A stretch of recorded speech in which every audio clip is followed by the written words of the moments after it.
Hello. Hello. It's your Blue Archive Gacha whale, beginner artist self-proclaimed, and your boy, Tosanyo. Welcome to my art stream. So for today, I will be drawing VtuberFanart again at it. And with that, I don't know, not like from a big corpo like Whole Life, like Fubuki or like Luna yesterday, but with one that is maybe, I don't know, but like for us overseas bros, like a little bit niche. And this is like a Japanese VTuber called Mochizuki Naco. I think the only time you like actually heard about her, like in the overseas bro sphere, is maybe via a newstuber. She was like, she wanted to have like a concert or something, and wanted to have like a big event, but something happened there that there were like people threatening or something to like do something bad there when this is going to happen with their concert. It's like the only thing I like know about know that like made it to the EN sphere. So like pretty thin.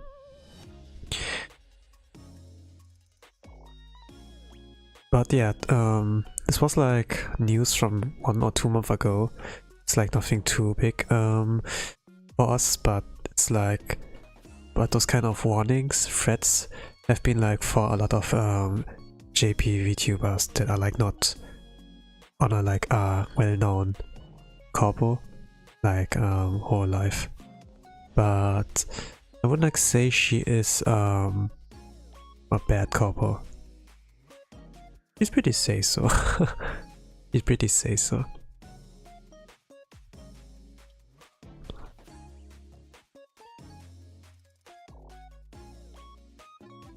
I got like she caught my attention because of ASMR. I like listen to ASMR, like Supatra is like super great for that. Like if you just want to sleep, want to relax, and it's like really nice. And sometimes there are like situation voice where you're like the one who's like sick or like depressed, and then there's like something suitable for that to like relieve you or out of out of that emotion. Like super great.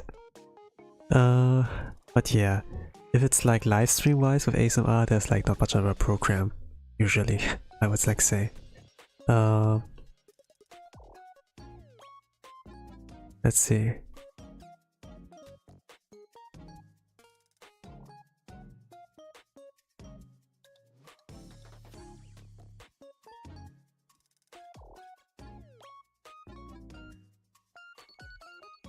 But you know, when I first saw the channel and listened to it and was like, hey, she's kinda cute, I was like wondering if she's an indie VTuber.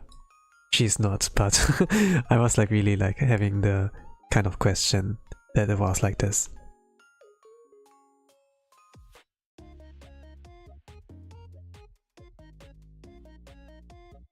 Maybe she started as one and then corpo got interested. Could be the case. Don't know. Don't want to do like any ass pulls.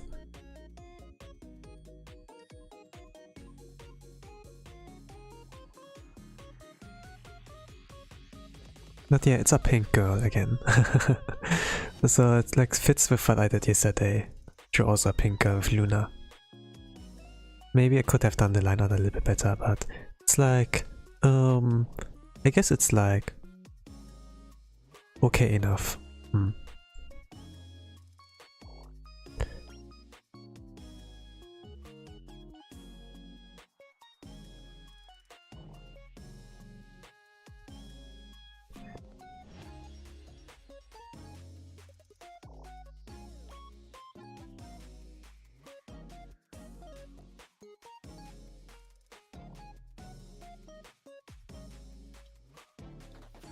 I think I'm going to do 1 or 2 drawings.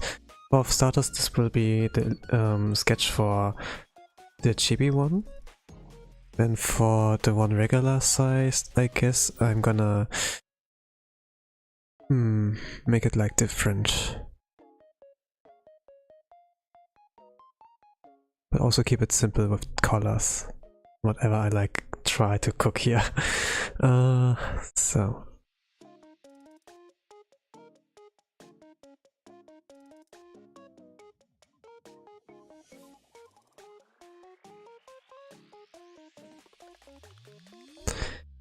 But yeah, corpo VTubers, indie VTubers. I think regarding VTubers, you know, or like Keys in the Eye, like in this kind of era, the only time I really like looked for like indies is maybe because I wanted to have like English content. Like after Keys in the Eye and this whole boom with the 3D VTuber sphere, right? Kinda like died down with the video content, with that like subtitle videos. There was like not much. It was like mostly like live stream meta, especially like during lockdown, like the one event that made a lot of hikikomoris in 2020, kind of, right? And there was like, okay, where's English content? And yeah, I guess that's the one time where you check for VTubers, really. But I don't really know, how did I got into ASMR, I wonder. Because this is like something I didn't know I needed and enjoyed until like, I don't know. But I think like Keys in the Eye introduced me to like ASMR. That's something like that, audio sensitive micro radio waves or something like that, and can like tickle your brain or something, tickle your ears, like in the right places, and you feel like, and you start to feel things like comfort, maybe like silence. But if you're screaming your ears, it's like you say something like that, right? But she explained that like nice way, Keys in the Eye. Like introducing it things that like from left ear to right ear goes like something scratchy. Then can you tell what this sound is? And then she obviously, it's like a plastic bag. It's like compressing it right with the hands, like gripping it, and then makes like those sounds, right? Like when someone is writing with a pen over on paper, this also makes sounds. It was like super interesting. And after this kind of section, like educational, then actually there came like the kind of situation voices, right? That when a girl's like close up to you, she's like whispering in your ears something. And then, oh, Aishiteru. And if you start blushing, you lose. And like, yeah, I kind of like got it. I kind of like got the charm. But like, what's so special about that?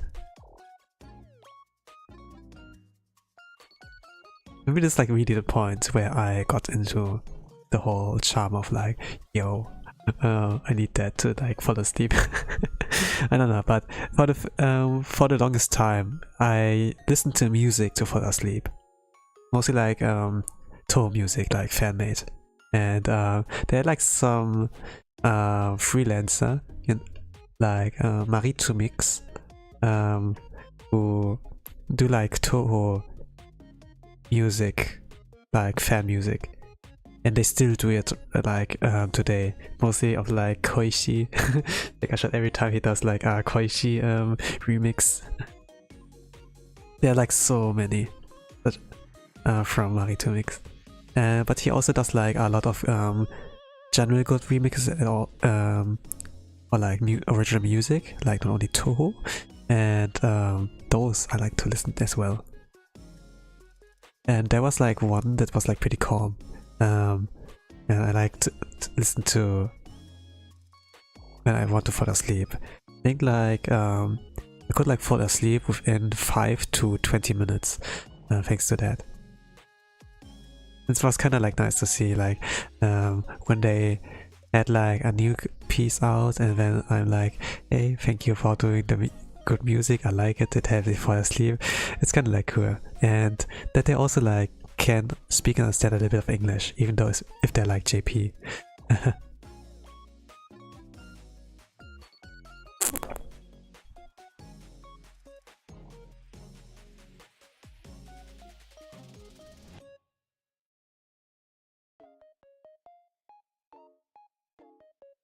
I always like this interaction between like me as an English speaker and then with Japanese people. And it's not like I use Japanese. I speak like I chat in English, right? But when they're gonna respond with their best abilities and like what they know of English. And it's like really charming and cute to see. Always.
I think maybe I'm like enjoying it compared to like watching videos. I don't know, but like music, you know, and you can like interact with them. But live stream is like also a different experience as well. But it has like the danger of parasocial kind of things as well. But I do understand what that is, what the risks of that are. I'm like not really addicted to like live streamers really. But some I really enjoy listening to because I like the topics they choose. I like when they like yap whenever they do, or sometimes for like specific content, you know, like gaming, and they like pro play into something. And I want just to see the skills. But if they also like a good like have really good conversation skills, then there's like a high contender for them to be like my favorites. Like if they're only good at games, it's like one thing, but if they can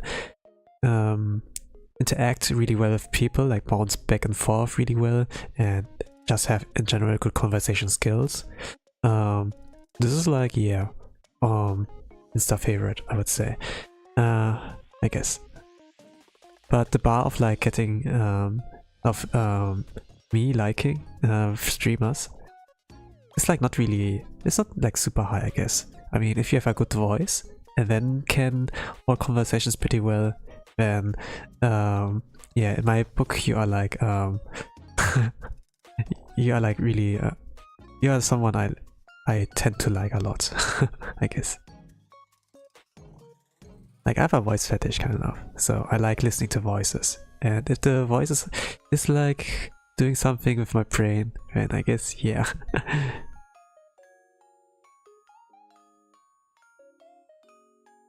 I guess? Oh no. You know, if I'm ever get isekai'd, right, into like a different world,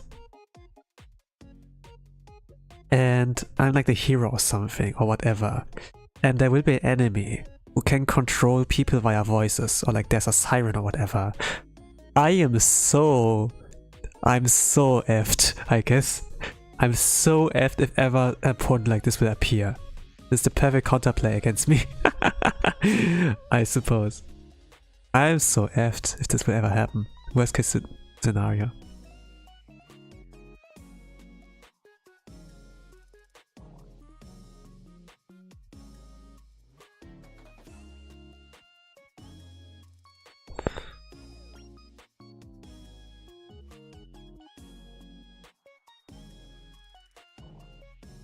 So yeah, gotta be careful, maybe. But at the same time,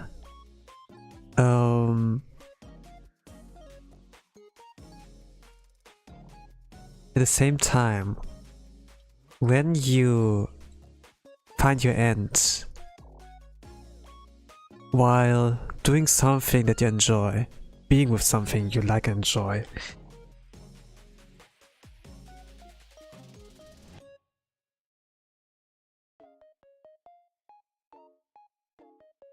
I guess that's good.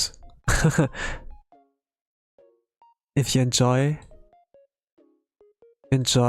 the last moments, I think that's a good satisfying way to find your end.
No, I guess if I ever have like ability or something, I get like transported in an isekai world and it's like based on my preferences, I probably would have like really good ears, can like hear really well, but at the same time I'm like really susceptible to like certain sounds.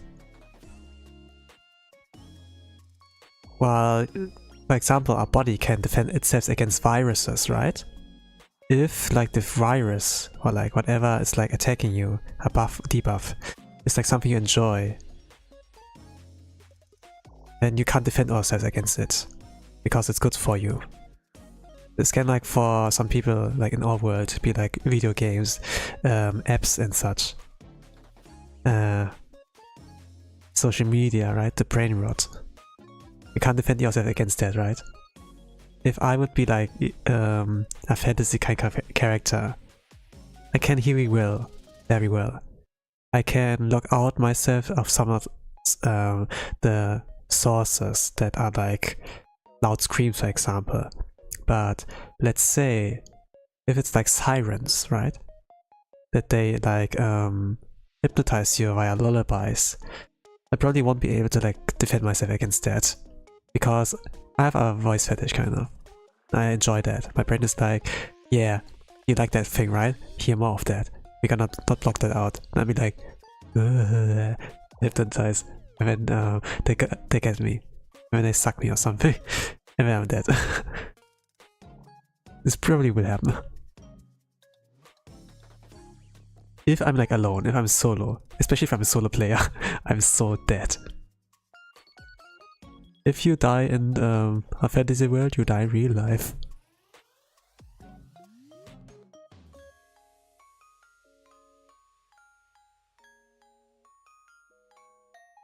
No way I will make it out alive.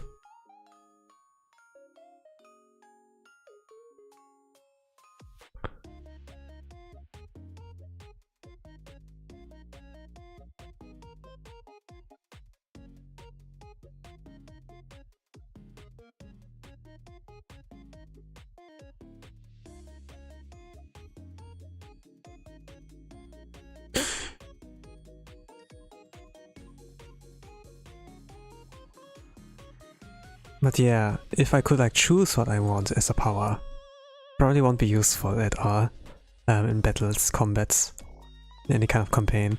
Just like for like receptionist kind of work. Like cloning myself could be useful, yeah.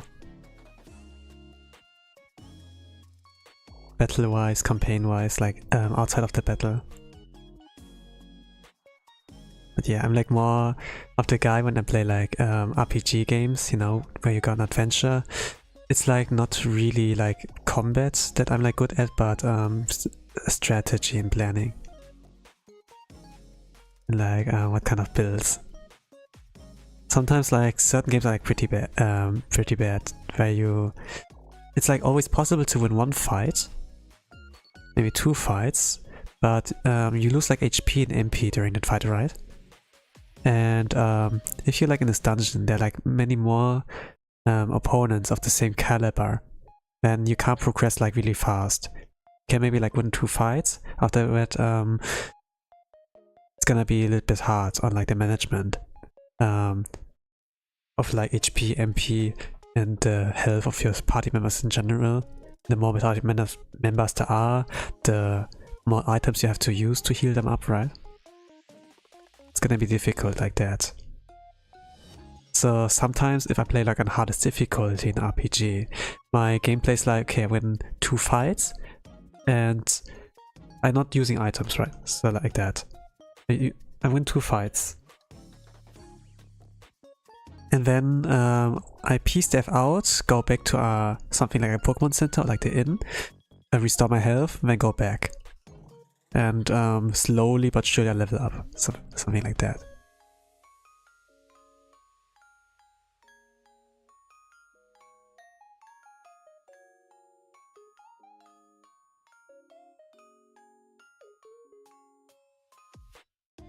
But if the game has like a lot of death, a lot of freaking death, where you can go like really like a lot of different strategies, like let's say Blue Archive or like Arknights, maybe like card games, right, where you have like combos, for example, then it's a different story where you can like as a lower level beat like a high level opponents. And this can be like really cool, interesting. Like what makes a good video game design.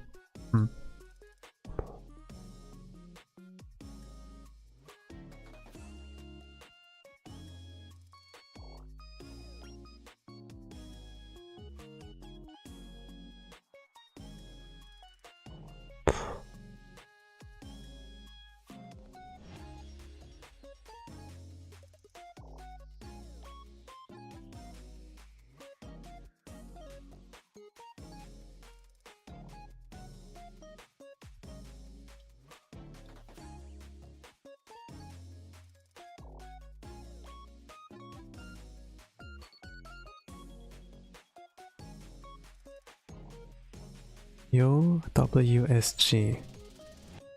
What does that mean? Hello Jojo Stan, welcome to the art stream. I'm trying Fanart of VTuber. Welcome, welcome.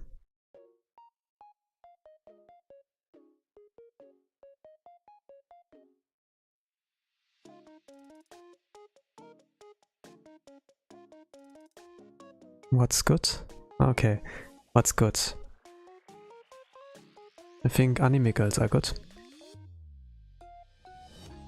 Thank you for coming to my TED Talk.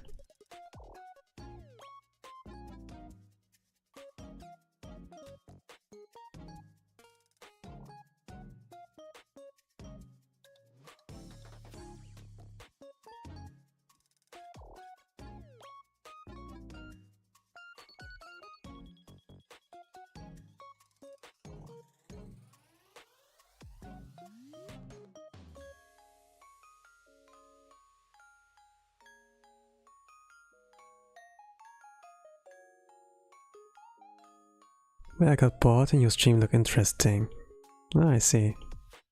Nah, it's just like drawing fan art of a VTuber, like of a VTuber girl. It's her birthday today, so Mochizuki Naco, a JP VTuber. So I was like thinking, yeah, let's do something for her. I watch a lot of her content, like mostly ASMR, but also I saw her 3D. She had like a little bit of a concert, and she has like nice personality and character, from what I can like judge with my Nihongo Josu. It's like pretty much it. And occasionally I will like yap. There's not much about it, I guess. But I hope you can find something interesting with that, what I do here. If not, it's like fine as well. I mean, there's a lot of other content out there. Twitch and YouTube are like pretty overpowered with like what they offer.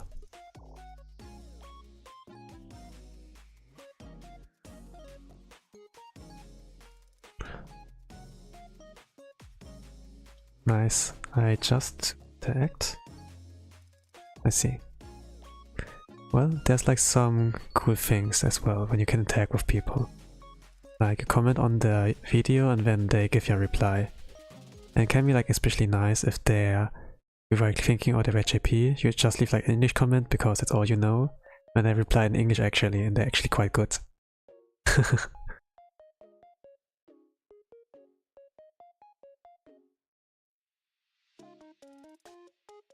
For real? VTuber at the NFL? Nanikore. NFL?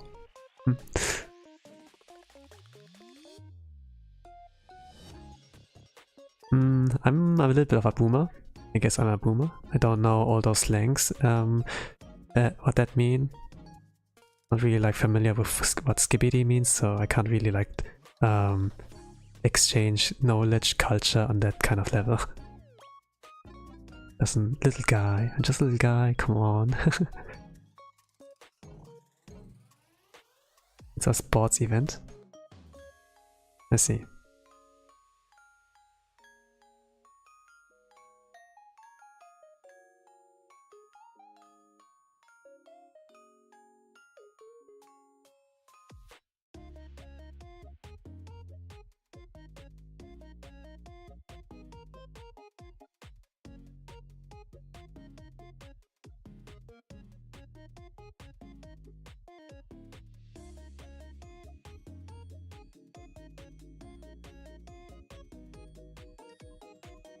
Okay, alright.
But even though I don't understand the modern slang really, it's funny when people do meme on it.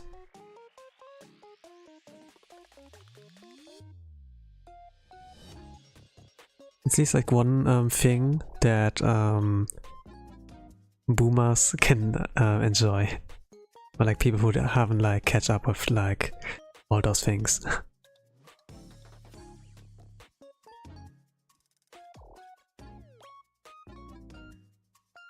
Yeah, well, I'm Gen Alpha.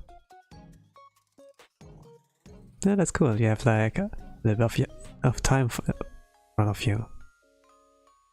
Spend your youth with.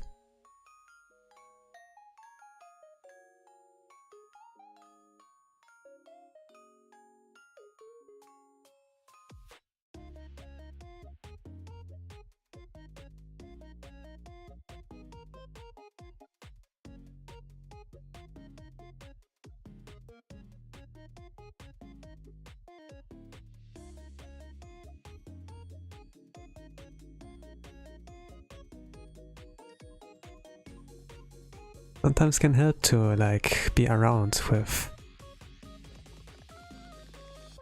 those young-minded people who use this kind of slang language.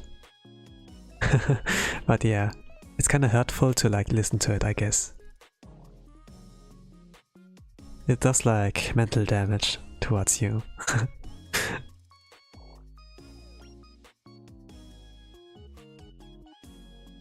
It's incredible how our English language devolved into something like that.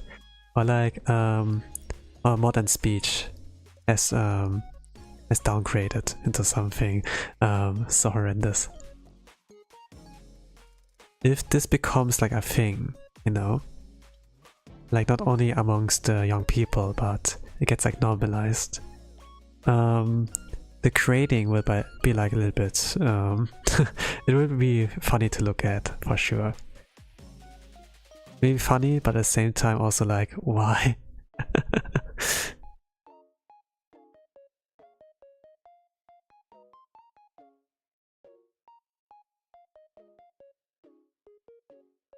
But yeah.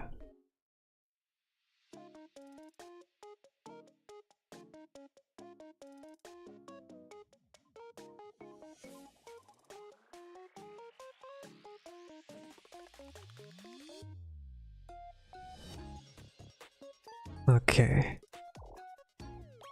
To make this smaller.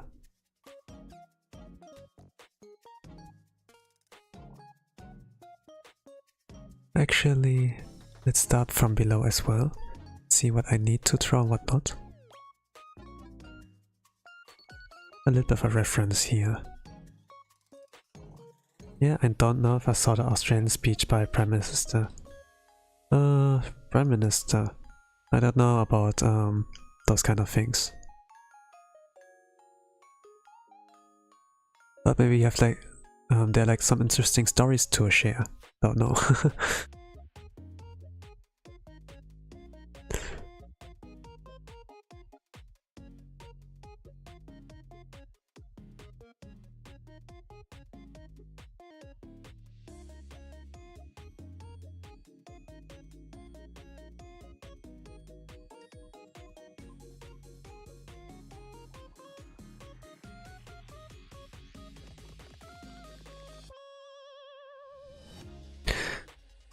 What anime you watch? Oh, good question. Whenever someone asks me about manga or anime, or like games, I can't really get to an immediate answer since there's so much. If I'm like kind of a normie and only play like one game, I could like say, oh yeah, Monopoly, right, or something like that. But if it's like someone who's like a weeb already, it's like hard to like knock onto one, I guess. Especially if they watch like a lot of different stuff. Oh, good question. What do I watch?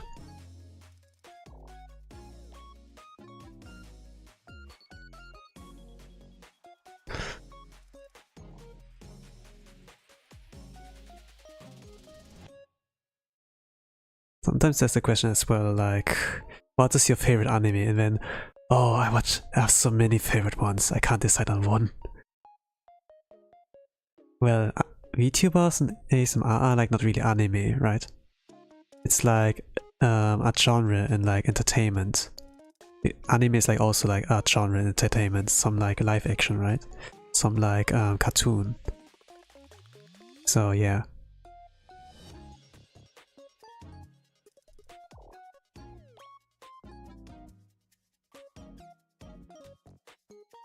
Some watch these kind of stuff, the animations, right? I mean, these are usually used for Miku Miku Dance, you know, and they're like Vocaloid songs, and then you have like 3D versions, MAD versions of like Hatsune Miku, or like self-made of like other characters from certain franchises, like anime or like VTubers, right? You can like make this with those also really cool animations, like not only for dancing but also to do something like serious. And I guess it's like a little bit easier to do, especially if you have experience in like doing the Miku Miku dance. I guess it's like lesser steps to do than in Blender. But in Blender it's like more clean, more quality. But in here you can only do so much. I don't really know the meta there, but I did watch in the past like really interesting stuff there that can be better than some anime out there. Roller Player 10. Hello, welcome to the art stream. Doing a fan art of a VTuber here. So, every time I check YouTube in the morning, I see that you're streaming. It's a welcome surprise. Hey, cool.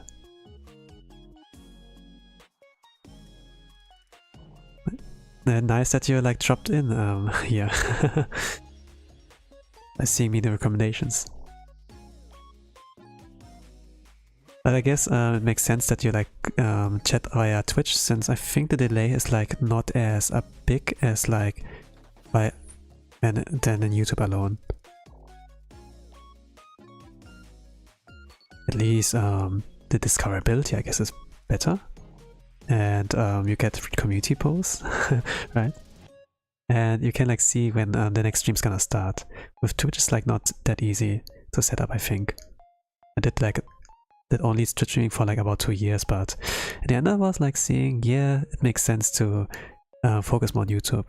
But also at the same time I can't abandon Twitch as well, since I did stream here for a while and got like some regulars. But nowadays they don't really like, they have like, they're busy with other stuff, so I guess.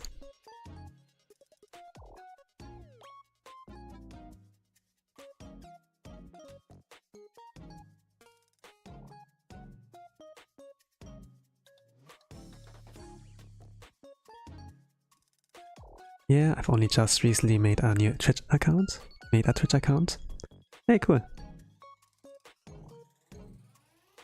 And I hope you enjoyed it side at Twitch here. I guess you can use emotes in Twitch. And since I'm an affiliate in a Twitch site, you can also use them. But the thing is like, those are super outdated. If I were like to get memberships like unlocked at the YouTube site, I think I will like get my ass up and do actually something with like emote updates. Like back in the days I was like more catering towards the German audience, kind of, since I can speak and understand German as well. But I think like it's better in the future if I just focus on speaking English, so it like sounds more fluent, more clean. And yeah.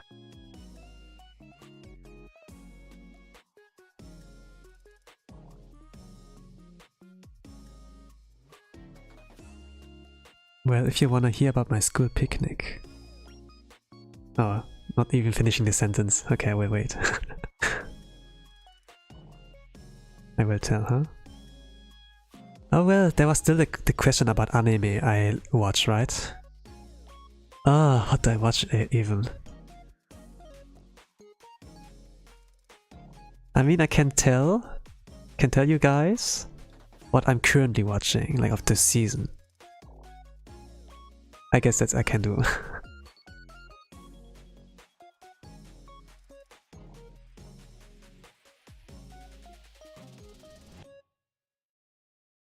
Like I haven't like forget the question, but I had to like think. I had to think.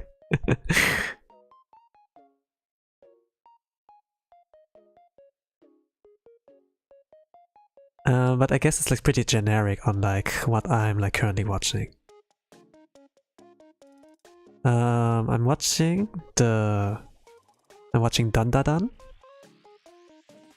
I think this is like kind of refreshing, like to see a lot of unfiltered stuff, right? About the bananas, and there's like biting off wieners and stuff, and yeah. It's kind of like funny how things are, how like they don't care and like say out stuff unfiltered, and this has like the same vibes, you know, with like the psychics and like aliens, like in Mob Psycho, and it's a fresh breeze. The anime opening, like with creepy nuts, like dun da dun da dun da da da dun. It's like super cool as well.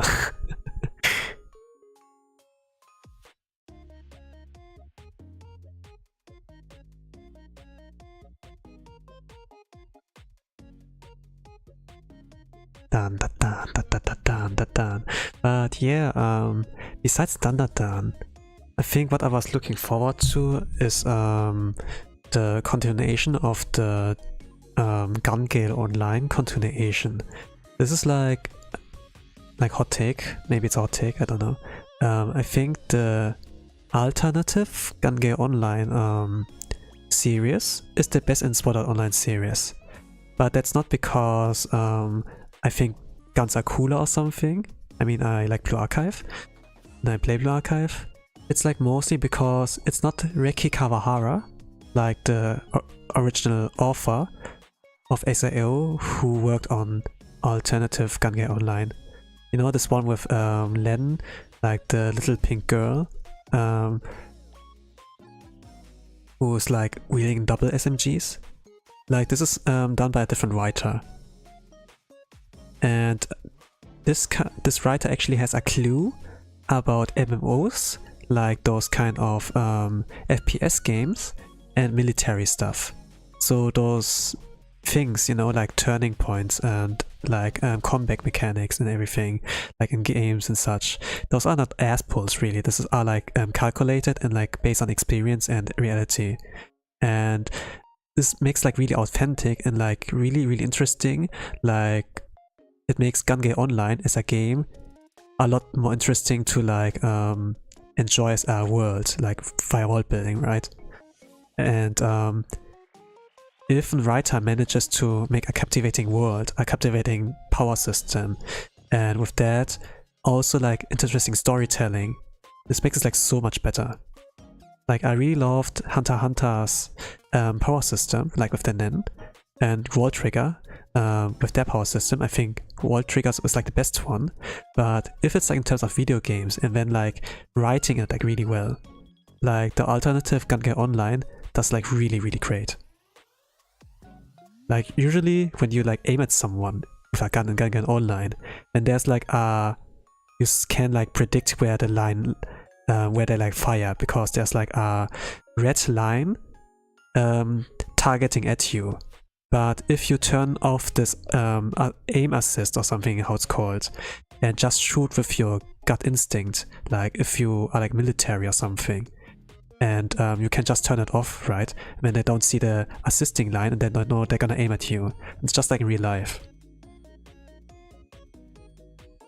And I think like they hold their breath when they like start to shoot, because that's like where they're like still with their aim. And it's like really interesting to see the implementation of like a real life skills in like the game itself.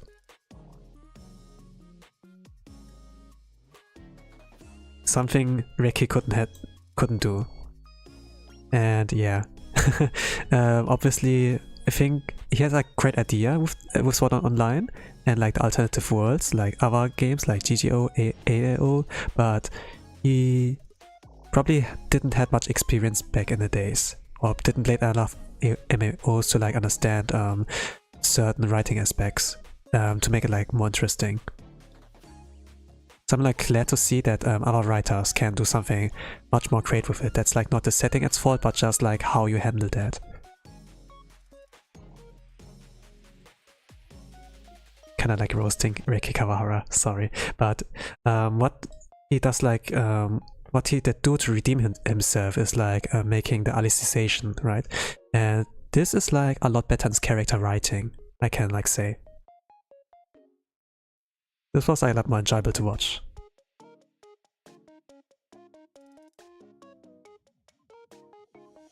Watch it, yeah, I like. Expect for the alien scene, I needed bleaching creepy nuts. Always quick up, great opening. Bro, you're really great, but I don't understand one thing, bro. How anime you watching are generic for me. Hunter x Hunter was really good. If they're generic, what's unique for you? I guess it's like seeing things from a lot of different perspectives, right? I think like Gen Alpha and like Boomer days back then, it's like I think a little bit of a mindset thing. Back in the days when we wanted to like play games, right? We didn't have like online service or like a live service, right? When we want to buy a game, we go like to a store, buy it for 30 $40, which was like not too expensive. And when we had experience for like about like 30 hours of like playtime, maybe 70 hours, you can like play it for weeks, for days and weeks, right? But after you're like done with the gaming, there's like not much to do. And sometimes you like use the time on like exploring a lot more about the game itself, like about the characters, about the story, about the writing, right? What is there for meaning? Instead of like just playing aim for high score and defeat demon lord, right? There's like a lot more to it, like a lot of facets. That's like why people still talk about Shrek and about the hidden messages and there. That, for example, like Farquaad, the villain there, is like a small guy, but he compensates himself for like being he's like rich, he's the lord or something, and but he's small and really arrogant, kind of. And Shrek is like actually a really nice guy, but people reject him because he's an ogre, right? He's like a monster, and oh, look at the evil, big bad evil guy, and they like shun him for it because he's just different, right? In our world, this can be like someone with different skin color or like different background, or someone with like a like burn scar like all over the face, and he looks like really ugly, but he could be someone who actually jumped into the fire to save someone's life, right? But because the way he looks like, he gets rejected by society. And while we look at it from outside, it's like, it's so generic, I don't like it. If we look at it deeper, you know, and see what the author actually has done, like the hidden meanings and such, it can be like really interesting. Sometimes it's like, oh, randomness, right? But if we look at things in the long run and see how consistent like the thoughtful inputs are, it's not just random, it actually becomes more interesting. Maybe that's like why we enjoy like games like Persona so much, because it has, back in the days, it was like also a game with a really long playtime, and after we are like done, we also like are in communities and like talk about the things we love, and like if one mind cannot discover the thing, when there are like several minds out there, you can like synergize, connect with, right? It's like you can like you get like into friendship, something like that, right? And they're like people who like review, analyze things, right, on YouTube nowadays. So now the community nowadays is a lot bigger, but because it's like now bigger, and with that like more of a target audience, sometimes you get like along with sometimes like bad people, like weird people get like mixed in, and you can like lose sight of like the good and bad opinions, especially like the good ones. Like the most people can get like triggered with are like bad comments, right? Like hate comment, something like that. Then you get like distracted with that and just don't see the good things from other people, or be like, or evaluate that and think like, oh, that's actually a waste of time. I rather like watch anime or like play games than bothering with that. I think like really is a mindset thing. Like, do you want to waste time with that? You have only like 24 hours in a day. You spend like about 6 to 8 hours with sleeping. If you are a full-time worker, another 8 hours are like gone for that, like 16 hours. If your workspace is like pretty far away, maybe like with a car drive, like 1 hour, like 1 hour to get to work, then 1 hour to get back. Let's say you take like 30 minutes to go there and then 30 minutes to get back, I guess like 9 hours. You have like 7 hours, right? What do you do with this time? Of course you want to play games, maybe watch anime, like spend time with your hobbies, eat, cook, you know?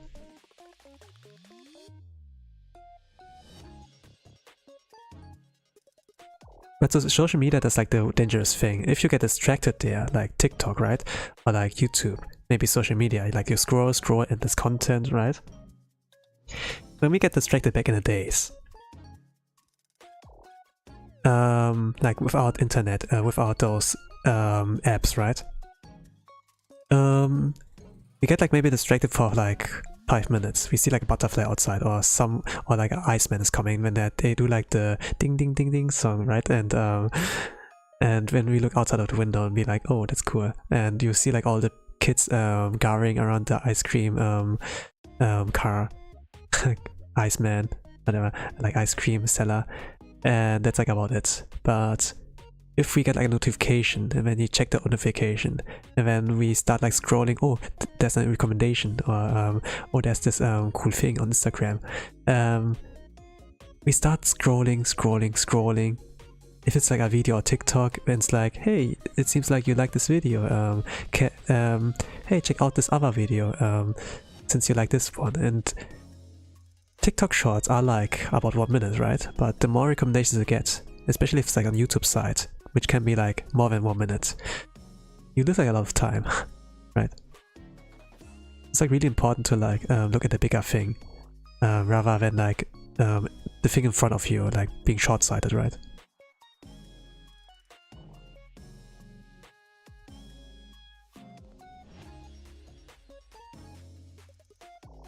Like there's so much content, so much information, right? That your brain gets overloaded. But if you just like focus on the one franchise you're interested in, not about the generic parts, but also like about the bigger picture of the franchise, it can be like really interesting. If you yourself are like not that, how to say, if you don't really like have the attention to like really like notice that kind of things, it's also like great to like be part of a community, or like watch videos of people who like do the analyzation, and right, like people who do the thinking for you and you just copy the homework, right? I did something like that as well, and at some point those kind of habits also got over to me. It's kind of like AoE skill sharing, I guess. Don't know.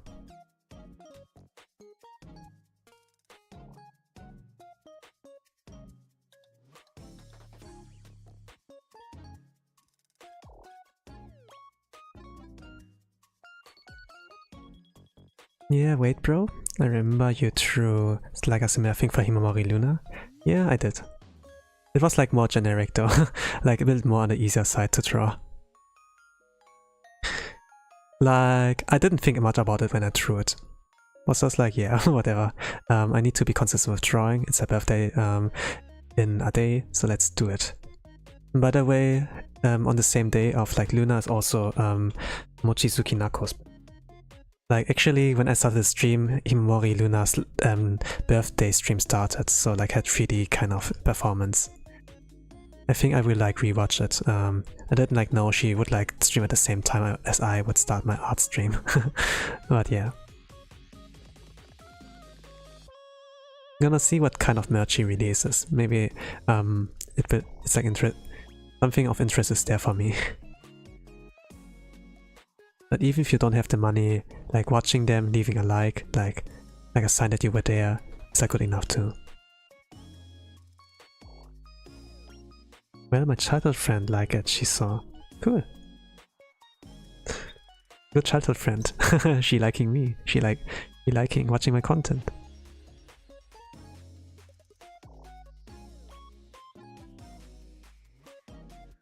Nah, I wouldn't like judge people, you know? Like say, oh, if they like what I do, they have good taste. It's like kinda like narcissistic, right? At the same time, you know. Oh, she had good taste, she watching me. Tell her that she based.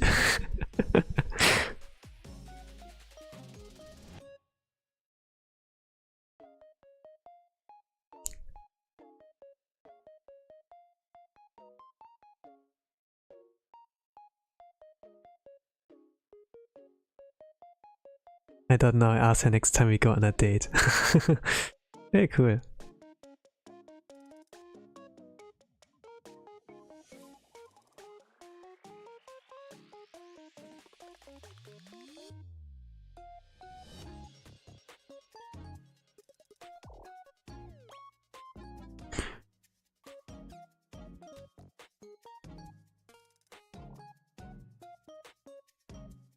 I guess I will add color as well here.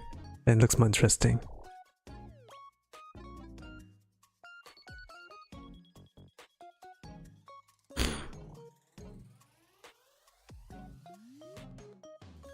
But man, the character design of like VTubers are like pretty hard to draw. Like of corpo VTubers. And of some individuals as well. Like of Naco's, it's like really detailed. If I do it in chibi form, it's clearly not on the part where I have to be detailed with everything. I can like simplify things, but man, if they like, if I draw them like bigger, not in chibi, it's gonna be super hard.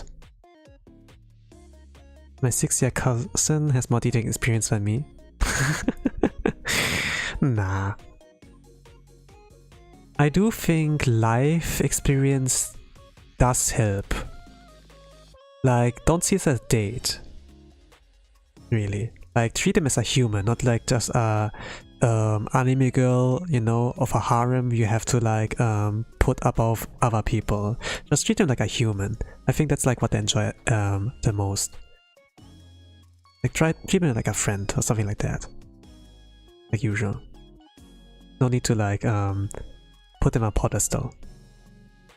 Like, at least in my opinion.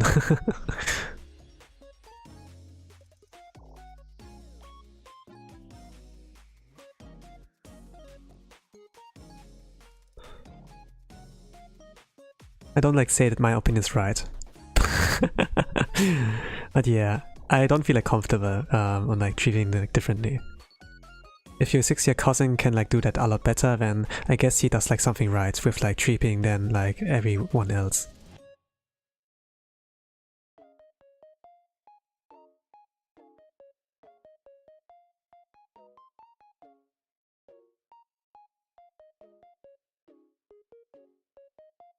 Like the things that like happen in anime, right?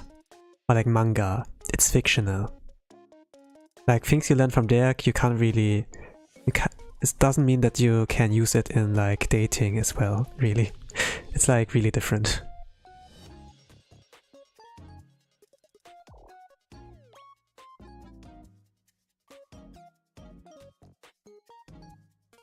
Just focus on having a good time, right?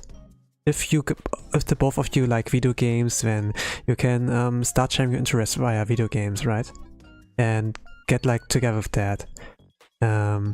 Like, you know, like finding community, finding friendships in a way. And if it like happens that you see in the other person more than a friend, right? Like someone you can have a future with, then it's good. It's like, start off slowly. Really start slow with that. You don't have to rush to a date or something and speedrun it. This is like really unrealistic, to be honest.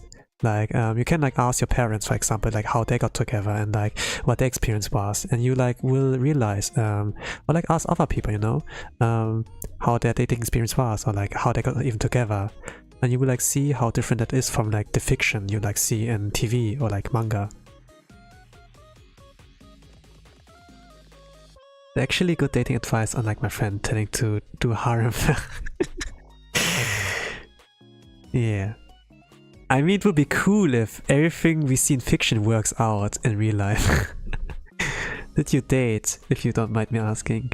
I kind of did. There were like some people who were interested in me. You know, I'm like Ike, man. I'm like super good looking boy, and the girls were like falling for me and such. But I rejected them all. I didn't saw that saving them. I was like kind of a harem protagonist, you know?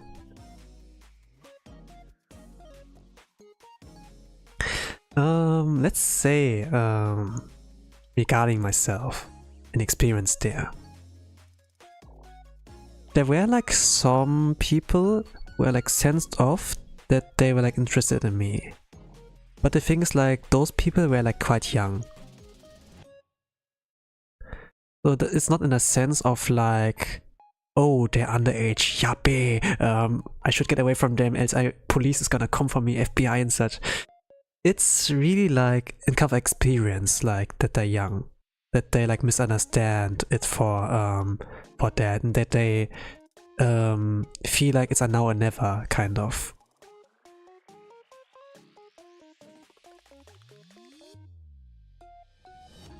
and just like I'm giving them time to like process those kind of thoughts and feelings instead of like mistaking for something else.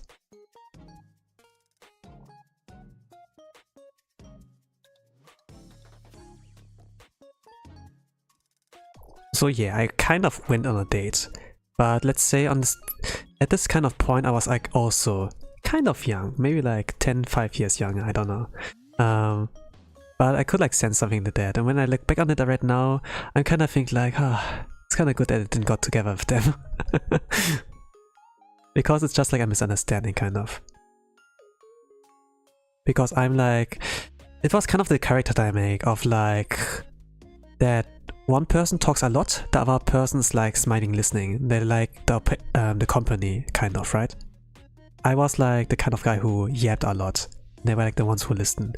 They really enjoyed listening to my tales and like yappings.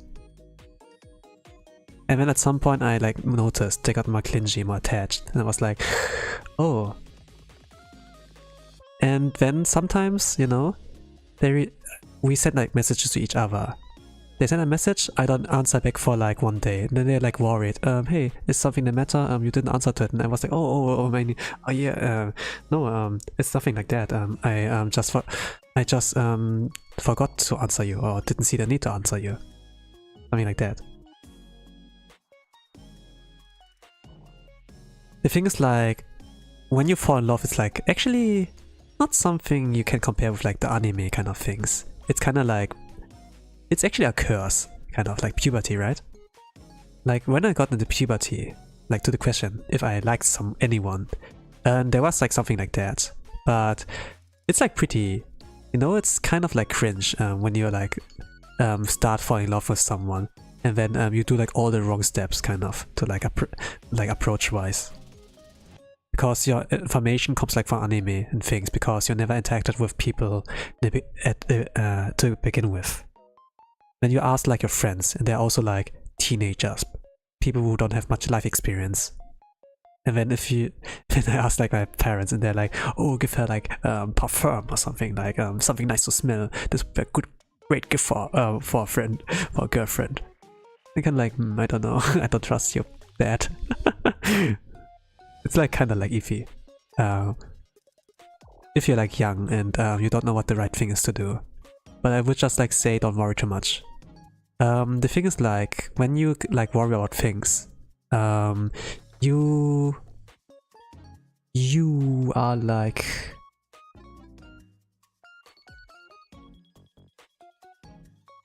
very conscious and awkward. How is this? How do you notice this awkwardness? How do you understand it actually? Let's make you the most awkward walker ever. Like, when you walk, you know, when you think like about how you walk properly, it's like, oh, let's put one step forward, the left foot forward, and then afterward put on the left one, and then move the arms like forward and back. And if you constantly think about it, then you turn to the most awkward walker ever, and it looks like really weird from the outside perspective, because you're like so conscious and like worried about how you walk and how it looks like to other people. But if you walk, did you ever think about every step you do? No, right? The same thing you have, the same thing you, if you like start hanging out with the person you're interested in, don't think too much. Just do it like naturally. And if they like how you are actually, then cool. If not, also cool. It's not the end of the world, because there are like a lot of other people out there that are interesting.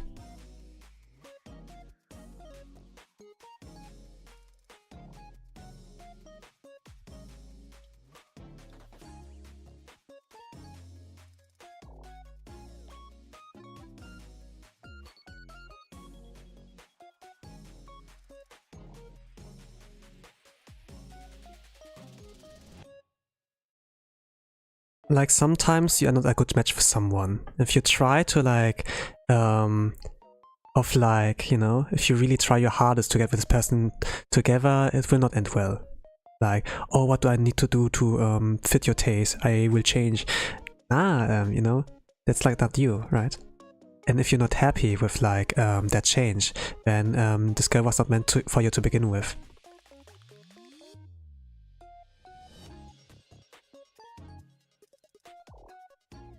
And regarding like friendships and like friends, right? There are like also like some things I also like can tell to like they can actually tell if they're actually not, that those girls is not interested in you.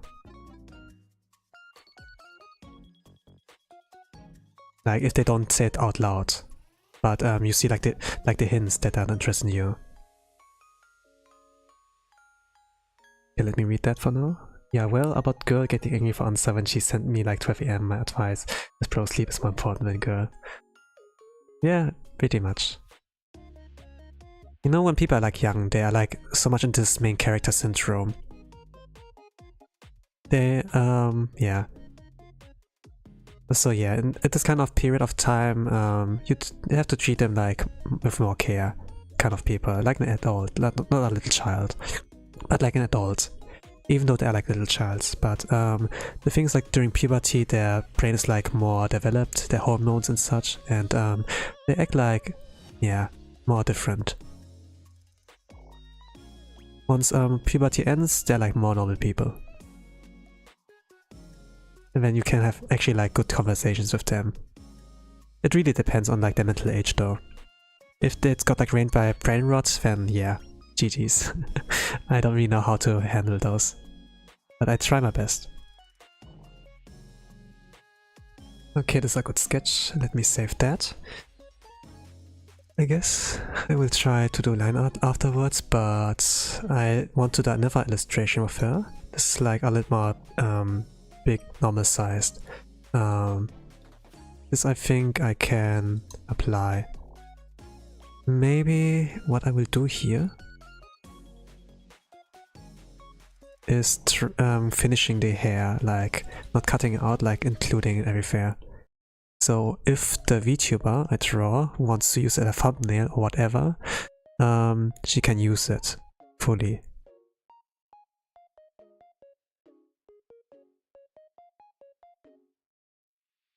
My friend just got off a break, but he acting weird. I wanna help him but don't know how.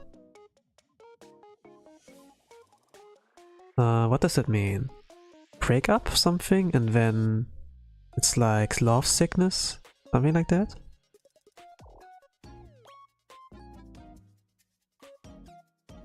English is hard. Ego muzukashi yo.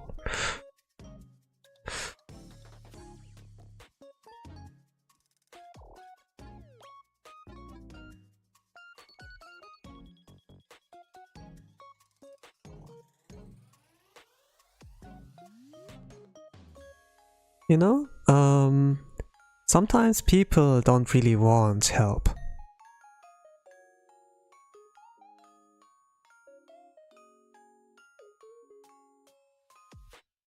They tell like about a problem. And one of the mistakes you can like do in every conversation, like unknowingly, is like, why don't you just?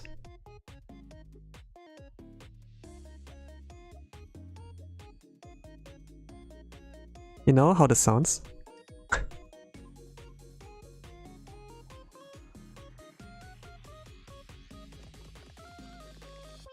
Sometimes it's like, sometimes like the best you can do is just to listen to them, right? Like approaching them with like, do you need help? Can I help you?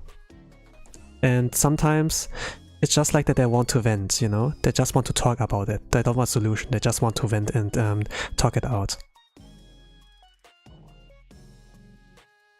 And when you're just there listening to them, this helps them, kind of. But if they're actually looking for an answer, I don't know if you're qualified for it, or like if someone approaches me, if I'm like qualified for it. At first I'm like just there to listen to it. And then it's like, okay, that's rough, buddy. That sounds harsh.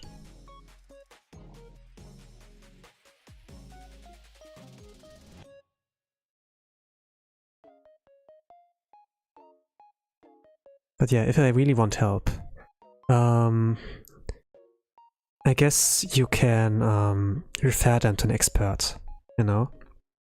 It's not like with anime that those high school people, like those teenagers, are like supposed to know the answer. They're like just young people, right? Even if they like look good looking, doesn't mean anything because they don't know how to help the person.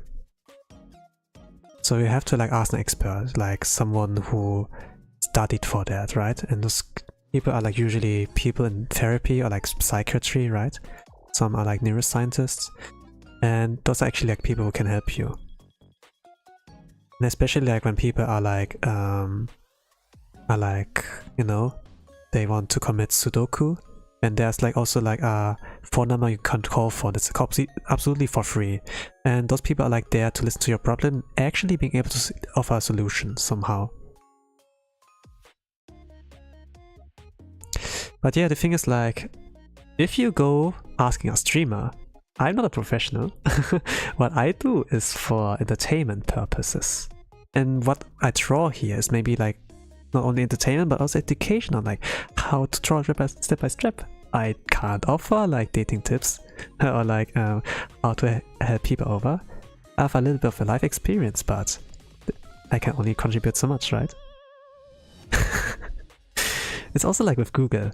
Hey Google, I have those kind of symptoms. What is that? Oh, you have cancer. You're gonna die in a few days. Ha ha ha.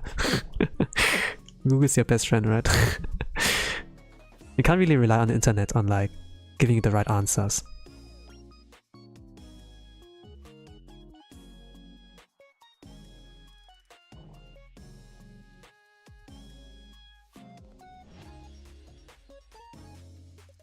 I feel honored that you're actually reaching out towards me, right?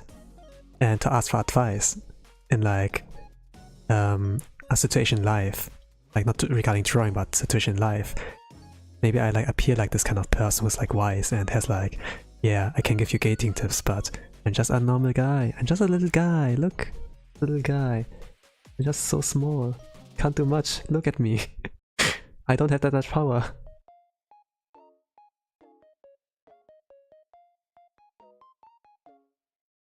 Okay, got back to my seat.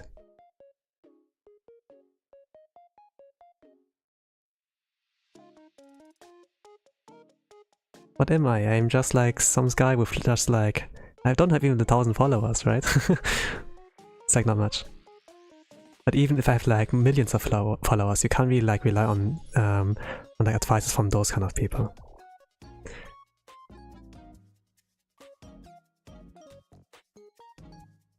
Just take it slowly. Nah, don't just take it slowly, but I would like say take it slowly. Like think about things. And let them vent out. And ask questions. Not like about the solution, but like how they feel.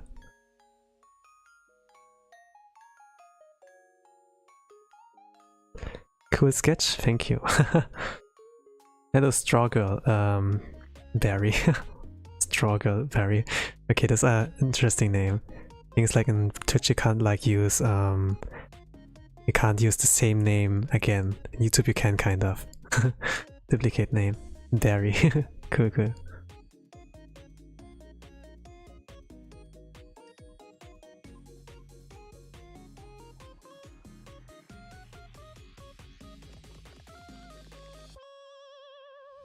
Do you have Insta?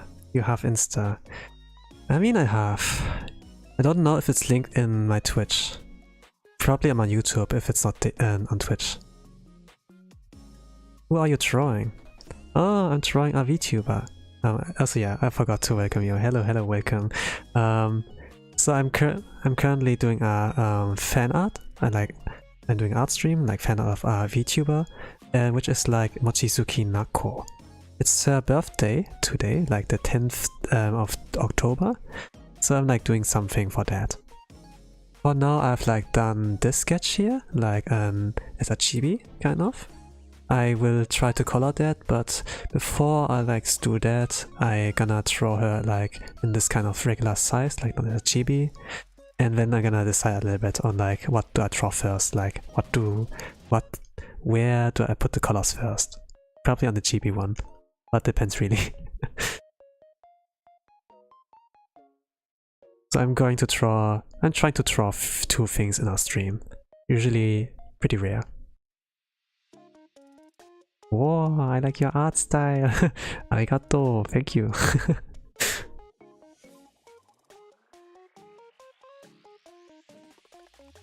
What do you like about it?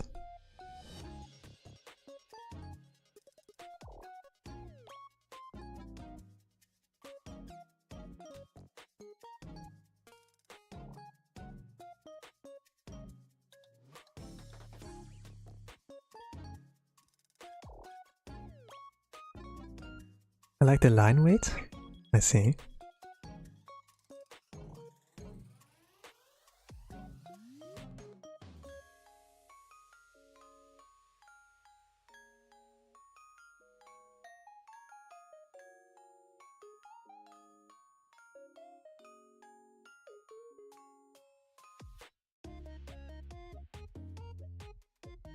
Yeah, interesting.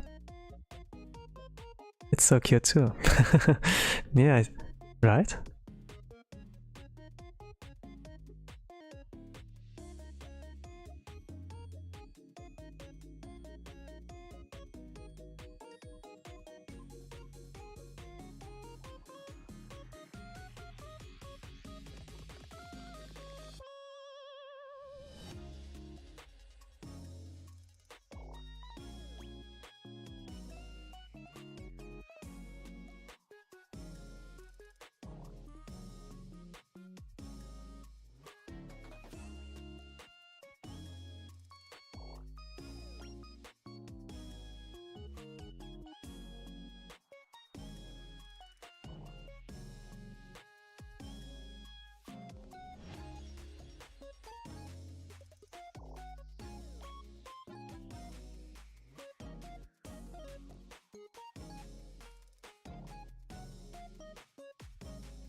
Occasionally during an art stream I will like yap and talk about other things, but if it's like only the art alone, I guess you can expect it to be about 3 hours long with my streams, maybe a little bit more than 3 hours.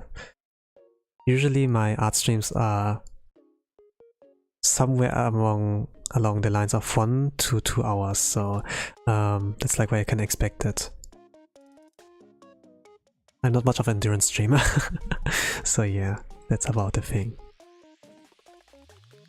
But also, it can be interesting to see how things can develop within a short time span.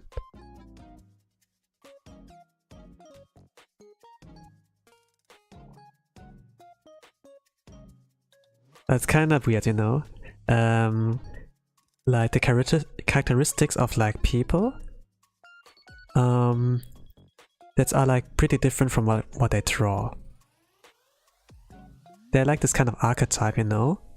With like manga, for example, that there's like a delinquent, so like those kind of rowdies, you know, those are like breaking the rules. They go like to school with like different kind of hair color, and they don't follow the dress code, and they're like those kind of people who like beat the F out of other people, right? But they look like this kind of people. They have like this kind of infamous kind of status. But if they see like an abandoned pet or somewhere, then they have like a heart of gold all of a sudden. It's like this kind of contrast, right? They seem like the bad guy, but actually they're good people.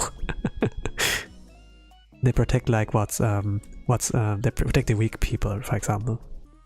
And if you look like artists, for example, they're like those people who draw like super cool and badass things, but the person behind is like super cute actually. You know, in real life, for example, when you like see those big guys like really big and muscular guys, but actually they're super shy. Like tuning into like those kind of contents, you know, when they're like streaming, especially, it's kind of like cool. It's really like charming to see like the difference in that, and it's just like, oh, kawaii kind of. But if they draw cute things, but they themselves are like kind of savage, like roasting people, and they're like it's kind of like funny as well. You know, like Nero-sama, right? She's an AI, right, by Videl. She looks really cute, but holy crap, she roasts the heck out of people. It's kind of like funny to like see. Like if it comes to Yap content, and like there's just a dissonance between appearance and like what they talk about. It's like really enjoyable. It makes like for a good character, especially. Like, I mean like in entertainment, right? Like for a story. But if it's like live streaming entertainment, and they come up with those kind of things like out of nowhere, it's kind of cool. It's very funny to see how people are compared to how they seem. Yeah, you know? It's like some people, some character archetypes get like really popular thanks to that. And it's like interesting to see, like seeing this kind of formula used in entertaining as a VTuber, for example. Like how people are like so big brain and like applying those kind of things in written media into like live media, you know, like live streaming, entertainment. Entertainment industry is like constantly growing. And sometimes, yeah, we get like a lot of talented people out there by the time, you know. Just starts off with people getting interested and inspired because they like see someone stream or like see a YouTube video and be like, hey, I like this guy, I like that style. I want to do that too.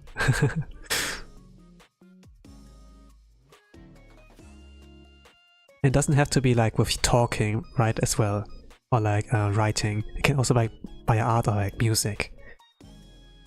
Those are like also kind of, those are also like entertainment, right?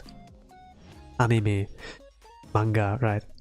Those people can, those kind of media can get people into a rabbit hole.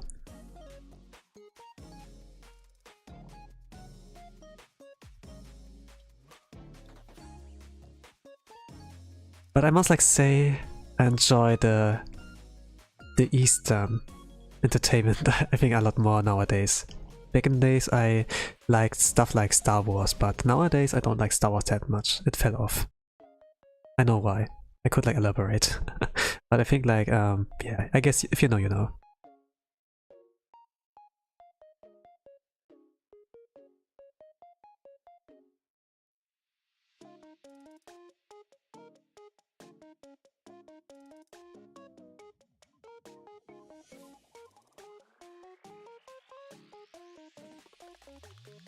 Okay, I'm reading chat. I don't know if, what to say about that. Yeah.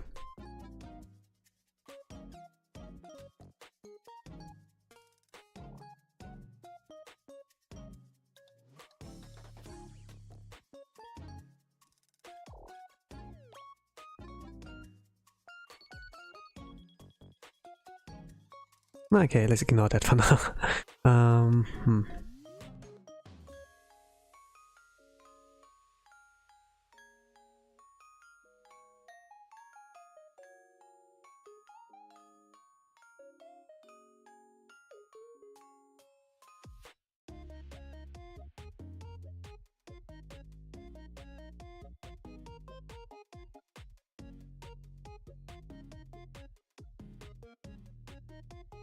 Yeah, it's gonna be difficult to draw Naco. I'm gonna draw a sketch normally. I guess I don't have to be careful about the lines. You know, regarding art, I don't really like doing line art. The thing is, when I drew last year and I did the colors, I never really did the line art. Not last year, maybe 2 years ago. The thing is, like, when the sketch already looks like a good drawing, I would just splash color in it and call it a day. But sometimes there are like moments where it looks just better if you apply line art, especially for like coloring or like using them for thumbnails or for whatever, right? As a content creator. So I kind of reluctantly started doing that, and you know, when you get like used to it, it's not as bad anymore. The thing is, like, I don't like line art because of the sake of it. It slows me down when like the sketch could also be used as a solid foundation, and you just need to put color on there and dekimashita. Maybe you just need to erase a few parts that are like dirty, but yeah. I guess what makes the line art really comfy and like good is when you do the sketch, it looks like good enough, and sometimes the random lines that are like additional there, they look like something like shadow or more additional lines to like the hair strand, maybe like folding in clothes, and that gives like a lot more of depth, right? But if you try to apply line art above that, like make it cleaner, right? Then it doesn't look like as interesting as the sketch before. I think this was like the start of like, oh, I don't want to do line art. It slows me down. It's a downgrade to what I actually did before. It's actually the same picture, huh? But yeah, I think I understood a little bit with spending more time with the medium, like exploring the meta, like how does that even happen? And there are like some videos on that too, from pro artists in Japan, and it kind of makes sense, and you kind of have to like change your mindset.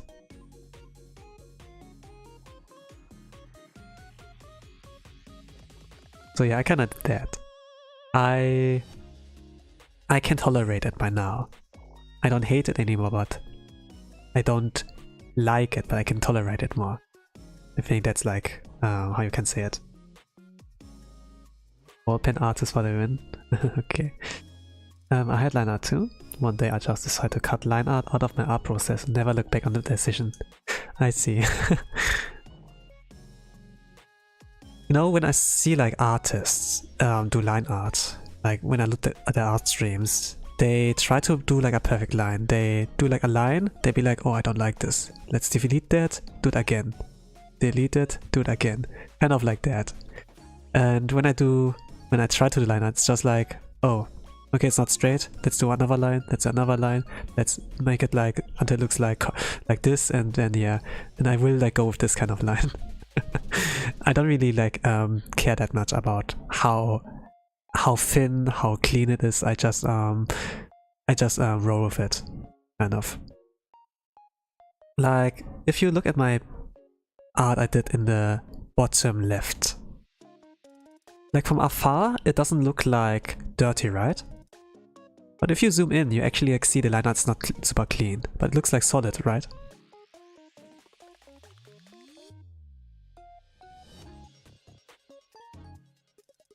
So what's important with like doing art is when people like scroll on social media, they don't really like zoom in and like see, oh, you did a mistake here and there, I hate that, right? They don't really do that.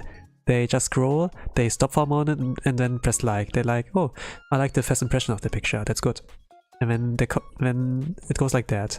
Kind of have to like, it's kind of like cool to approach it like that, to not be a perfectionist and spend like hours or days of artwork because you don't like how it looks like. It's not perfect, not how you imagined, right? So I became like more of a fast artist thanks to that. I'm like not caring about the quality, just like being fast quantity wise. And when I look at pro artists, by the way, even their line art is not perfect. They leave like some stuff out. But the first impression, you know, even when you don't zoom in, it looks so good already. And I like this kind of imperfectness. It's not like Berserk, right? Where everything's like it has like a lot of dot in there and looks like perfect, kind of.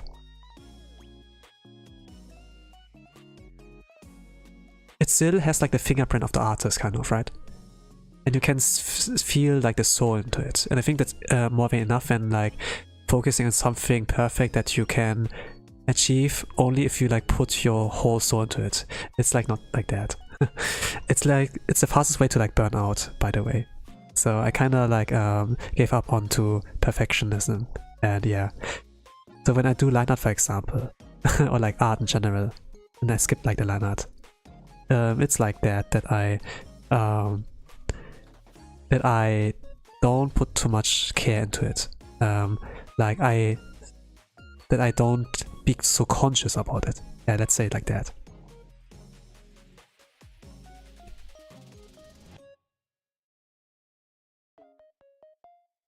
I mean, like some people, Jojo Stan, you're like wondering, oh damn, you guys talking about line art. It's like the thing, some people who are like watching art streams are like artists themselves or like aspiring artists. And sometimes some yaps in this direction can like help as well to like understand more. If you do not understand it, people are like passionate about what they talk about, right? And then you just listen, and it's kind of interesting. And then you can start talking about that too. And then if ever you encounter an artist and they have like a similar dilemma, maybe you can help them. Sometimes I learn like a lot of lore about Warhammer 40k, even if I'm not interested in it particularly. They're like super passionate, and then yeah, I guess and then I remember that what I talk about when if I ever encounter another Warhammer 40k kind of guy, then I can talk with them about Warhammer 40k with my limited knowledge there. It's super cool. Hello Zay, welcome to the art stream. I am doing VtuberFanart of Mochizuki Naco. It's her birthday today, so that's what I'm doing. I did currently you see me working on a sketch, but I did one already in her chibi form. I'm like contemplating about when I do like here, if I'm like getting done here, what to color first. Probably I'm gonna start with this one here.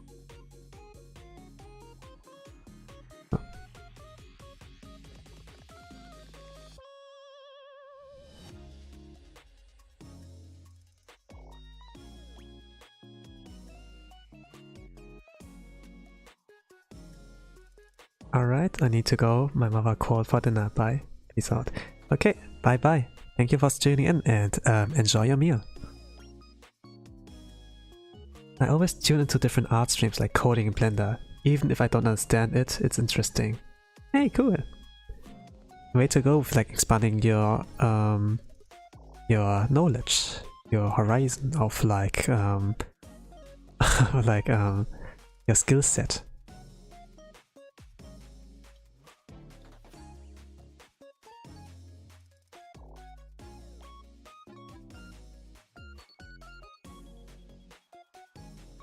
There's a certain charm into like just focusing on one thing and doing that one thing only.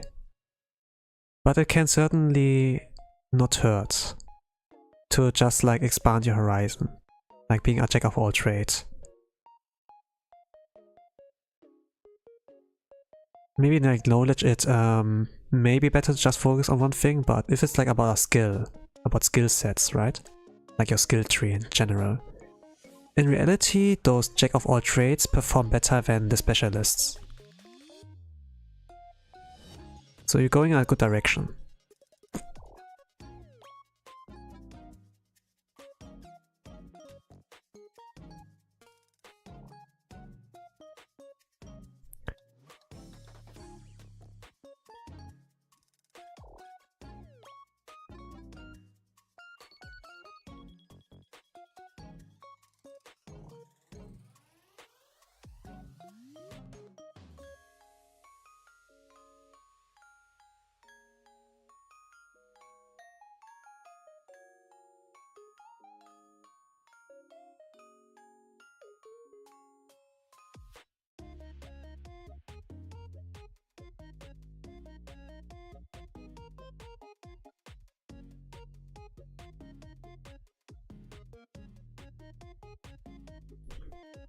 When I started out drawing, that was because I wanted to do manga, kind of. You know, like those Weekly Shonen Jump manga, for example. Artists. They do like on a deadline. They have assistants and everything. But in my country, we don't really have our assistants for like doing manga art. So I was like on my own. And I was like kind of simulating how it is like working under pressure. It's really horrible, by the way.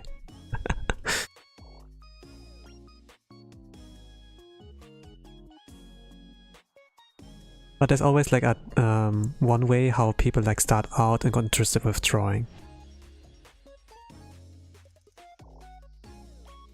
Nowadays I don't really like only focus on like doing art in manga style, like black and white, you know, with inking and everything. Or like using those like those what do you call it? Like those patterns, right?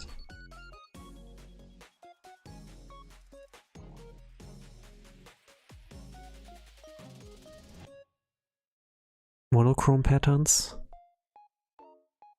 They have like a lot of dots. Yeah, but in any case, there's like more than that out there, you know, like an anime kind of style or like illustration kind of style. It can't like hurt to like get into different kind of aspects and like styles. Especially like there's like web manga out there and it's like read in a style where you don't go page by page, but from upwards to downwards, like really good for scrolling. And yeah, oh, I didn't know there was like something like that. This looks interesting. And there's also like Yonkoma, for example, like an easier mode than just doing like those storyboarded pages.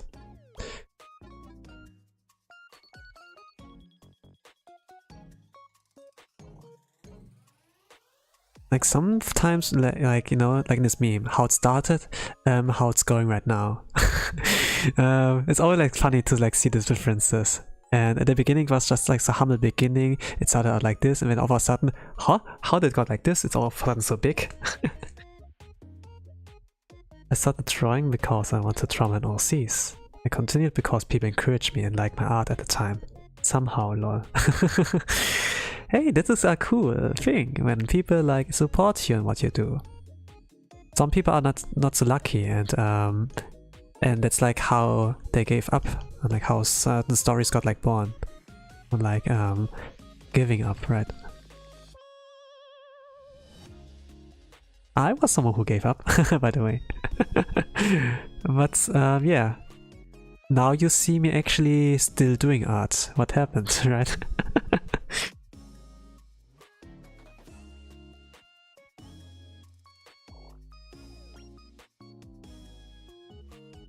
I'm glad you continued. Yeah, makes me happy. Because actually art is a really nice thing. You can express your creativeness, your whole style, and in general art is a like nice thing to look at, and you can need. It is always like nice to have more in it in your timeline, in your world, right? It's so nice to hear other artists talk about the art journey too. Yeah, it is. I haven't talked about mine yet though. Probably we'll like keep it for another time, if you want to hear the story about it. I probably have talked about it in a past stream, but you know, I'm not gonna tell where you can like find it. On Twitch you can't find it anymore, that's for sure. They don't archive stuff after if it's like older for 40 days. 14 days.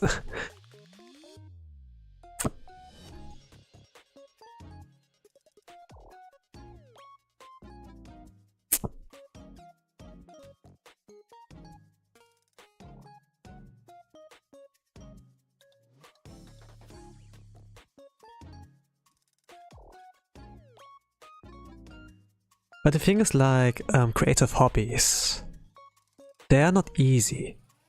The barrier of entry, you know, is like non-existent, but the learning curve, like the mastery curve,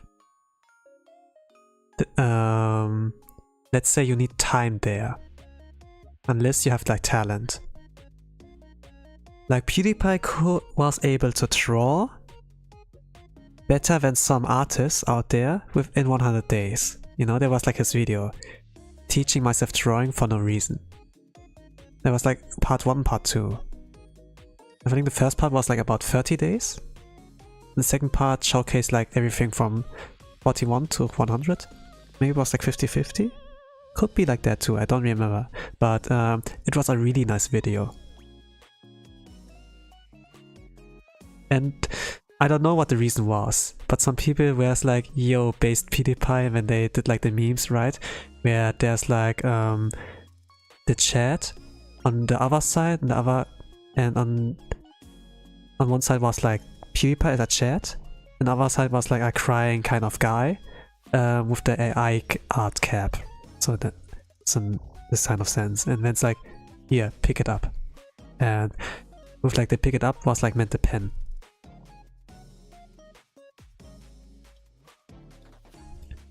Like, PewDiePie for sure is like gifted. But even if you can't do it in 100 days, maybe you need 200 days or like 300 days. And then you can become like as great as PewDiePie. Maybe like closer to it, right?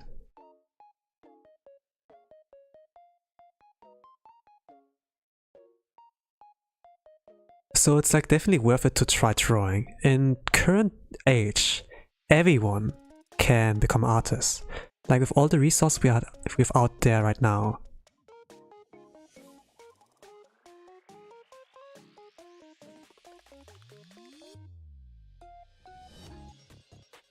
Why is the mouse censored for you?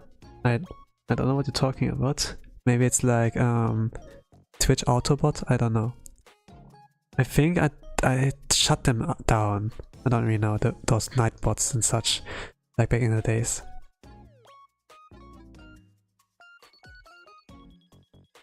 Like, I can see it in my chat and it pops off on stream, so don't really know.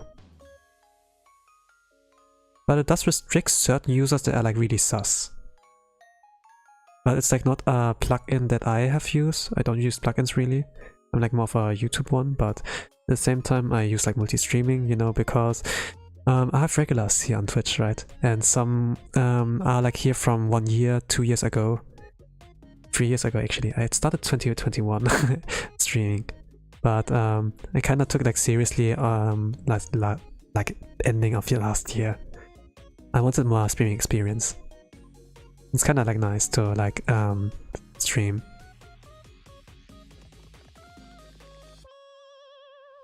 Art at my 40, but Lego is art too. Lego is also art. But like music is also art. It doesn't have to be like the drawing art, right?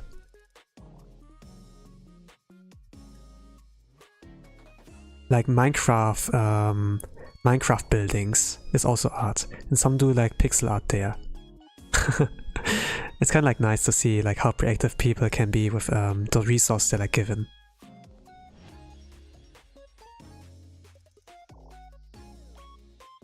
But yeah, not everything in video gaming is art, by the way. Like being a good gamer is not art. It's just like, yeah, you're godlike, you're skilled, that's it. Don't get it twisted. It's just like expression, you know, when they say like, you're so skilled, you're so good like in this game, it's art.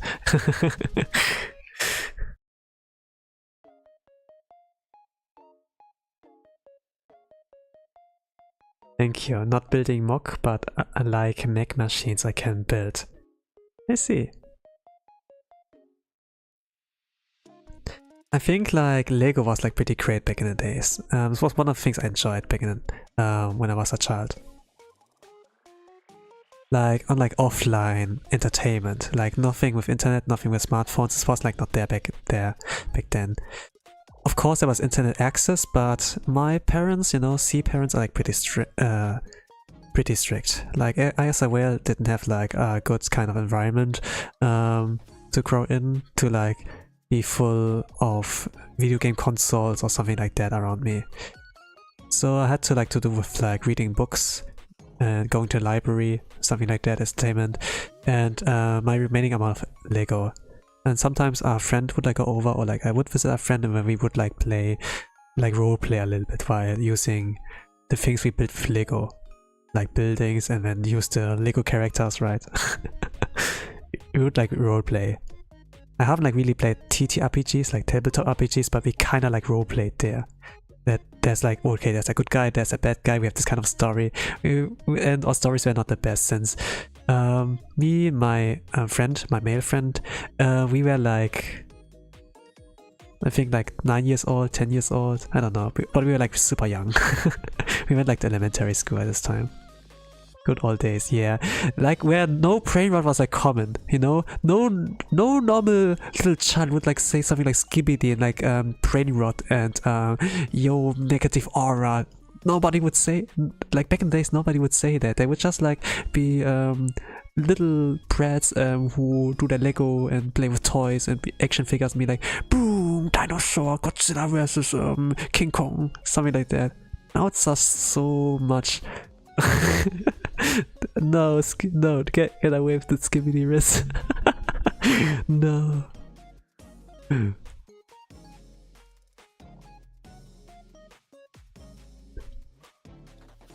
So much mental damage, yeah. Okay.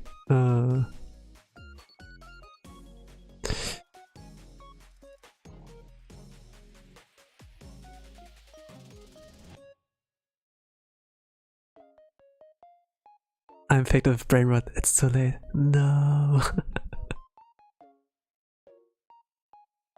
Ja, Vero.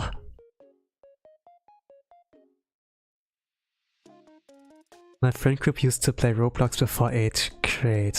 After 8, we just chat, no gaming session. There's still time.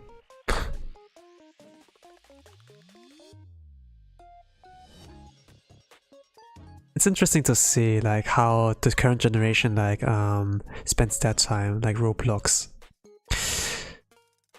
You can do a lot of things in Roblox, I think, and they're like mods that makes like the experience, like gaming experience, like really different.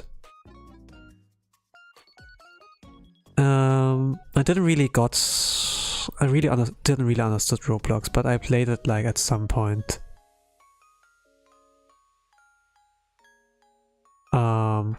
But yeah, it was just like something ordinary, I guess. And there was a phase where I got interested in JoJo, and then I was like, oh, there's a JoJo version of Roblox. But when I got like into the server, and I was like, oh, it's not really interesting. There's not really a storyline or something like in other most video games I played, like a goal. It's just like you can, everyone has like stand abilities they can like choose from when they like F around and have fun. That's what's like about it.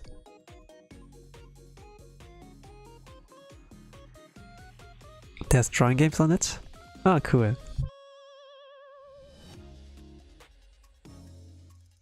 I'm embarrassed now. Well, don't have to be. I don't see it like as a sin.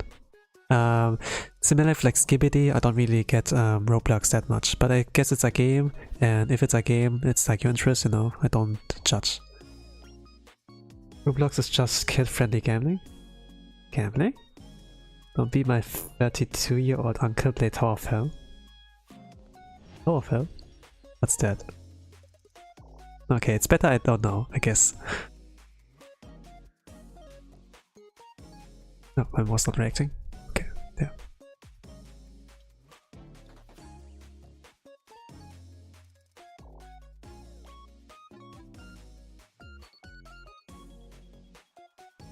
Obey game?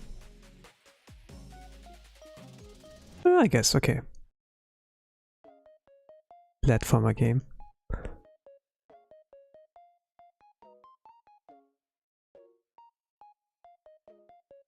Well, you have a clear image in your mind when you talk about Tower of Hell. I don't really get it that much, but I guess the genre. Okay, thanks Freestream IO, I don't need that. Okay. What do I do now?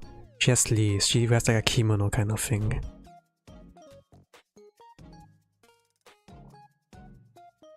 Looks really busty, husty.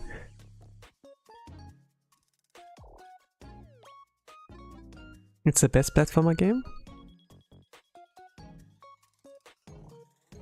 Yeah, I guess. If your uncle like still enjoys it, you know. It must be good.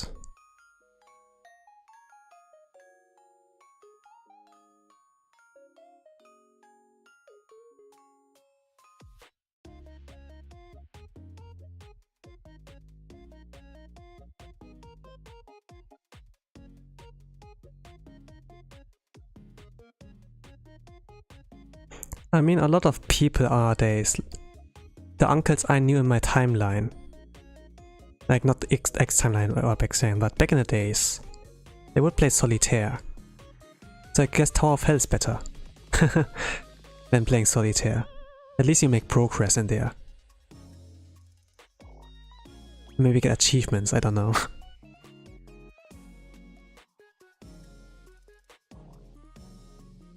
I don't know if you guys recognize, you know, the era of solitaire. Like when my old Jesus would play solitaire on the devices.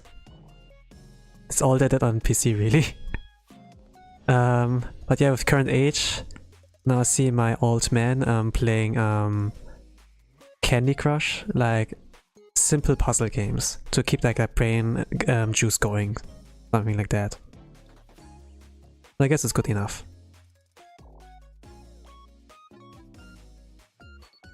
But yeah, if my father would see me gaming, you know, like something like 3D fighters, or like adventure games like Yakuza, then it would be like, oh, that's too high for me. I couldn't handle the pressure. I would like crumble under that, and it's okay. That's fine. You do you. You enjoy the kind of genres you play. It's just like I enjoy certain video games franchises because of the story they have, and it's like really immersive. Like Yakuza was really immersive for me, and the main character was something I could look up to. Also like games with story, right? Enough like something with stakes, rather than like a relaxing game where, yeah, Candy Crush or like Solitaire or like Minesweeper. Nah. I needed like more action, more story, more meaning. I'm not used to play Candy Crush. Dang. My mother's at. Okay. Cool. He's a pro gamer. Cool. Also, what time is it for you all? It's like almost 6 AM for me. Oh, you are in America time zone. Let's see. For my side, you can see it on top left. I'm EU pro.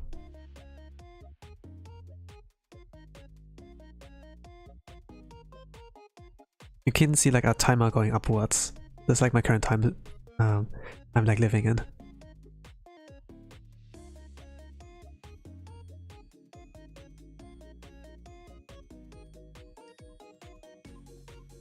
Oh gosh, okay.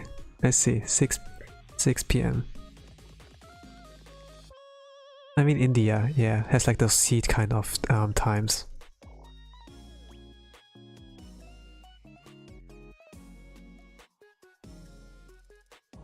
Yeah, it's a little bit weird for me. Normally, if I were to stream, it would be either in the morning for me or like the evening.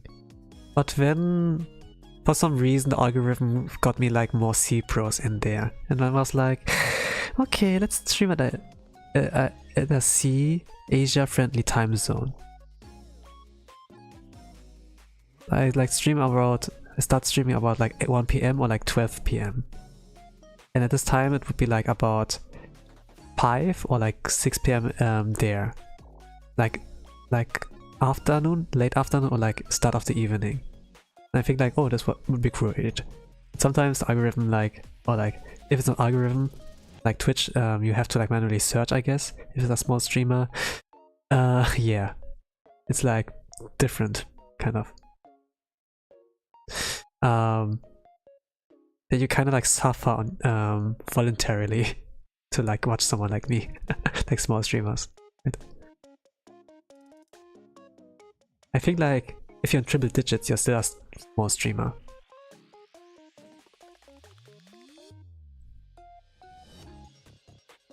But yeah, the thing is like algorithm, like YouTube. YouTube helps actually with discoverability. On Twitch, it's only like helps the top streamers, like on the starting page, you like see those people. And how do you actually discover people there? Some regulars told me, oh, I searched for those tags and then you popped off when I got to your stream, something like that. And I kind of was like, oh, okay, that's cool. I'm the chosen one, I guess. You put the effort to like find something like me. Nah, it's not really like that. It's not really that deep, right? They were just like bored and they wanted to like see if there's like more people in that niche. But yeah, I appreciate it, regardless, that there are like people like you who do those kind of things. Like, you actually are a really great part of the community if you do it like this, instead of like going along with the big stream. At the same time, you don't have to hang out with me. I'm doing fine, I'm doing fine.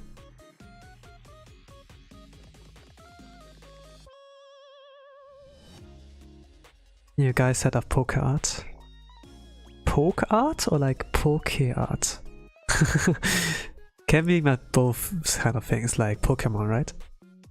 And art of Pokemon. And poke art, yeah. Like poking fun at someone? I think. Yeah, I guess. Don't remember though. They're just reading somewhere.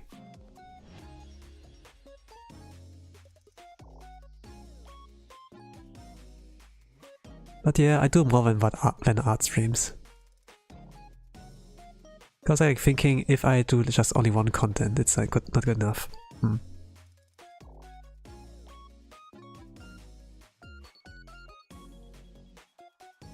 Well, it's basically an app you design your own Pokemon cards. I see.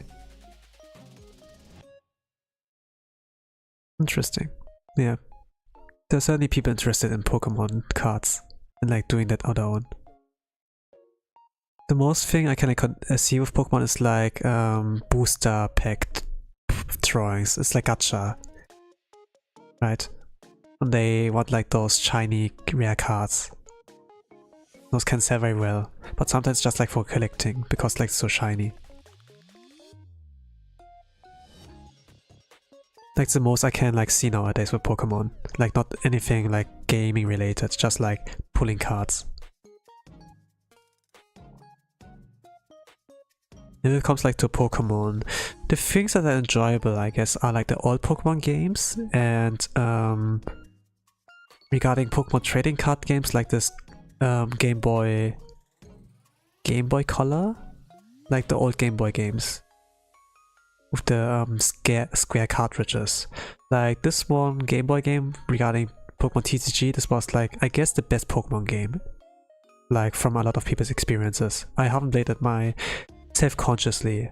I knew I played it, but I never finished it because I was like illiterate at this time. I was a dumb little child, couldn't like read even.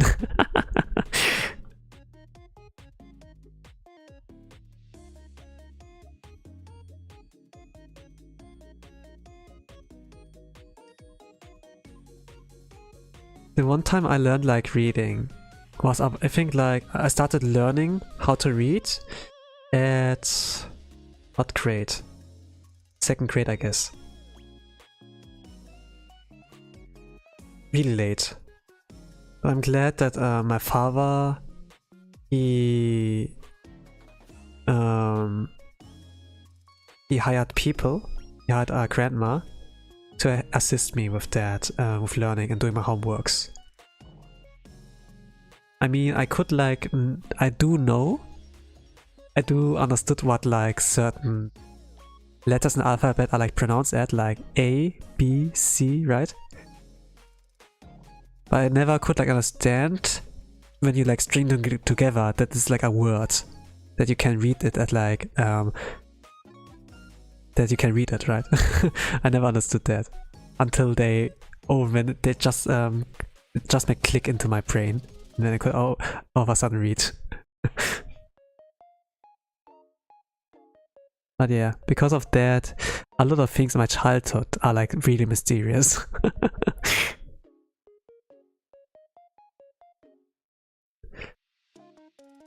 What the heck is this thing? How can I read that stuff? What does it even mean? Are they like doing an ass pull and like making fun of me? I don't know. I could never tell if they're like telling the truth, like what they actually read out, or if it's like BS. And as a child, you're not really smart and you're not like able to read people really well. But yeah, I felt like left out. But I'm like glad that I learned reading it, and with that also writing. Because in order to like write, you need to like understand what those strings of like words actually mean. Like strings of like letters, yeah.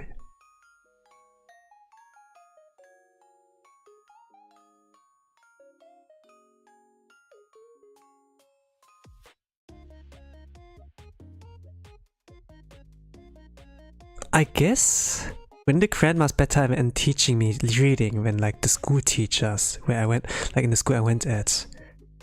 I guess the grandma needs a promotion. The wisdom of older people. It is like so different. And actually I respect the old people a lot.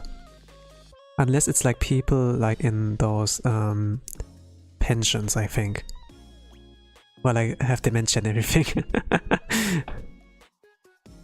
They can be really a pain in the ass. You have to like take care of them and respect them still. But in general, I do respect old people. Thanks to that. That they like have so much wisdom and like so much better than like telling me stuff. And you know, those grandmas, grandpas, mostly grandmas are like so nice. Hey, I made some cookies, do you want some? Oh yeah, thank you, grandma. Oh, I made some scarf for you. I made you like some hand-knitted shirt here for you. Oh, thank you, grandma.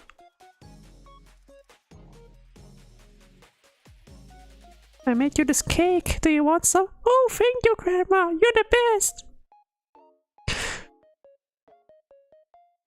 This grandma would also give me a lot of candies, you know, and every time like I finish my homeworks or like bring back like good grades.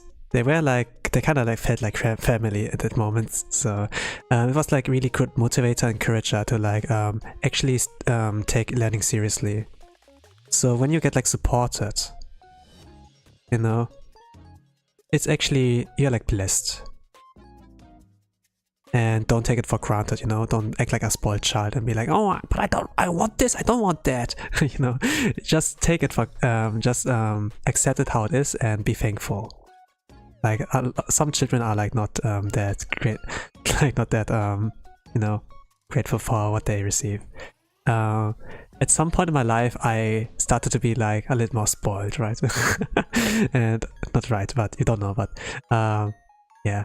I would like learn from that mistake and be like, okay, yeah, I think here I messed up. That's not the case for Indian grandma. Yeah, I mean, sea people, they're like really strict. They are really, really strict. I mean, India's like still in the sea, right? Southeast Asia. But yeah, I mean, I'm like from Germany, right? So I'm like in the European kind of space, and those people are like really nice. I don't know. But I guess like in America, there are also like really nice people out there. They are not like how they are portrayed in like media. Like, you know, the way like America presents itself like in social media, it seems like it's like the most dangerous place in the world. And everyone has a gun, everyone has a weapon, and like terrorists out there. But actually, the people there are like pretty nice and really open when they have a problem. When someone like, you know, in Great Britain or like in the EU in general, when someone has a problem with you, they don't like you, then they don't like say it directly, kind of. They leave you in the dark. It's kind of on the lines of like when they write you a letter or like a message, and then they don't write with friendly regard. They're just like with regards. Then it's kind of like yeah, this kind of indirect attack. But in America, they be like if they have a problem with you, they say it out loud. And they'd be like, "I don't like you, asshole," and they like just say directly what it's like on their mind. I kind of like that. While in the EU kind of scene, they're like so, you know, they're hide between so many layers, under so many layers. It's kind of like, I don't know who they're at, where they're at. Yeah.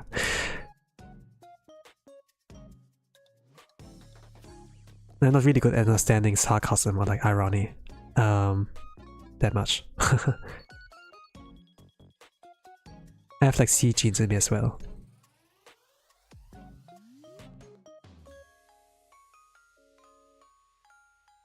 How do I do this? Actually, I can't do it like that. The thing is, like, when it's like this, I have to draw it like that, yeah. Then it stops here. Okay, yeah. I'm probably gonna continue with the chibi one, coloring wise. Yeah, Indian grandma are just politicians. Holy crap. Yeah, I mean, I got a little bit of taste of like how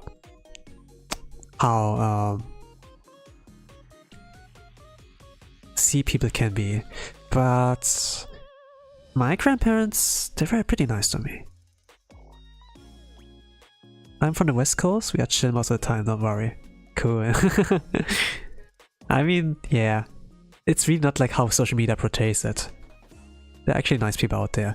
And the thing is, like, I met like Americans as well in like in my place. And they're actually really cool people.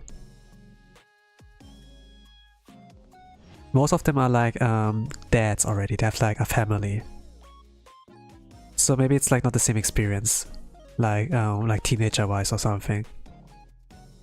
But I was like in the art chat at some point, and when I talked with someone from Chile, it was like a really great experience, you know.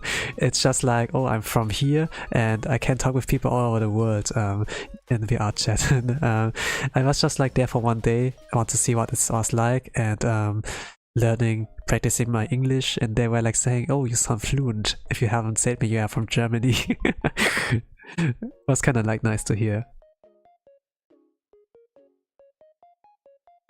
Yeah, I was really just there to practice my English. When they said me I was fluent. Maybe it's like this, that kind of like saying, oh, Ego Jose, Nihongo Jose. But actually it's not Jose.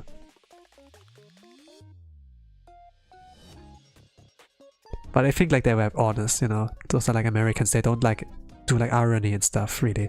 If they're like really honest what they say, I suppose. This was my impression, at least, from my experience here. Oh.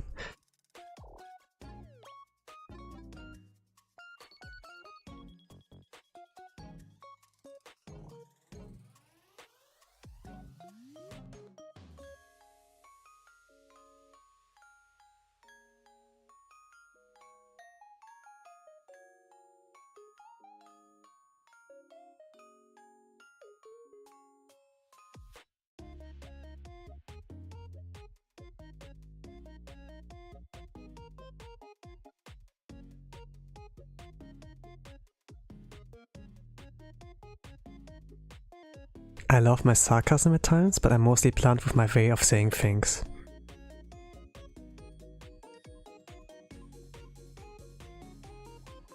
Yeah, if people know where you're at, it's pretty good. Sometimes you want to establish like a certain kind of way you are as a person. Establish. Oh gosh. I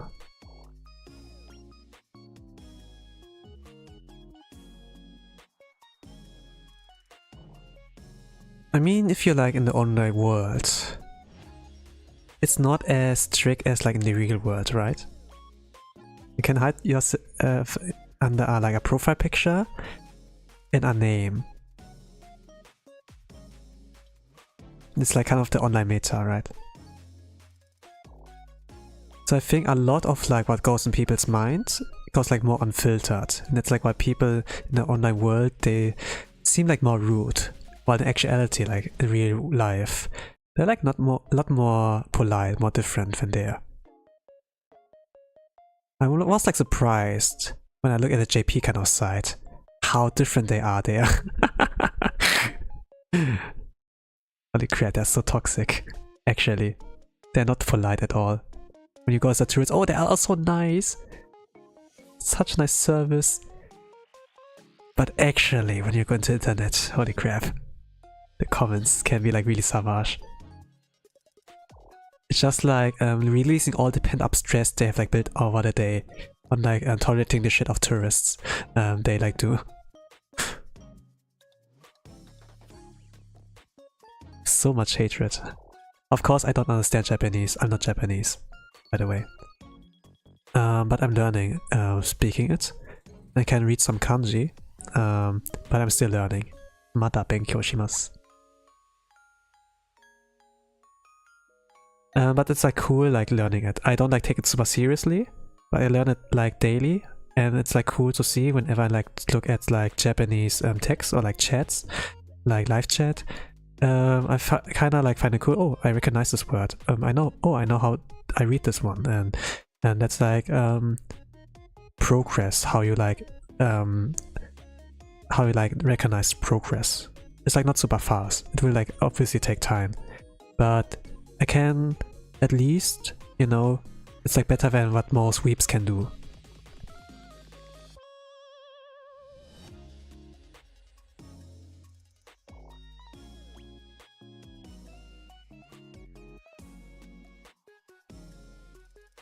But yeah, if like some random Japanese tops into chat and like says something, they're like some kanjis, I don't feel like confident in like being able to read that. Some things I can recognize, yeah, but at some points I find my limit. There were like some cases sometimes where JP bros popped in. I can't like, I could like read, oh, the konbanwa or like konnichiwa, but the follow-ups are like, oh, what does that mean? I'd be like, oh, I can't read kanji. Rimashen.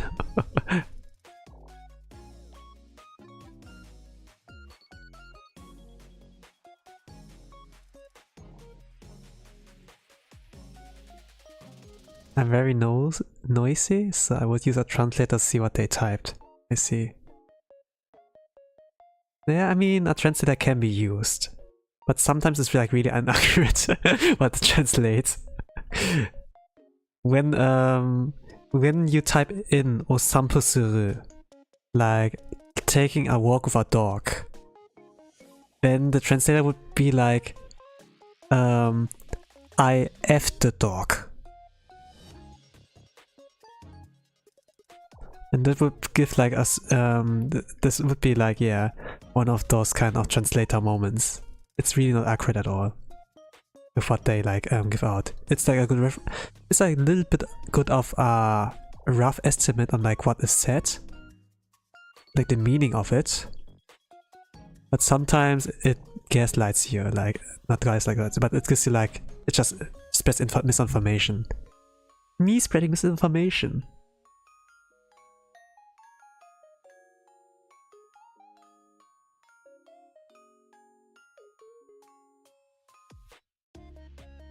Our native language was Spanish?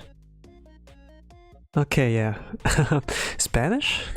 Spanish, yeah. It's like one of the most used languages, I guess, in America. Like, Latin America, right? But isn't Latin? No, not. But like South America, there are like a lot of people who can speak Spanish. And if it's like not that, you know. It's cool though. It's really cool languages. You can connect with a lot of people in the world.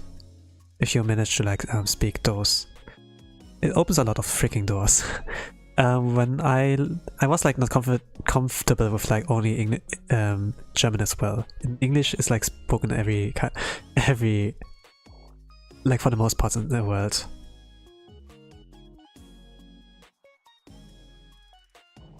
Oh yeah, cool. I support the grind. Let's go.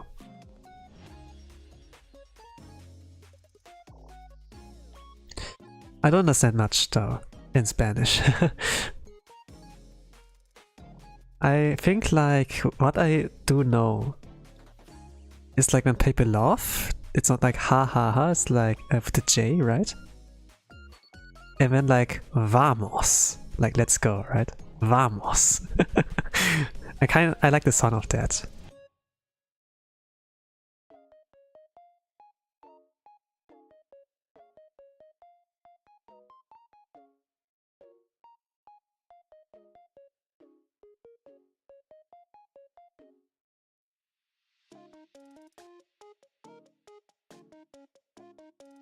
Thing is was I was competitive in Smash for a while.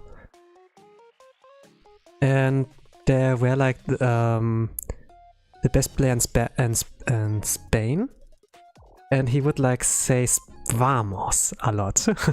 And the way he like does the accent and gives like a lot of weight, the bass makes like sound really addicting kind of to listen to.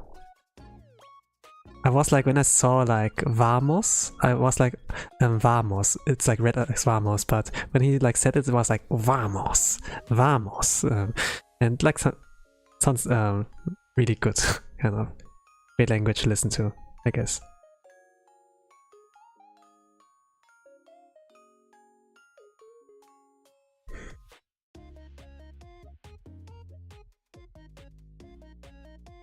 But yeah, in general, I like doing funny noises as well, I guess, as a streamer. But not even as a streamer, like when I was a child, when I was younger, I tend to make a lot of funny noises, kind of. And when I saw like some TV kind of things, and I just wanted to like replicate the melody, I would like do like those funny noises. And yeah. It certainly is like different if you like play with your voice around, like how it can sound. You read the original soundboard? I don't know. But it's like pretty fun doing like voice work and like how actually how that actually is helpful for entertainment. You know, like voice acting wise, or like breaking the silence. Or like playing with your voice around, like it's like my usual speaking voice kind of. It sounds like a usual speaking voice, but you can't make it sound like different.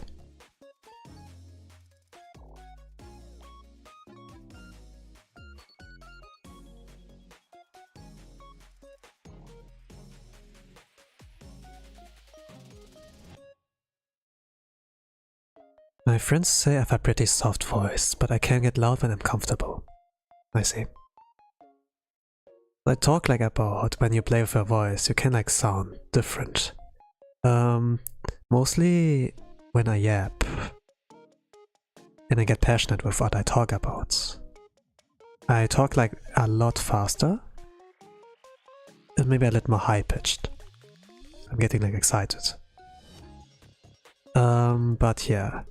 Since I talk about like playing with a voice, if you slow down and are like more lower pitched, I think it has like a different kind of aura. I say like this word aura like a Gen Z, I suppose. But when you talk like in a more composed, more calmer way, rather than high pitch and fast pitch, people take you more seriously. So if you want to like sound more convincing, then yeah, it's like that. But it's easy for me to break this composure as well. I like playing with a voice around.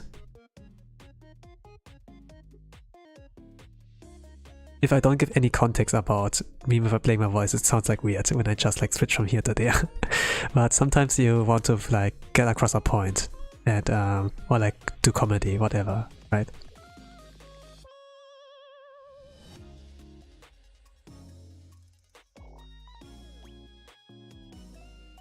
I kinda like admire voice actors for that. That they're like pretty flexible with their voices and how they can sound really different from all of a sudden. Like usually I identify them with a certain role, like Japanese voice actors, like for a certain role. I really enjoy it, but all of a sudden they can sound different. It's like really interesting. Last 100,000 aura. Yo.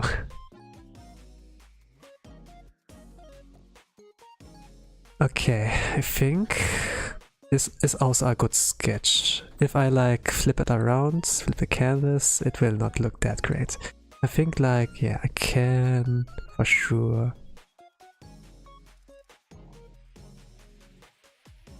Voice actors are so magical, like how can they have so much range? Right? It's not really talent, right? it has like something to do with like playing around with your voice and like training it. If you have done it as a child a lot, then naturally you have like a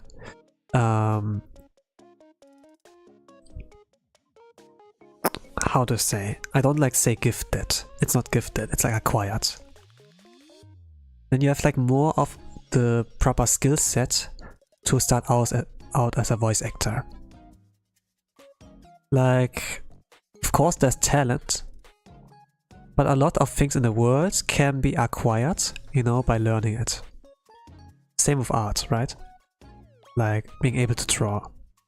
It's not a gift, really. It's like also like by acquirement.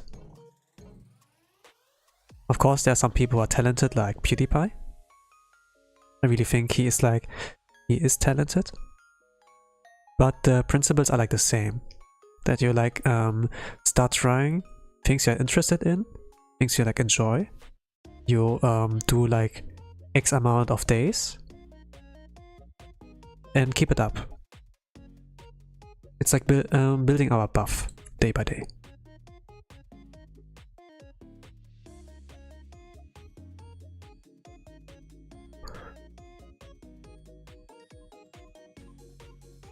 At some point it's like really good enough that it's like a developed skill. Really cool.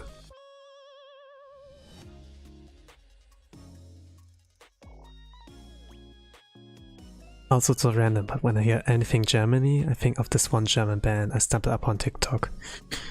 I see. So when I'm like, yeah, dumping out that I'm from Germany, you connect me with like music. That's cool, I guess.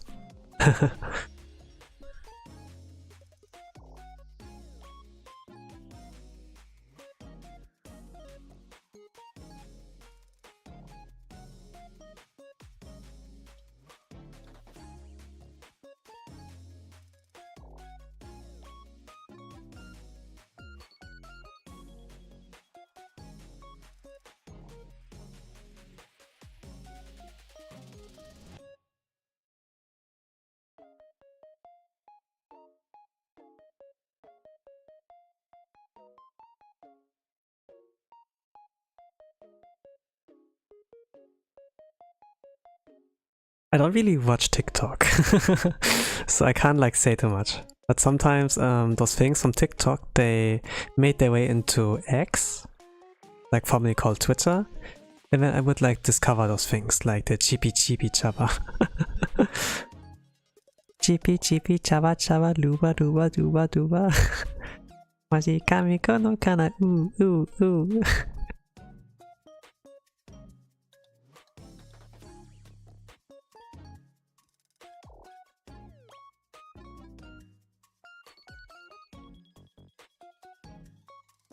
Yeah, it's just like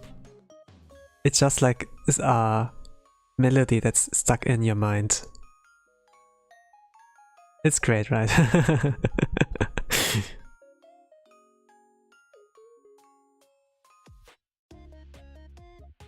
It's definitely better than Skibidi.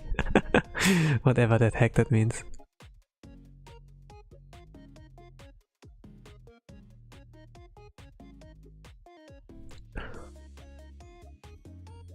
But the memes are like pretty great that come out.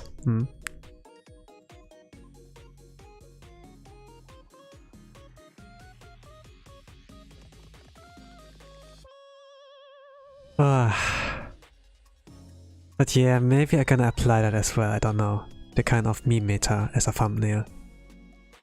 You can get ready for Skibidi Tosan at some point. Oh gosh. But yeah, Twitch meta doesn't really use thumbnails, I guess. So I think it's useless. I don't know what it's all about. All I know is that it has lore. I see. Interesting.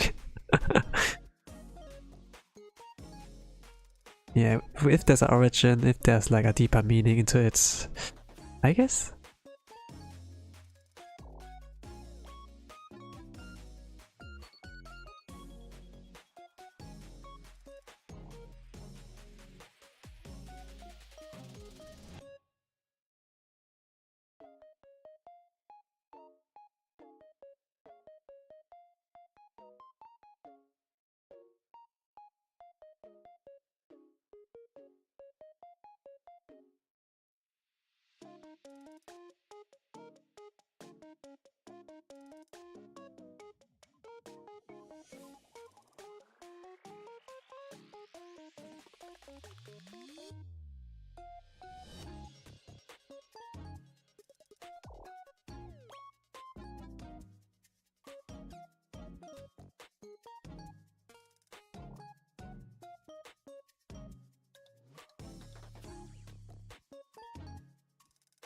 Might take me another hour.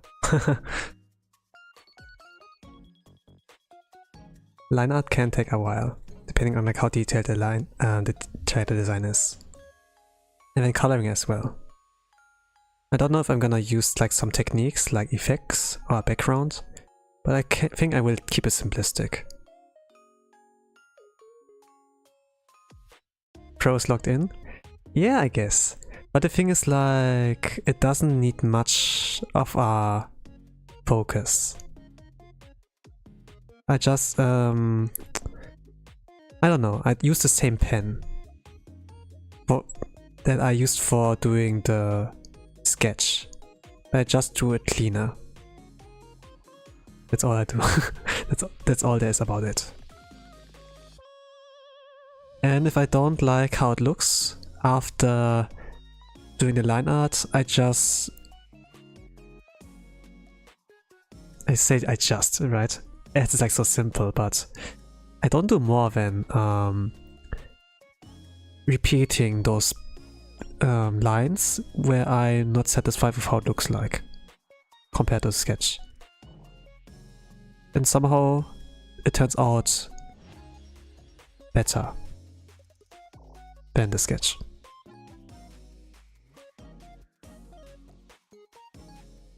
Sometimes I would post also the sketch version of the finished artwork, just like to see the comparison.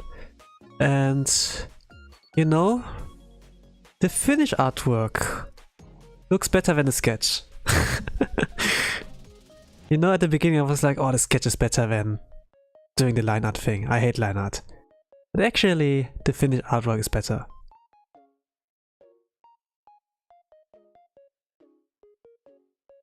I just had to get used to it. I say it just do it like that. It's so simple.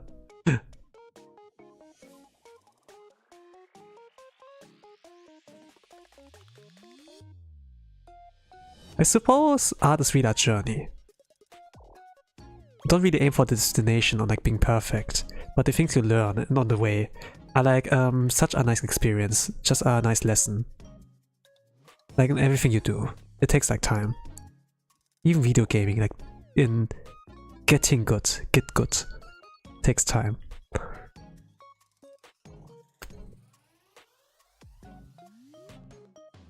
I like the journey.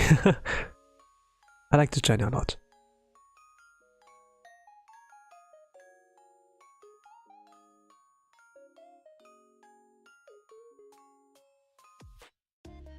Even though, you know, we have like October, right?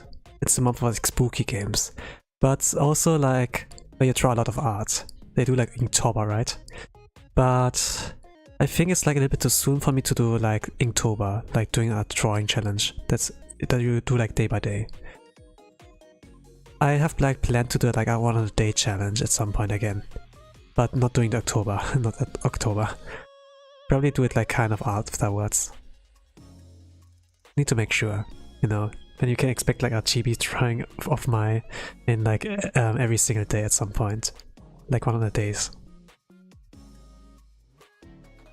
I did something like that once, 2022, 2 years ago. And it was kind of nice.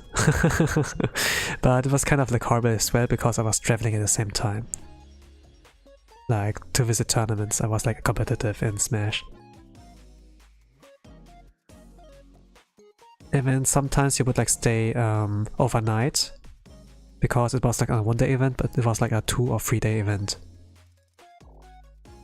And then I couldn't like access the PC, and with that also I was unable to access the graphic tablet and like Clip Studio, so I had to draw by hand. like drawing a sketchbook. So yeah, the thing is like, when you're like an analog artist, you know, like draw with pen paper, when you progress, you like transition to digital art, you have to really learn drawing with that. Like the things I learned from drawing, the thing I learned from drawing with pen and paper, I can't transition that to digital art. So the one drawing challenge, while using both, didn't really contribute much to like learning digital art. So if I ever were to do a drawing challenge again, I rather could stay consistent, only doing that on a drawing program on the PC, rather than like pen and paper. Have you used Clip Studio Paint? Yeah, I do. I do. It's really good. It's really good. Even though I don't use most of the tools, I'm not like masterful yet in it. I think like VTuber wise, my Inanis, she is a lot better than me using that. Like the way the beat and how she draws is much faster. And the quality also fast. Like quantity and quality is there. But yeah, everyone has their own preference, of course. Like Clip Studio Paint, it costs a lot of money. Like there's a one, it costs money, not a lot of money, but it costs money. There's like a thing with controversy at some point with like subscription base, but the thing is like you can buy the whole pack at once and then you don't have to worry about things anymore. And you can access like already a lot of stuff here. And you also have like, you can use those patterns, you have like 3D models you can here use, for example, right? And use as a reference, and you have like bodies, heads shaped right here. It's like super cool. I never used those, by the way, but if I'm like working on a big project, I consider using those. Like some pro artists use them as well.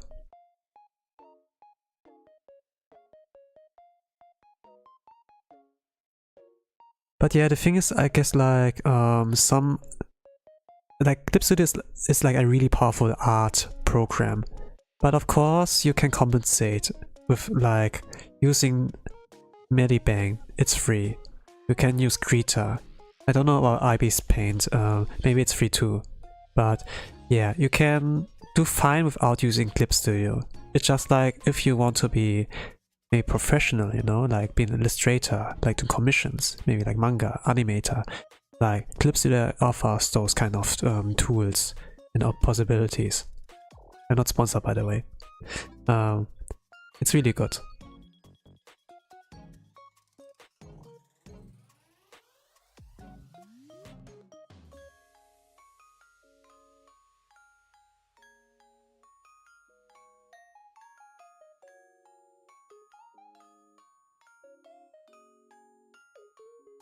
And yeah, there are a lot of other artists in the community who like provide tools for you.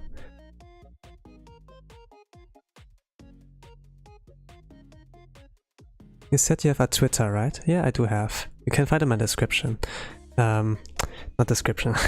I don't know. About page in Twitch, right? I say like out of habit.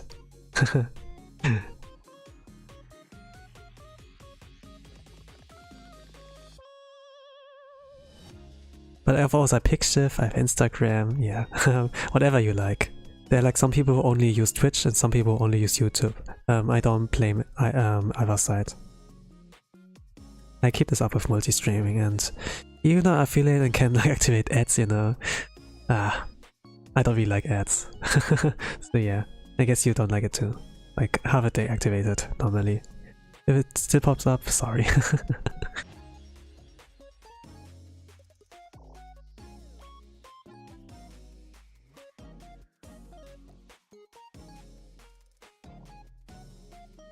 I'll be right back for a moment. I'm going to check your art.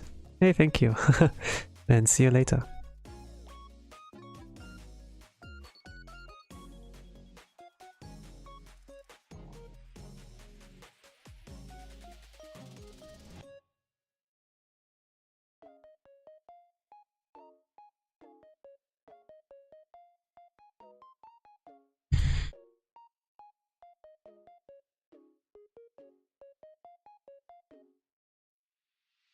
It's kinda cute. Naco's kinda cute. Try like this. Kawaii jan. I know she's cute. If I just make her a little bit smaller and make her do cute things. I wonder if she will use that as a thumbnail. Or like for schedule art, whatever. Kinda curious. Thing is like a VTuber, like Amelia Watson, she used up my pinned art in Twitter, like for a stream. And I would have blown up if she didn't forget that art was drawn by me.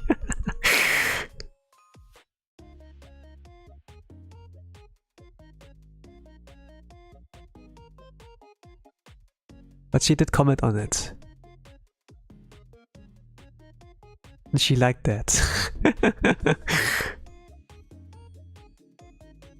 And yeah, it made me really happy.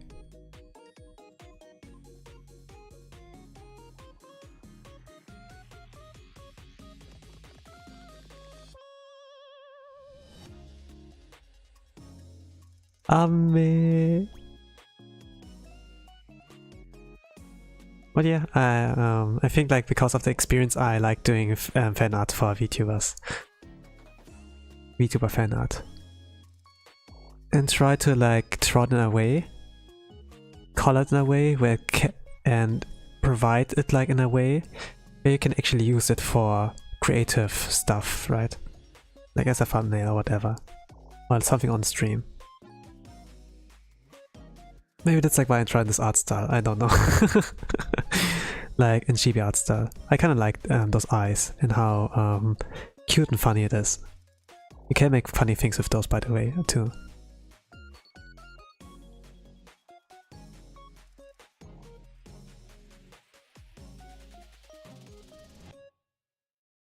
I'm back, your art is so darn cute. I followed that too, hehe.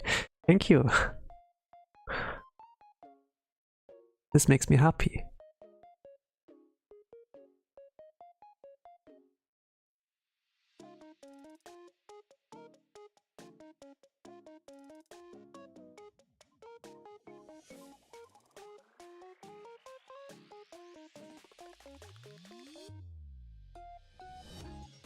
Hello Jack, welcome to the art stream. I'm drawing a VtuberFanart of Mochizuki Naco, welcome. Oh, they said your art is so pretty? Oh, you understood that, thank you. How to say that? Gracias is maybe like Italian, I don't know.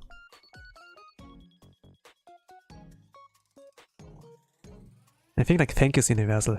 Hey, thank you Jack.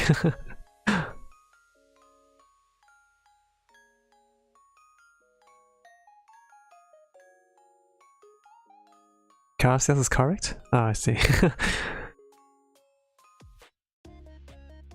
Gracias. Yeah, I only like learned certain lines. Yeah, but okay. Never can hurt to like learn more stuff in the world.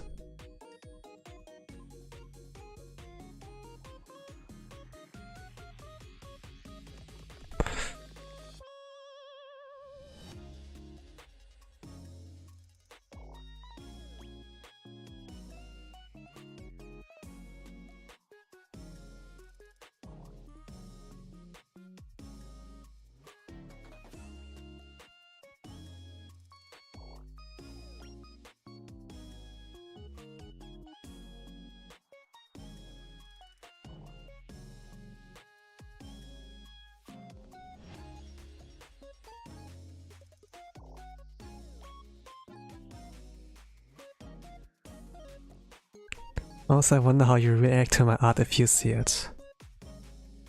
I mean, you have followed me, I should have got a notification. So I could like check it out. Now, did I got one? No. Didn't got a notification, huh?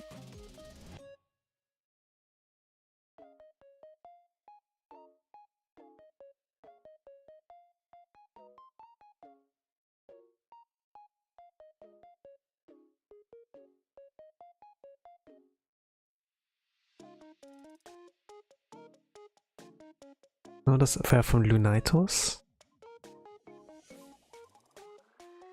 No, I don't see anything yet. Ah.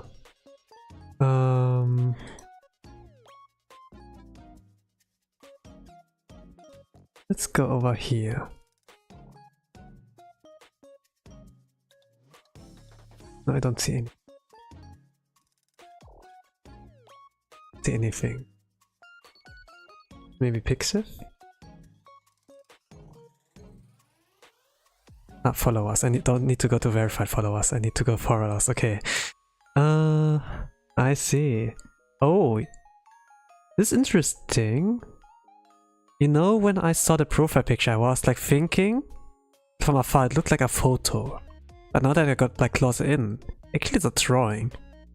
すごいじゃん. Like when you can mistake a drawing for a photo, it's actually a good sign. That's good actually. It's like really different from my art style, but I can see skill. I can see that there's effort made in there. Doesn't look like you can do it within minutes. It takes like certainly some hours to make it like look like that. Cool.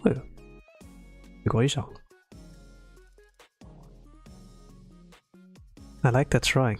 Hey, thank you, L-Jack. Gracias. Yeah, I'm a slow drawer.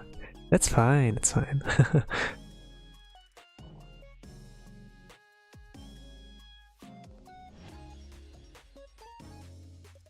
You know, I'm faster than like some slow drawers. Like, I'm like faster than Aurora when it comes to drawing. But the end result, like, the thing the result she gives, like, the end result is so much better than what I can ever do. So I respect like that, you know. Like quality-wise, it's so much better than mine. So I can't like argue against when people are like outpacing me in like quality. Everyone like express a certain kind of thing. Everyone has a different kind of idea, like creativity and like a lively headspace.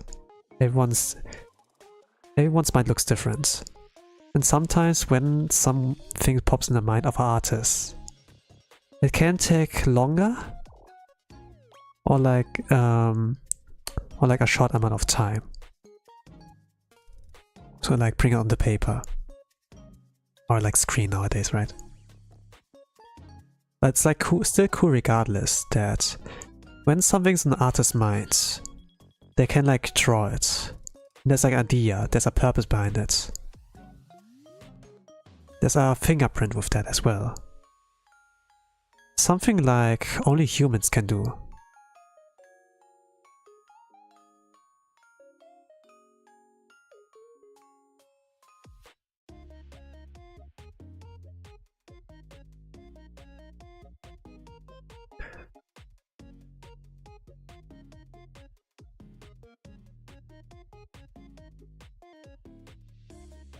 I think fingerprint comment is so true, yeah. It's really unique. Thing is like two persons in theory can draw the same thing, but because their experience in life is so different, sometimes they change like few things and make it like, you know, they give it like their own fingerprint, they leave their own fingerprint, they give it like their own style, their own twist to it. One guy could like follow the recipe in a book, like thoroughly, precisely. But the other guy could be like, I like sweet more than sour, let's put in more sugar in there. And other ingredients. And then something different comes out. I like the way you articulate things. Oh, yeah, thank you. I guess for someone like me who wants to practice speaking my English, it's a step forward. Thank you! Gracias!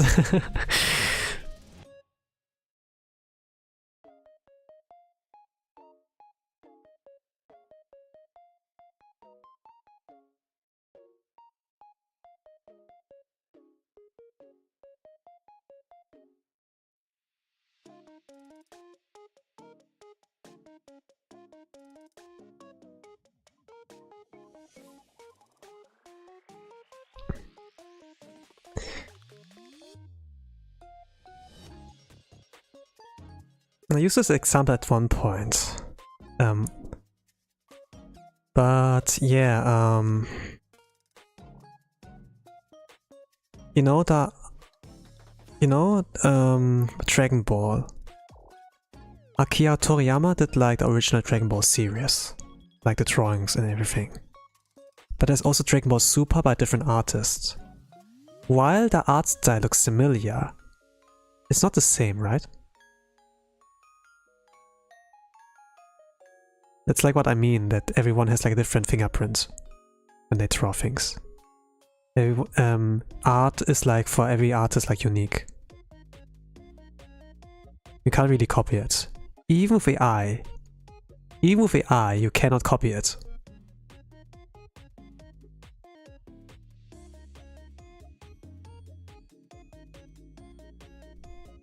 So yeah.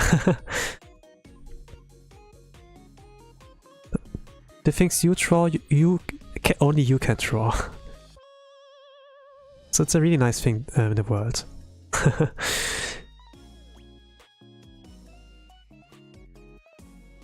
I say like Dragon Ball because I think in Mexico, or like Spain, probably in both kind of cultures, Dragon Ball is like a really important thing there. I think like the death day of Toriyama is like a holiday there. I don't know. Yes, Mexico especially. Okay, then it was a good example.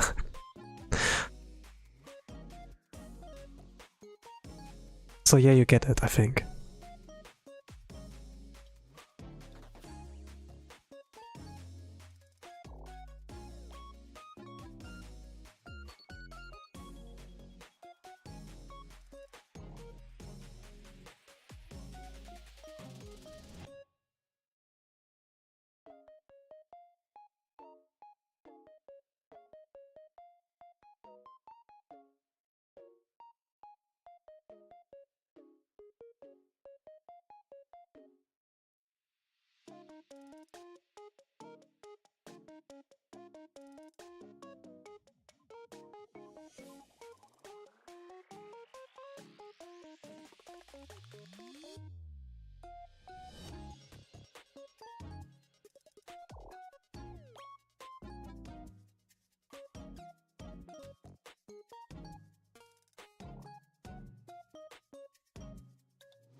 To be honest, Dragon Ball is the first manga I've read. And it's maybe the reason why I got into drawing.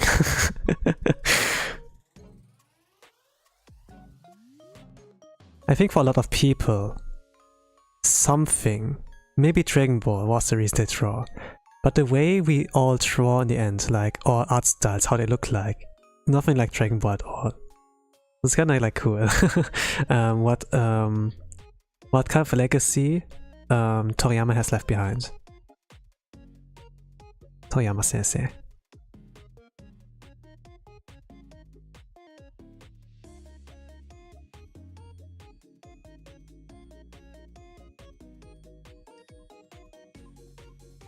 You can just give off respects to this guy.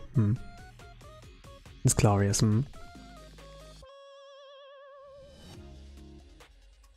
I mean, I saw your art and it's a different aura, but still, you know, it's nothing like Dragon Ball as well.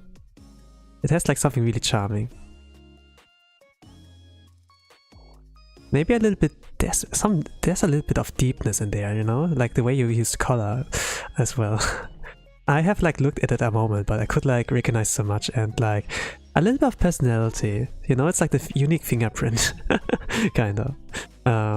That tells like so much about people. But I don't want like to go in and hyper analyze, you know? I just like notice the thing, and I think like this is super interesting. Maybe I can apply that as well, you know, since there's like technique behind things.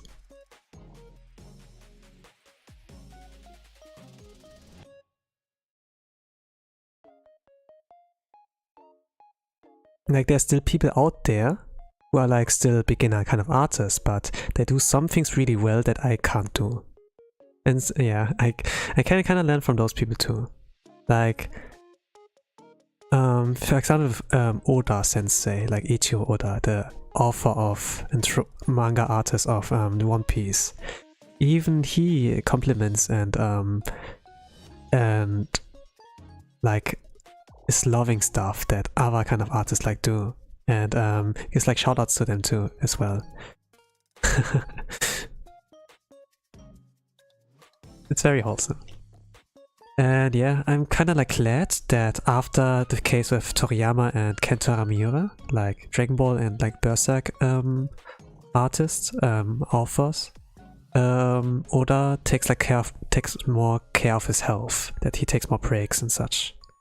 Since like One Piece is like way too big that he can end it like half-assed. Yeah, he needs to take really great care of this work, but also about he has to take care of himself. That it's not gonna end up abruptly. It's like such a big responsibility.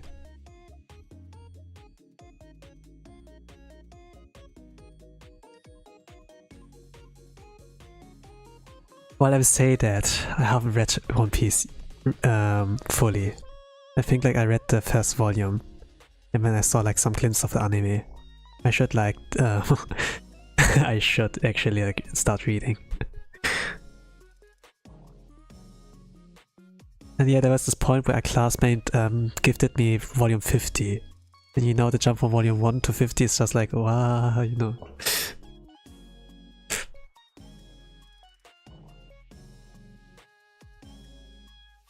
OMG. That's a big jump, yeah. Shonen Jump. Get it? Oh gosh.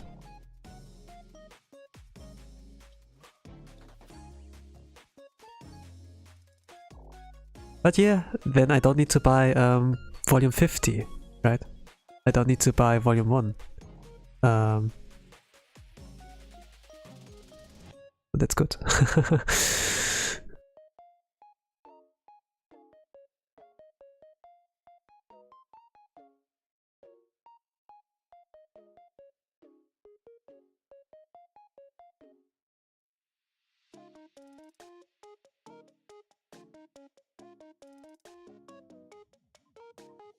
Oh my god!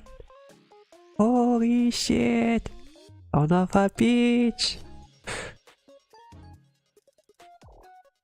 I enjoyed JoJo. I enjoyed the voice of Jonathan Joestar in part 3. This legend also. This voice actor become also a legend like Toriyama and Kentaro Miura. Oh man. Time doesn't wait for anyone.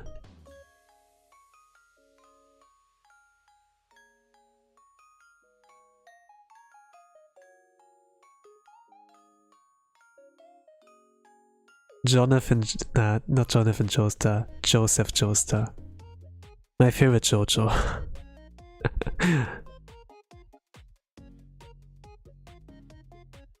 But yeah, I need to like check on the other parts as well.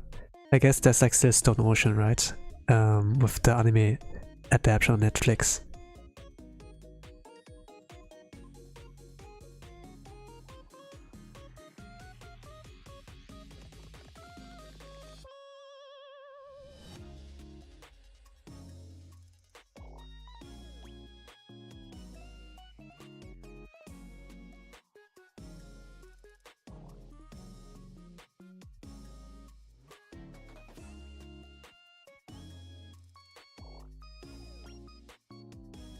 Kinda glad I do this drawing today. Yeah, still it's a birthday, but outside of like merch, I never have seen her at GB style before, Naco. Like I never saw her in this style. He's super cute in this style.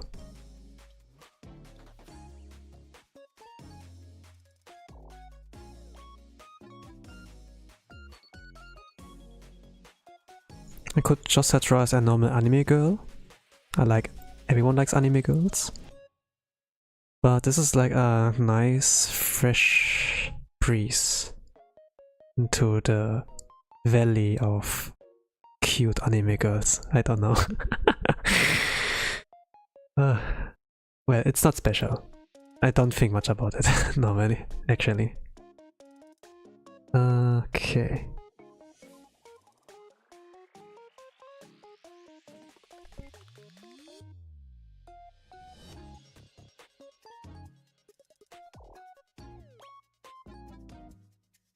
But yeah, it takes a lot of time to do line art.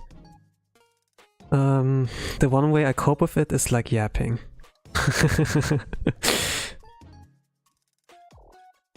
I need to do something to keep my sanity intact, else I'm gonna go insane.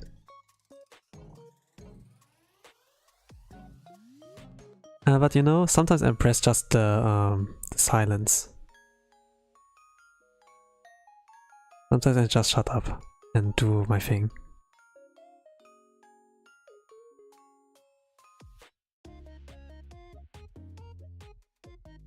Especially if I'm like drawing without an audience, like it's like more important. But you know, there are like a lot of artists who just turn on music or have like a video in the background. So it's like not really silence. With all the resources out there to learn drawing, there's also like resources to entertain yourselves, right? Like you guys are watching a stream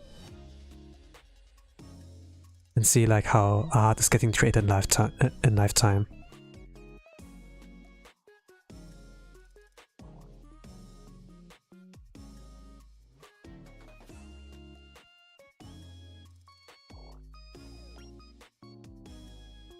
I listen to music or listen to a stream when I draw. Sugoi. Yeah. You're just like me, for real, for real.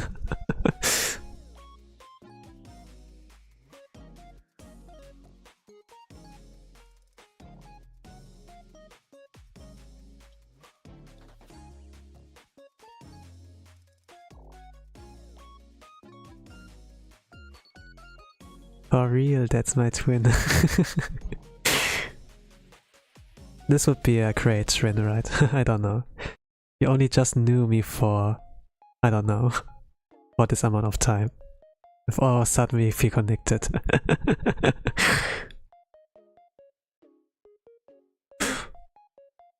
But yeah, internet can be cool.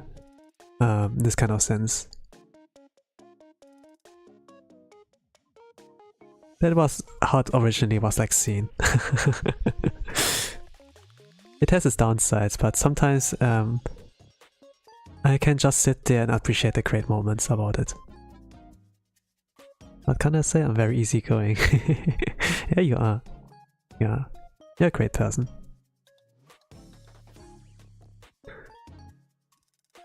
Now you guys are actually all you guys actually are great persons. I mean, I can be too, right? Of course I am great. Sugoiじゃん。僕はすごいじゃない。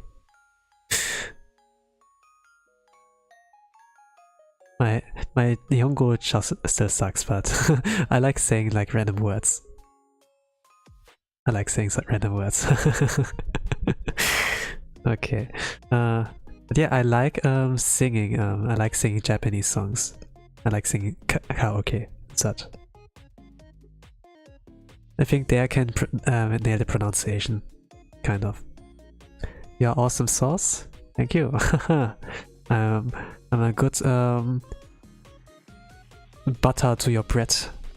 I'm gonna be the shit to your piss. Okay, if you're eating, sorry. Yeah.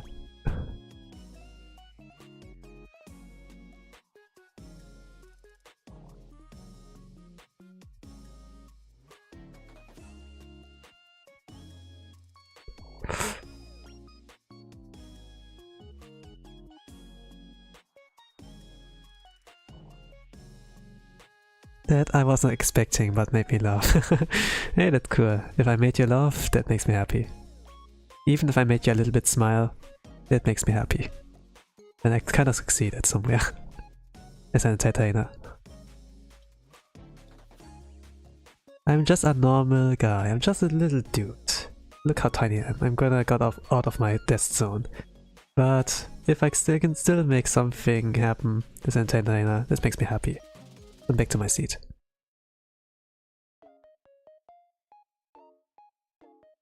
I'm so small, right? Just a small boy. And not at all like what I my profile picture for Twitch and YouTube. Or like Twitter at all.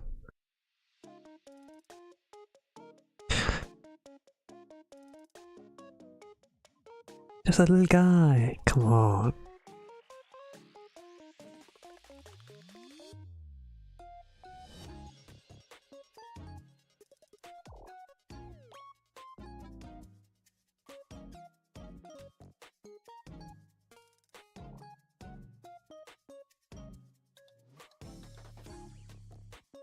Not buying it.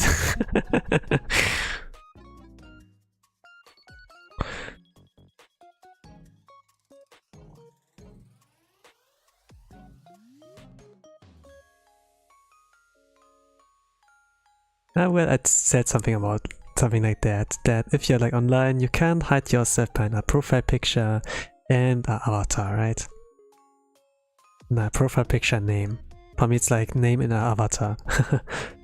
I can be anywhere, anyone. So I guess. I like playing with a voice, so this could not be my real voice. Actually, I sound like this. Actually. I'm actually not that cool. I don't have like a calm voice and such. It's my real voice.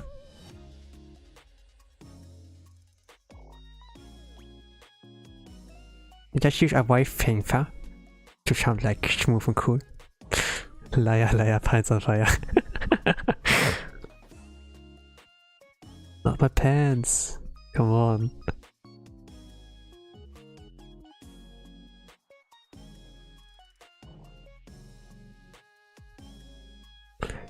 Fire, fire, light the fire.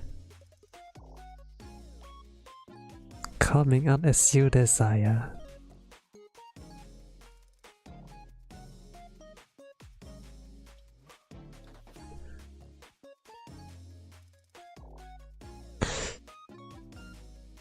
I like this song, Rebellion, from Hololive Advent.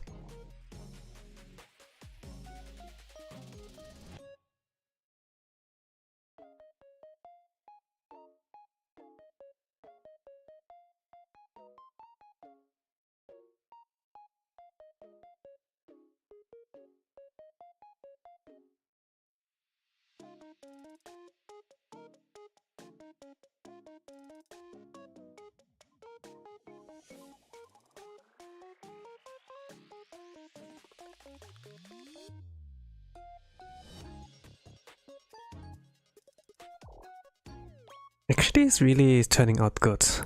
Didn't know that. But yeah, the end result looks better than the sketch. Even if you at the first sight like the sketch more than the line art. I guess. I use the same pen for doing the line art. So maybe that's the reason, I don't know. I'm getting every time like surprised on like how it looks like. I'm still like in the journey. I'm still not in the destination yet. Not the level I like want to be. But actually I don't really aim for something. I just like do it. It's like with me with what learning Japanese, you know? That every now and then I like recognize certain kanji and be like, oh, I can read that. And then I see like, oh, I made level up with that, I guess. I guess if I start understanding like why it starts looking good, like the end result compared to the sketch, I think like I made improvement. I just draw and hope it goes well. Same, cool.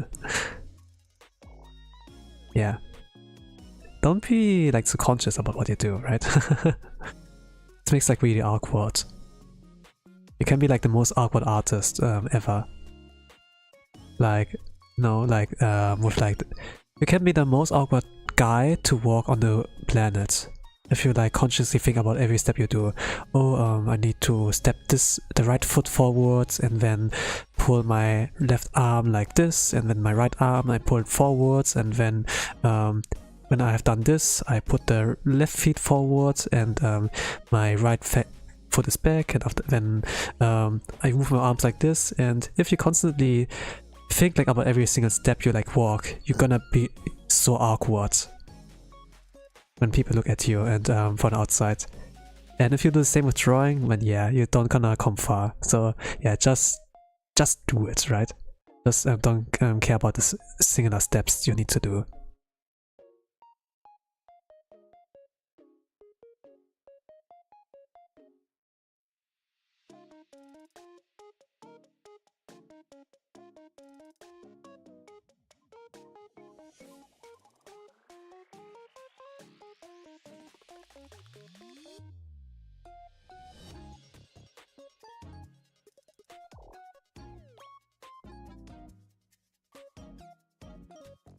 Yeah, I stopped caring about steps a while ago. Great. They suck anyways. Tell them.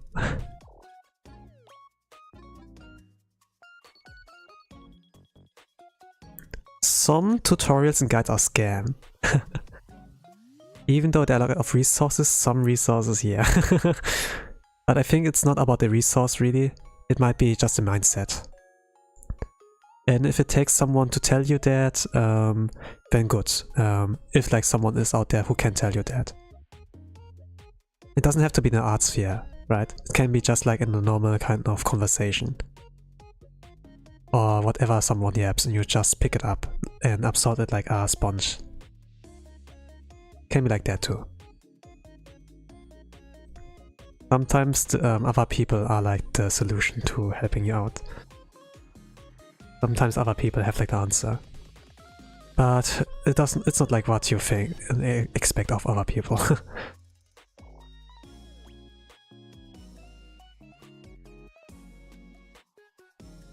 It just like got into me after I opened a new door with learning English, you know.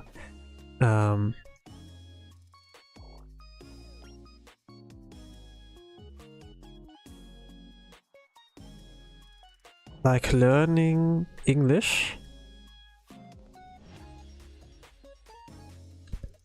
After like unlocking English in my skill tree, I unlocked like a new event, I could like say. And with that, new opportunities. Yes, you could like say it like that.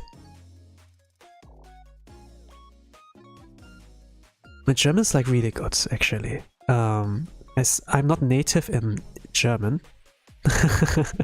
It's not my first language. In English it's not my second language as well. I'm not ESL. I can't like say I'm ESL, right? ETL doesn't sound like weird. English third language. But yeah, I'm getting there somehow.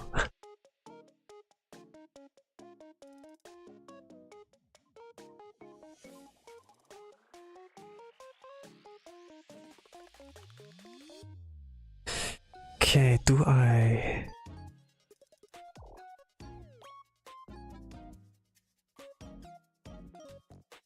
What does it look like? New event is me. Yeah, you could say so. You could say so, but I also am an event, right? I'm limited event. Like the streams are limited event. Now maybe it's not limited, right? But the live event is like limited. If my stream ends, there will be an archive. On YouTube it lasts forever. On Twitch it's like 14 days.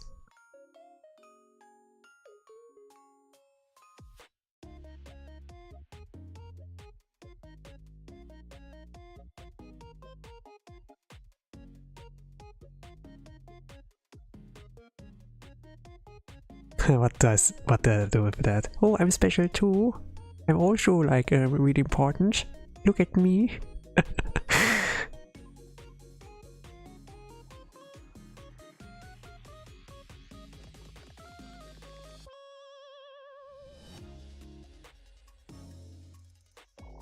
I have 2 viewers looking at me right now. I'm so great.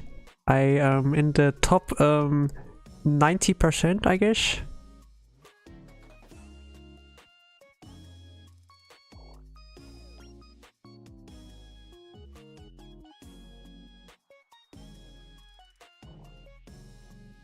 I don't really care about views, I would say.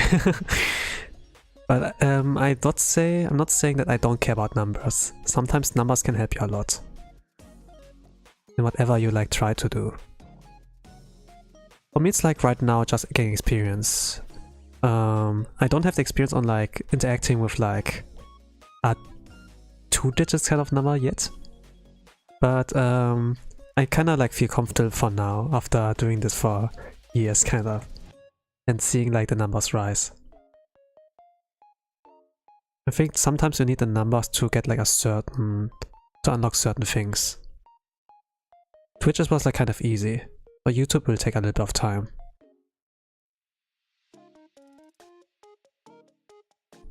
But yeah, to become a Twitch partner is like it's like not that easy, I guess, for some people.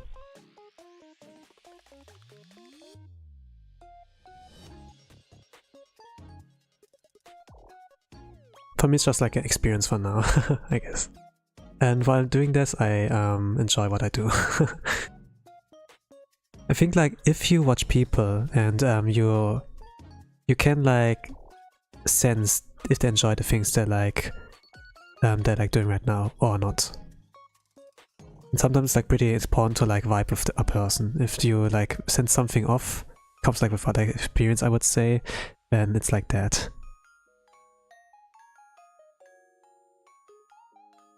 But I wouldn't like say the content creators are bad ones, just like they need my experience. Sometimes it's like worth like stay with them a little bit and see if they like get better on their own. But yeah, it takes like a little bit of time, I guess, in every thing they do.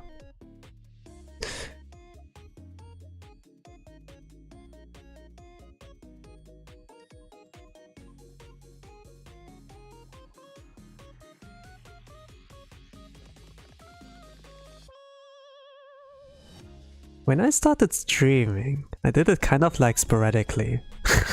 I was just like a guerrilla streamer. I didn't have a schedule really. I just started streaming whenever. I think for Twitch it's not really good. You need to stream like daily, kind of. You need to keep up the grind. To be like discoverable. And especially if you stream like long hours. So if you're like not an endurance streamer, it's like kind of bad. I was not an endurance streamer. I am still not an endurance streamer. But yeah, this art stream is gonna be longer than 3 hours. So it's maybe my longest art stream.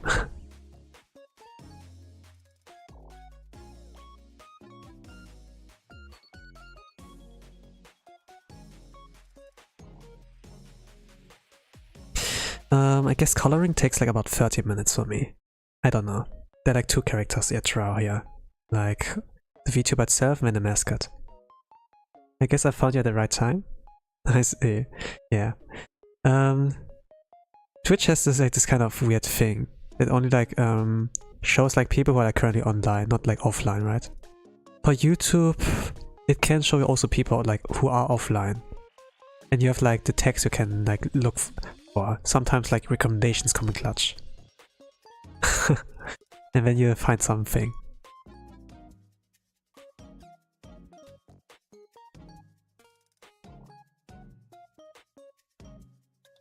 So what is better, you know? Like growth-wise. Can't really like say. I streamed like 2021 only like on Twitch. And 200 followers, yeah, I could like gain in this time. But I did it like sporadically, kind of. Not consistently. But yeah, multi-streaming. I did think like I did it last year at the end, like continuously, like every day, like every week, at least 3 times. I stream like every week at least 3 times. I have like a schedule. So yeah. I actually found you today on YouTube, but switch over to Twitch. Hey, that's cool. I mean, Yeah, YouTube has this kind of recommendations thing that makes it really cool. Twitch has like less delay than YouTube, so you can actually almost chat in real time. It's like the advantage of that. There are like more things though, but as a content creator talking to a viewer, I think like I could keep like some secrets for me. but yeah, those are like more of open secrets. If you know, you know.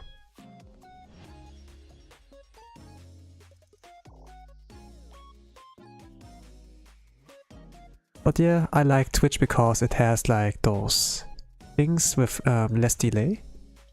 And sometimes there are like those rewards you can get, like those points, right? Right now with my points I don't have much set up. At some point I had like, if you reach 1 million points, I will draw you something.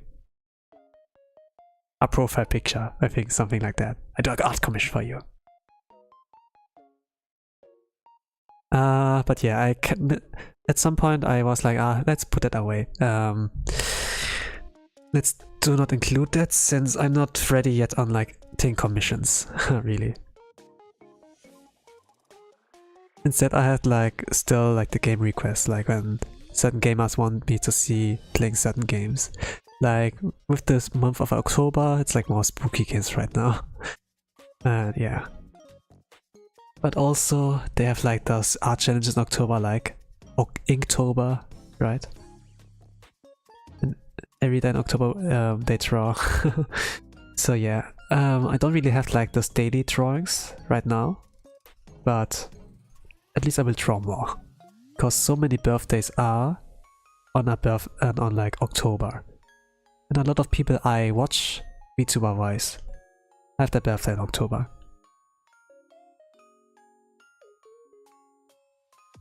Spooky vibes, hi.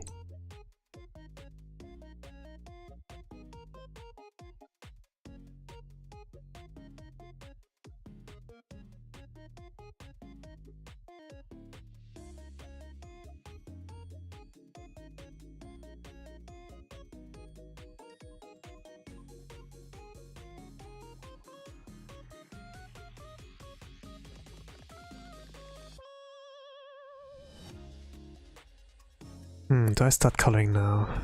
No. There's still like some lines I'm not satisfied with. Yeah, I think like line art takes like the longest for me whenever I like draw. The sketch I have like the most fun with, and then the color. But the thing is, like, coloring is super simple in this art style for me. There's not much on depth. But sometimes I would add effects, like with the first picture from the bottom left, like shadow wise, and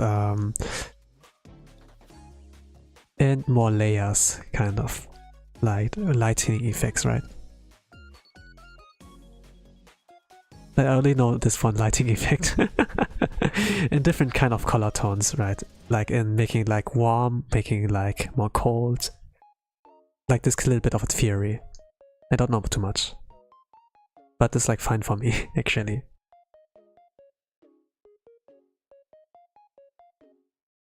That's pretty cool. And actually those are like Japanese techniques. No, actually not. I think I learned it from like an I don't know if it's American, but they use like English, yeah. From a Twitter user, I learned it. Dino Sensei.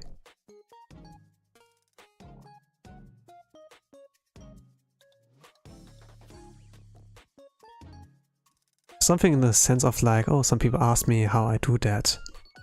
And this is like how I do it. I love layers and overlays. Cool. It is really good, right? Really practical. Okay, let me color. I do it really simplistic.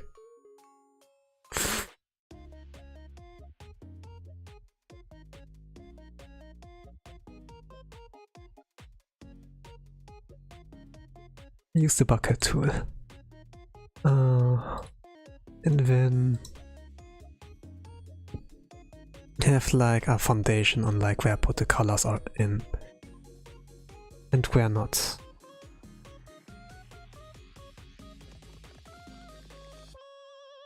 Because the line art's not super clean, there are like some spots that I need to fix on my own.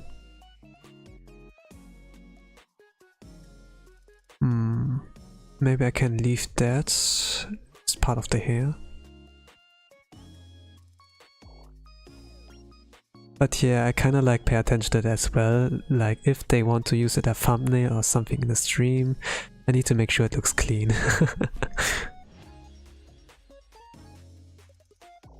So this takes like a little extra time, but I'm like willing to do that.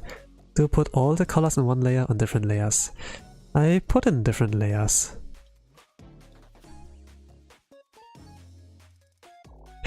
But it can be a challenge, interesting as well, to put it all on one layer. Like in Passepartout, it's like drawing on canvas. And it's like only one layer.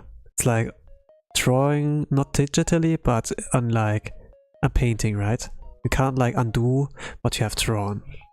And actually this is like an interesting aspect of like drawing something.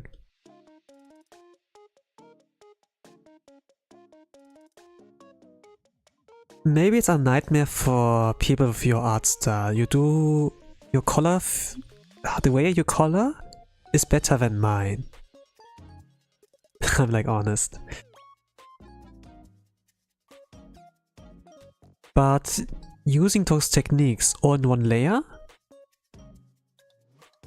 is difficult, yes. I'm sure you can do it, but it's gonna be difficult to apply that in a way where you yourself are satisfied with.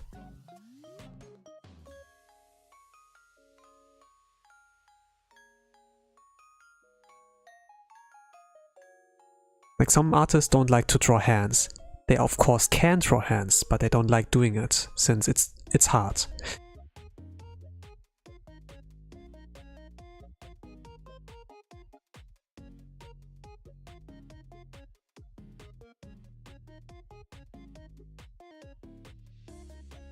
Maybe it's not hard, but it takes a lot of time to make it look good.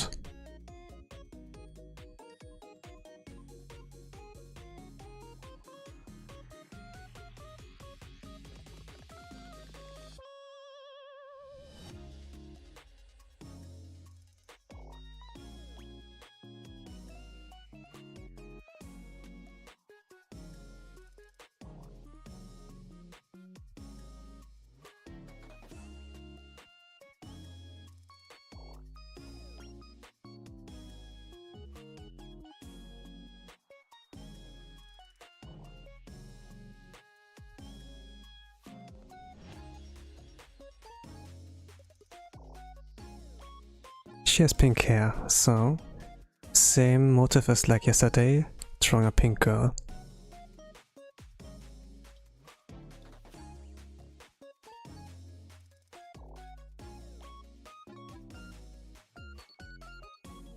Do you name your layers? I barely started doing that. I'm not consistent with it. I don't really name my layers. To be honest, I don't use many layers to do colors or like doing the sketches. I did like... It's like 1 layer sketch and 1 layer line art. And it's like 1 hour, 1 layer with the skin tone. And then it's 1 layer of the basic color tones. And that's about it. And of course we'll apply effects. This gets in a separate layer. So maybe it's like 6 or 7 layers, I don't know. It's not a lot. But there were like times where I only like drew 3 layers, so like one for sketch, 1 for line art sketch line art I guess, and the 3rd one for color. That was it.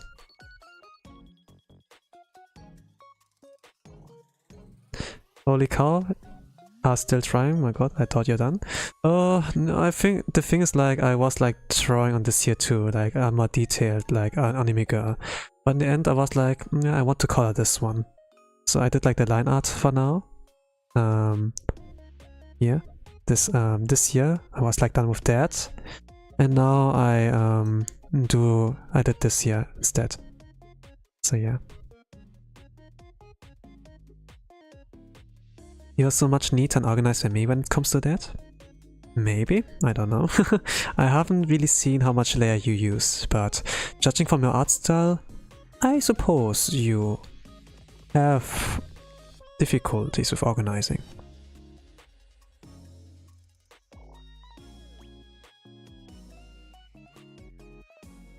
I mean, as long as it works.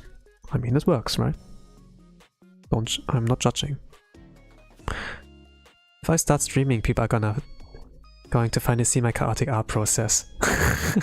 I don't know. I mean,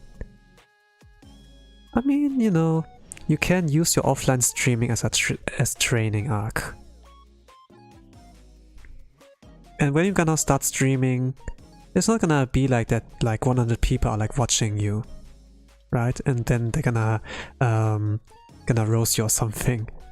It's gonna start slowly, and then you can like get to it little by little, bit by bit.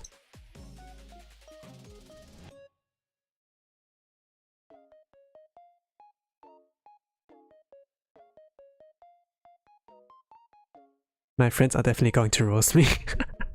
I mean, yeah, because they're familiar with your game. They know like how many buttons they can push to not go too far with joking and roasting you.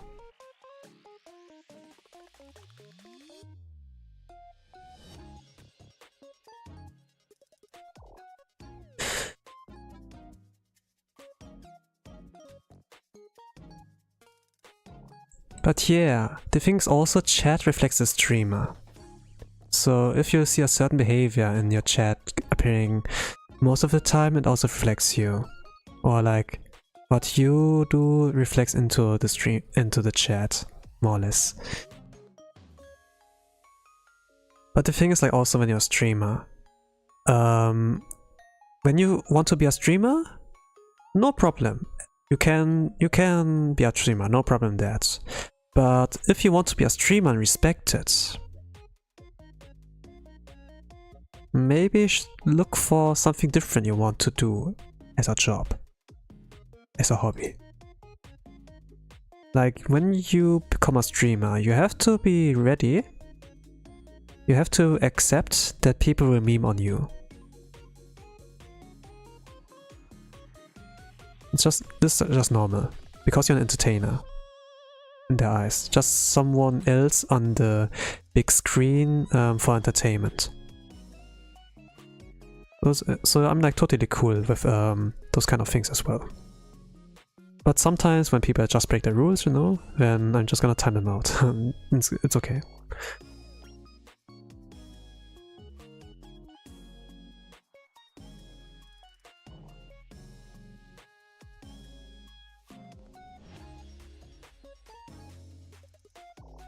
I mean, they're chat rules, right?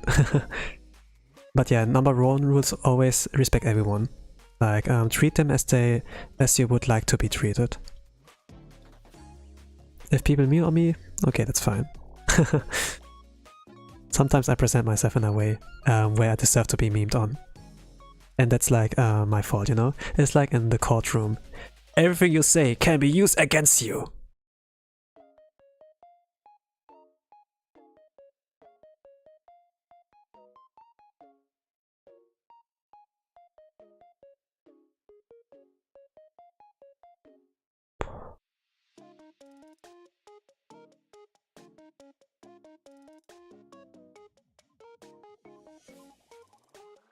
That's why there are like VTuber clips as well.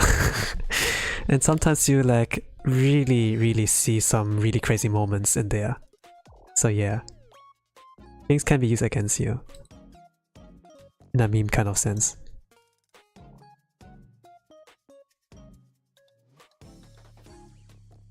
Of course there can be haters, right? But the thing is like, do you have that much power? Do you have this much of a strong emotion, you know? to like clip someone you dislike, edit that, and then put out on the internet. It takes like so much energy and effort. Most people won't do that, actually. So you don't really have to fear that, unless you really effed up, kind of. But if you get at this point, then yeah, you should like realize you should like go back to where you are.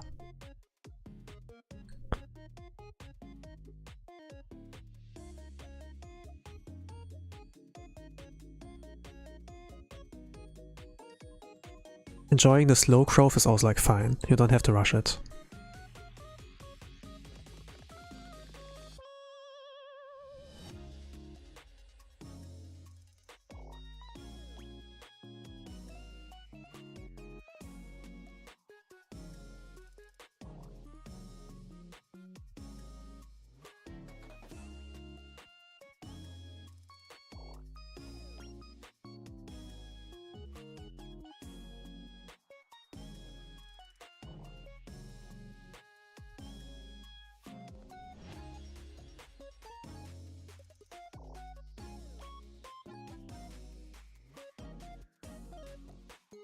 No, this will take time. This design has so many freaking facets. But this is a good design when it takes like time to draw them and color them. If it's just black and white, I would be like, GG's easy. I like black and white drawings. I like manga drawings. But it certainly proves to be useful if you know how to color.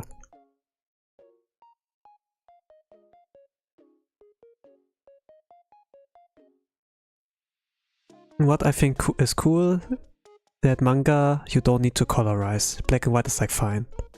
And you can sell that. Yeah, let's go. How did I not realize you were live 3 hours ago? I don't know, you tell me. Hello, Backrooms level, welcome to the art stream. I'm drawing fan art of Mochizuki Naco, VtuberFanart. It's her birthday today, 10th of October. So I'm doing that right now.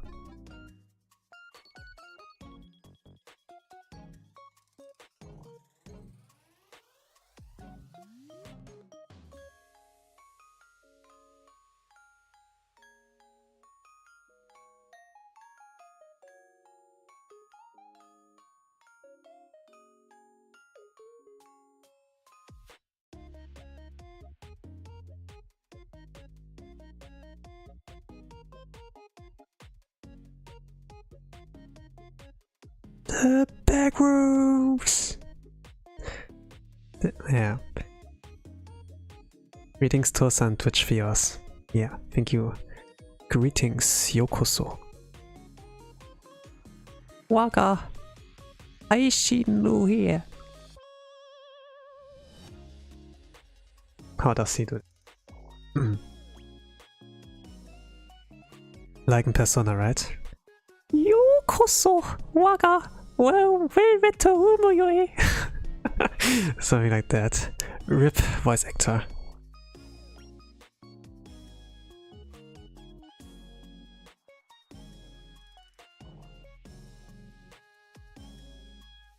Yokoso! Waga velvet room.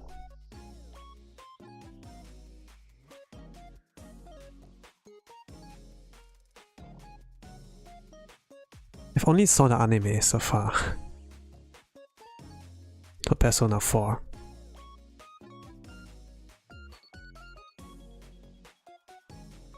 Then I was told don't watch the anime Persona 5. I think like a lot of people didn't enjoy the ending. I think I watched of Persona 5 only like 10 episodes. I think like the build up, the character introduction was like all solid. But if it's like the ending, I guess maybe fighting scenes. Fight scenes, yeah. Persona had an anime? Oh yeah, it has. I think the beginning was like shaky. The beginning had like movies of Persona 3, when there was like Persona Trinity Souls. I watched a little bit of that, but I was like thinking, it's not much of that. It doesn't feel like Persona, I guess. Because I watched like Persona 4 and it has like the power of friendship and stuff.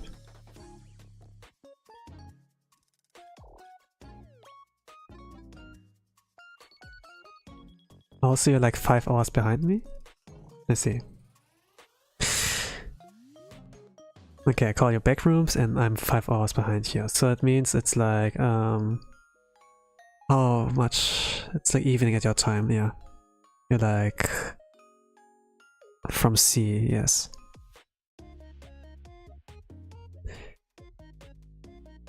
Oh, okay.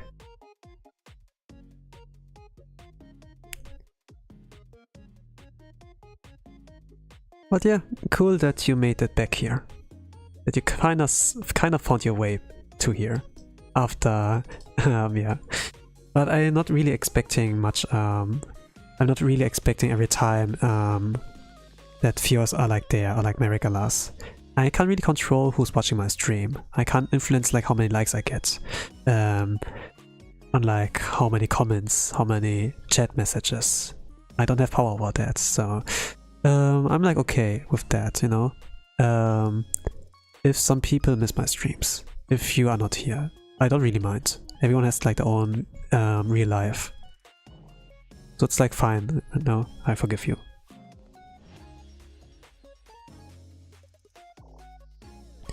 I could be like some... I could be really like some Menheras, right? And be like, why are you not here? Why are you watching other guys than me? Why? And be like psycho and everything, but... You know, I don't feel like it, you know? I don't feel like being something what I'm not. Sometimes I joke around, sometimes I do funny voices, but... I stay true to myself, right?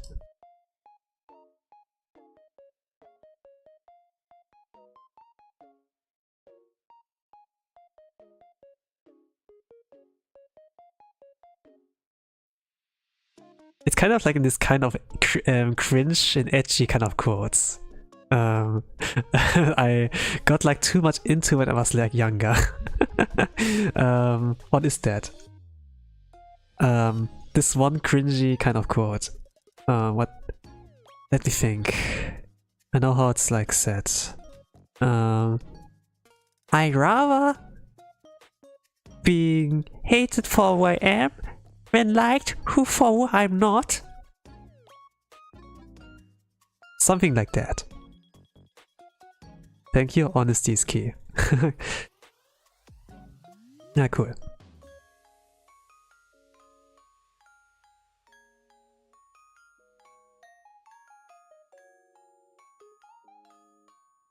Don't kill the cringe inside of you. Kill the cringe.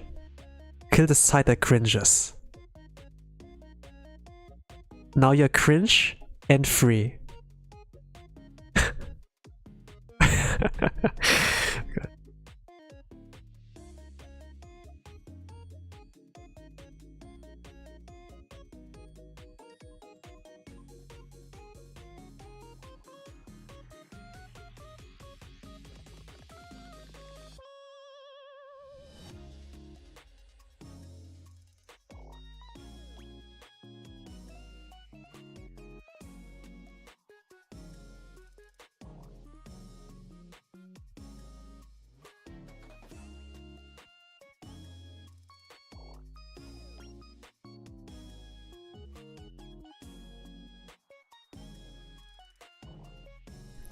Cringe and full of brain rot, and then free.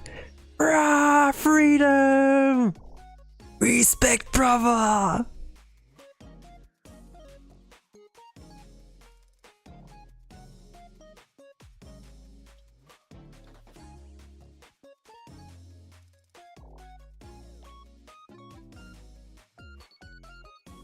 Talk about scot-free.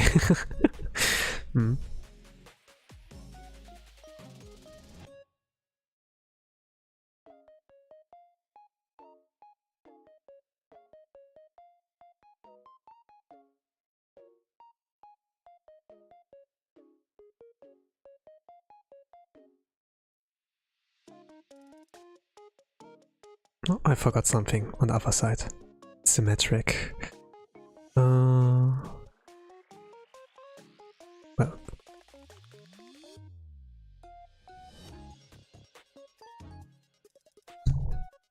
I can make this work somehow.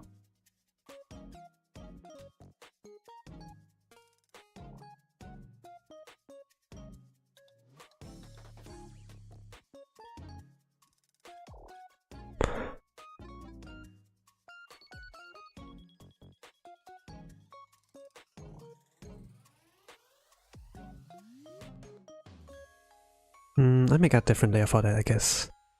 Should I do it on one layer? Nah, I have one layer of basic colors, and then another layer for... Don't need match layers, yeah. I'm gonna make sure that looks like clean at the end. Yeah. It's a cute girl. It's a cute girl. I like her voice.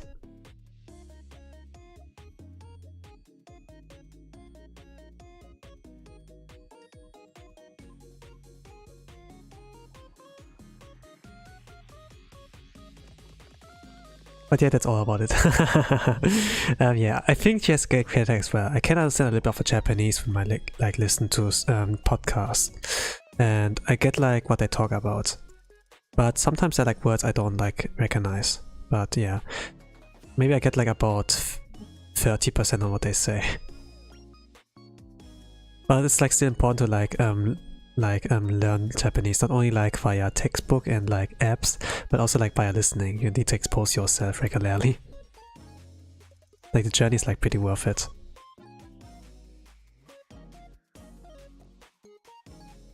Okay, this was a different color. For anime, you can actually learn a little bit of Japanese as well. Like there's a little bit of the prejudice, right? That anime Japanese, not real Japanese. That is true, but even from like anime, you can learn some common Japanese phrases. And for some phrases, you just need to like change it up a little bit. To make it like something more like natural Japanese.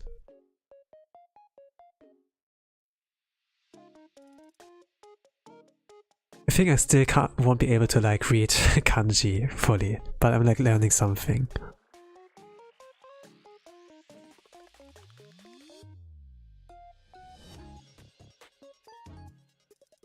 But yeah, katakana and hiragana, you can do it within 1 week.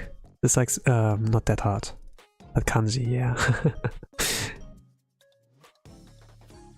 It's a funny thing they invented. But yeah, I think like in the Asian language, like in Asia, compared to like China, Japanese people are like kind of genius in like using katakana. Like if like new thing gets invented, like technology, English terms, okay boomer, this is like pretty old, right? They have like katakana to compensate for that. But in Chinese, you have only so many symbols you can use. So it's kind of pricked. But there was this discussion, maybe we should like change our language system. Yeah, maybe. It's like one of the harder language to learn. It's maybe not the hardest, but it's one of the harder ones. Like there's a lot of discussion if it's like the hardest or like one of the harder ones. I think like safe to say it's like one of the hardest. There was like a point in my life where I like wanted to like study that language because I like Jackie Chan. I like Jackie. If I got like even into anime or something, I like Jackie.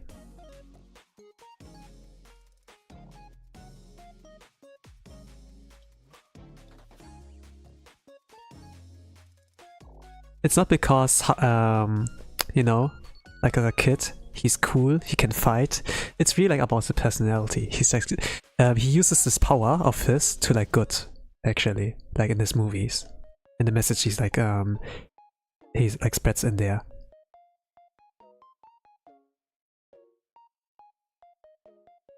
But he's not a good father. He's not a good father.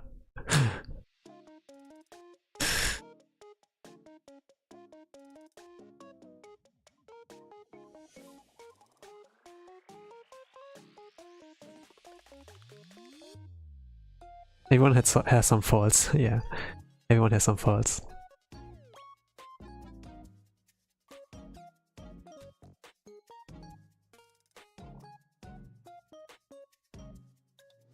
Oh yeah. Need to stretch.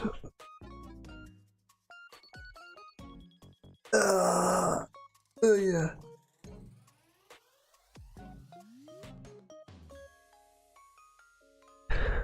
Continue.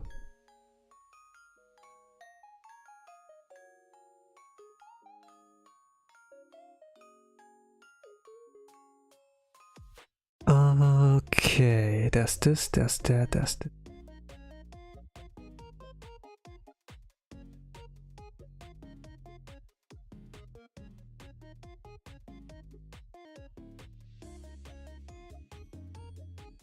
Yeah, this long as I will work on illustration.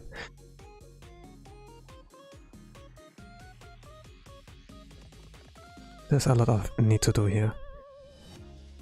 My thoughts right are just poof, have empty. I don't know how I'm still awake.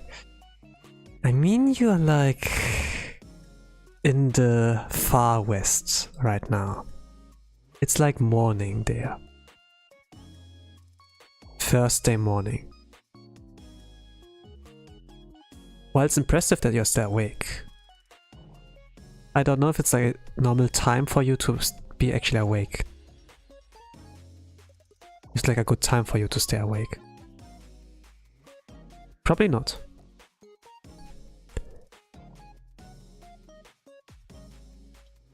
Well, I appreciate company. Your health is more important. I know how it is to not have slept, to not have healthy sleep.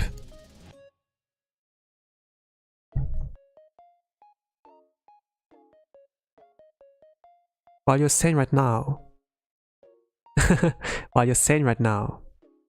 you might not be sane for the rest of the day. Like, if your body gives like your signals, like your eyes are burning, your focus is like drifting off, you start dozing off, then yeah, you should like consider like taking a coffee or sleep. It takes a little bit of discipline, maybe not discipline, but little steps on like fixing that behavior. It's not much, it's not really hard. You don't need like a big miracle, but you need like small steps to like change that.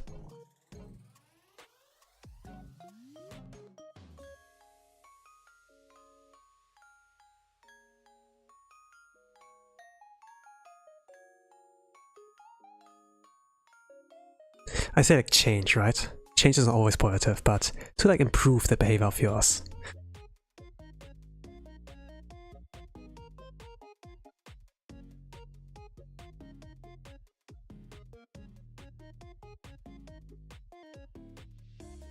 Okay, give an example, huh? Gosh.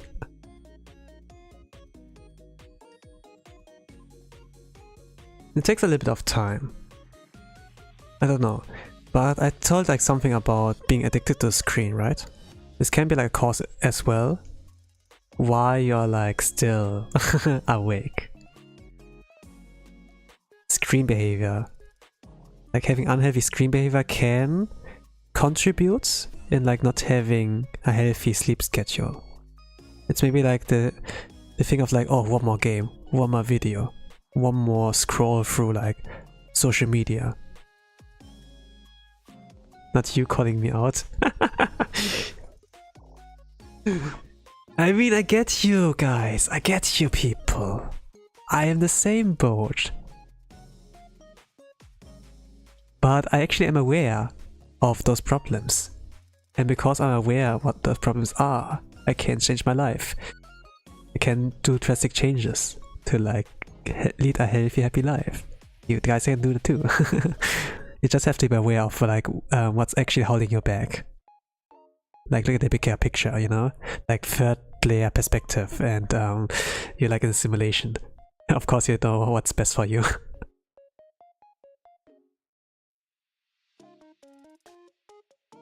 And when you start to do these changes yourself, I'm not the one who pilots you. It's like you who's like piloting yourself.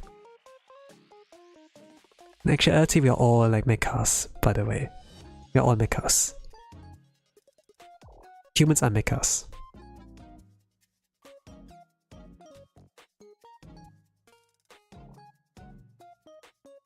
like the brain is the pilot. The brain is us. We're controlling our flesh mecha.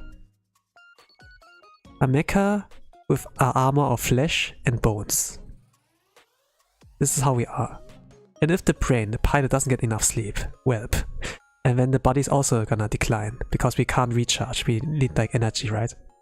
To like get back up. But there are like these things like screens, screen behavior that are holding us back.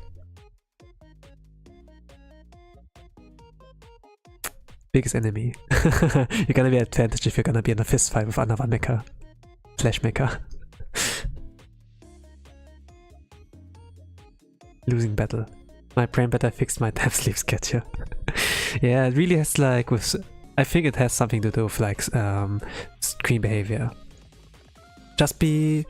it's not about the big steps, but if you start being aware of that, if you like start scrolling, be like, oh, I'm on phone again, you know, then it's like a good step in this direction, like just noticing it. And then you can actually like do a decision, right? If it's actually one more, or actually you see like the second option popping up of like stopping, you know? Once you see this option popping off, you know, notice that. That's like one step in the right direction, I would say. Was at some point it popped for me off the second option, or like a third option, right? A healthy option. The thing is like your brain is really smart. It knows what's good for you. And you're like, oh, this is fun for you, right? Let's scroll more. Let's watch one more video. It was fun for you, right? Your brain is like gaslighting you, kind of, into having a healthy, unhealthy behavior for just for my pleasure. My stream could also be like a thing, right? But the thing is like, if you go sleep now, you don't miss out much, because there's a YouTube archive. You can just like rewatch a little bit. It doesn't take like long to like finish this, I think. Yeah, I say that, but it's like my longest art stream ever. Sometimes there are expectations. Sometimes there are. I'm gonna be fine, deja vu. Brain sounds toxic attack. AF. Yeah, it can be. It can be. Our brain is smart. But it kinda, yeah, it makes our flesh and bone mecha like unhealthy. The lifespan's not gonna be long.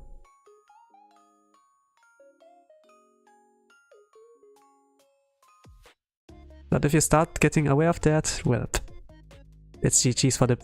it's GG's kind of. They're like not only one pilot, they're like multiple pilots, I guess. That's a manager type. Yeah, I don't know. But the brain's like really complicated thing. I think like there is one anime, right? That is like kinda showcasing the function of a body, you know? Like cells at work. There was like this anime. I haven't watched it yet, but I heard the voice actor for one of the characters is like from Kujojo Taro, like One Jojo, or like Captain Erwin from Attack on Titan.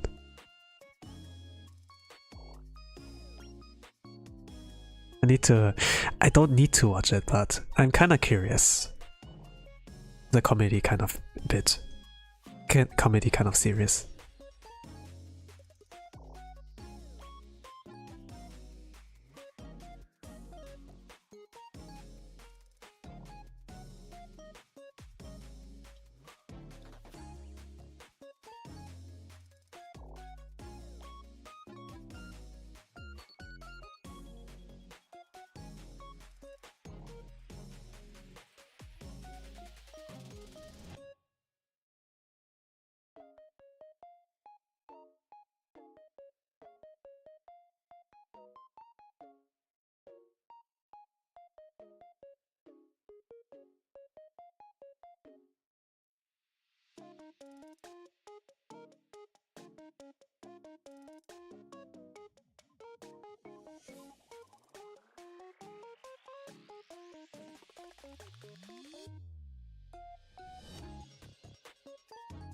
Not talking for a bit, just vibing with the moment. Can be great as well, right? Sometimes I don't talk. Just focusing on what I do. But just doing the sound when I'm not talking is not healthy for a entertainer. I'm a streamer, right?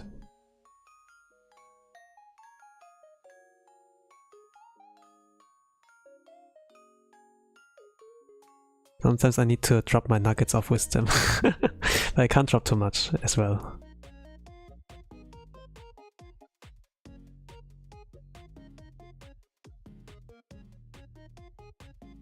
It's gonna be bad for the economy.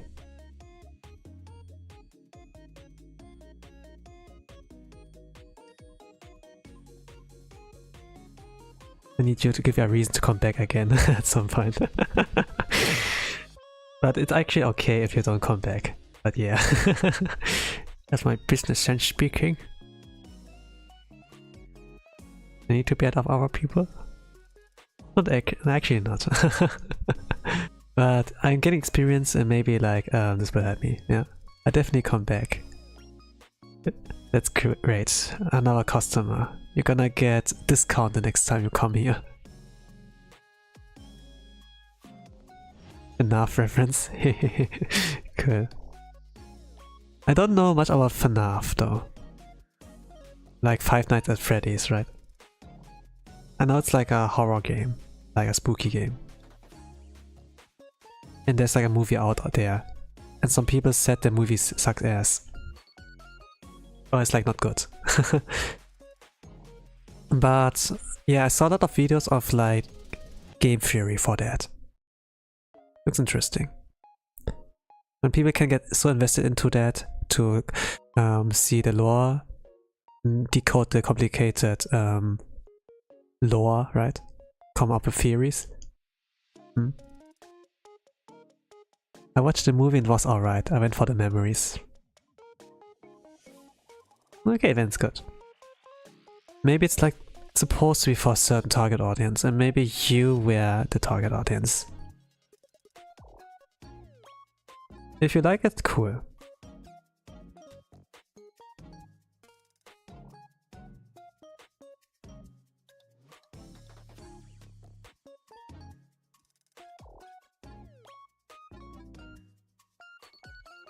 I think that Kojima something said that he liked the chicken. or something. Hideo Kojima. I was definitely a target audience. Fantastic.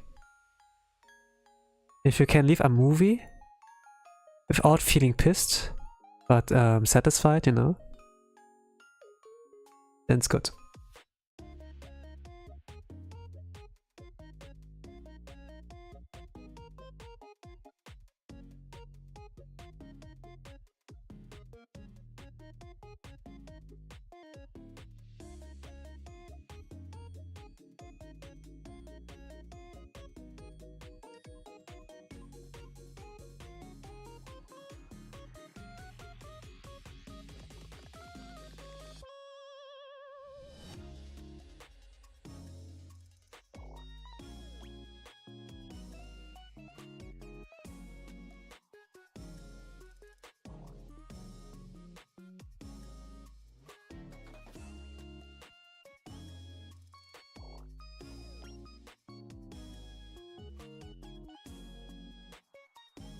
So the rabbit mascot.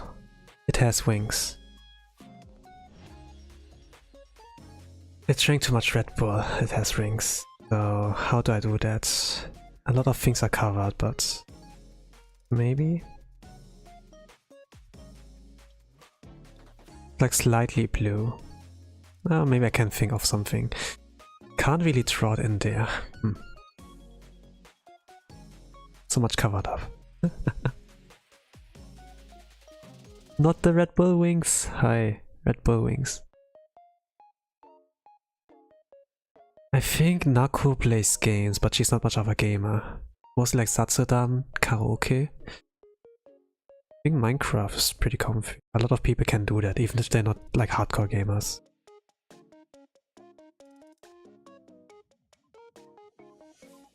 She has a lot of sponsored stream. Actually, it's not bad if you're a VTuber and have like sponsors already.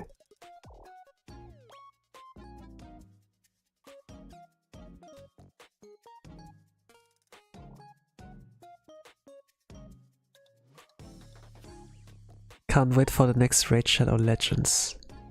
Raid Shadow Legends. It's everywhere. It must be good, right? We love those mobile games with gacha system.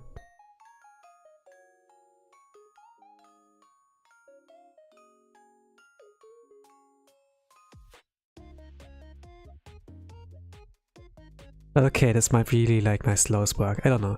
I'm gonna check on how much time it took to like draw this one. I'm probably gonna stick with this one here and draw the other one, like apply the color and line art. That's in the future, kind of. But the thing is, like, whenever I have a work in progress, I never finish it. Like, rarely.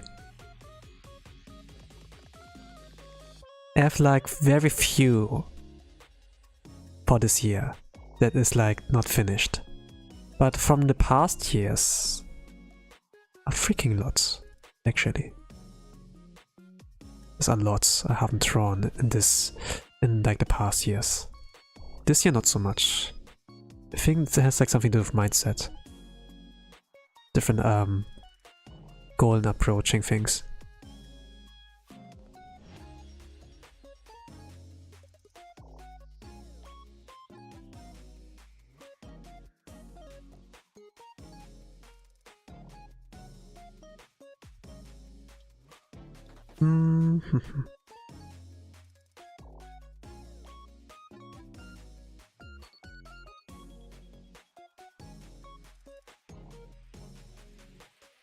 Oh, me too. Just like me, for real, for real. Yeah, but I get it. I follow some artists. English-speaking artists. And yeah, they say something like that too. And there's like this kind of meme. You know? With the one guy who's hanging out with his girlfriend. And then another girl is walking past them. And then the guy is having the eyes on this other girl and be like, ooh. While the girlfriend he's like walking with looking like shocked and disgusted at him. I do know. Let's go. I think this is like the thing for work in progresses. Like that they feel like left behind. While the artist, the guy, is like looking for the next project. The next thing they want to draw.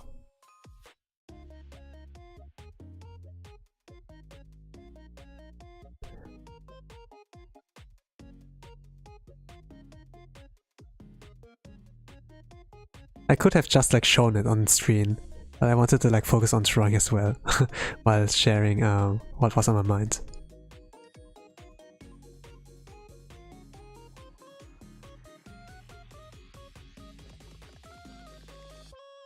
If people could recognize it without me showing it, cool. If not, you can look it up. No, actually you can't look it up really, right? But Google is like pretty good, or like ChatGPT for this kind of search, searching stuff. It's pretty good. Actually, I did draw this meme at some point, but not regarding like the whip kind of thing. Memes are like pretty good drawing references, by the way. It's really, really good. You can make something funny and make people like a little bit. You can like make them smile.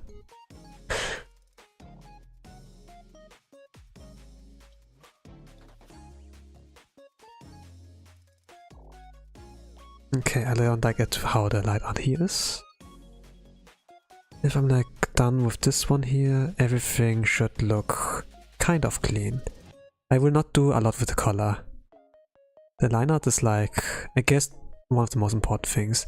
Color's important too, but the shape needs to be Needs to like look good enough, the weight kind of.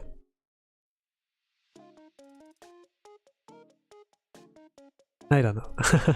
Like my PNG looks like pretty good, right? Like in the bottom right, bottom right, I think.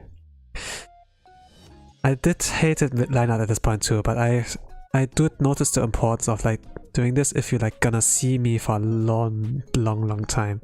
I'm probably gonna add more emojis to it. You don't see like much of me right now since my hands are like full. Your PGs are adorable. Thank you. Arigato! Usually my appearance was like more of like my profile picture. But I was like noticing I'm acting and behaving too much of a Kremlin like on stream. And I changed my appearance so that it's like more on point. That it's like more representing what I actually am. Or like my voice, you know, that the voice fits to the appearance. But sometimes, you know, I'm way too calm nowadays. And now I'm like not fitting really the character if I'm like way too calm.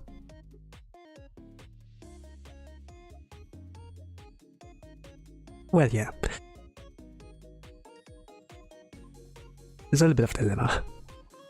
But I like how my character, how it looks like. It's more expressive. Also, you wear glasses? Yeah, you could say it's glasses. Megane desu.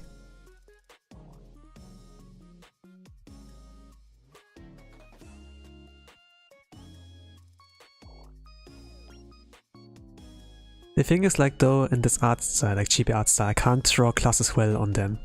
It doesn't look like so great. You could like say in this form I'm like, you know when when they activate their persona, like their stand to fight for them. In Persona 4 they wear glasses. And be like, persona! And then boom!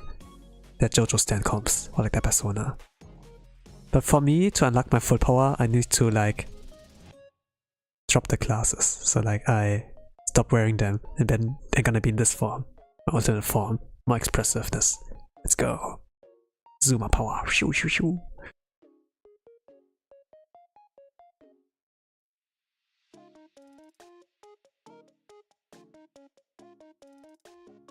Oh, I forgot something. Oh no, I didn't forget. I did look for that for the moment. Okay, cool.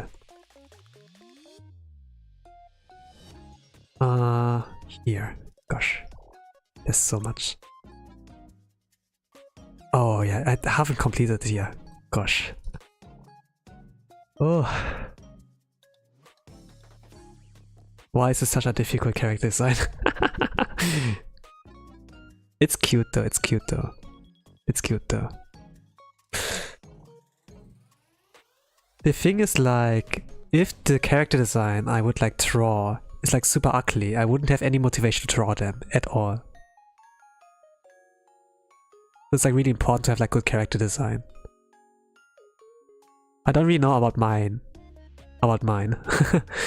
I kinda suck. I concluded that I don't have like much knowledge of like drawing character art. Like, not character art, but character design is like not my strongest suit.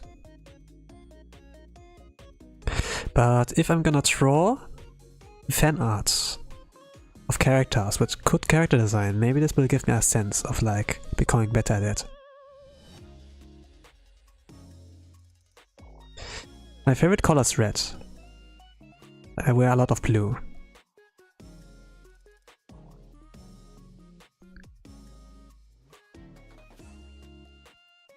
I think like blue is like suiting more to my personality than red.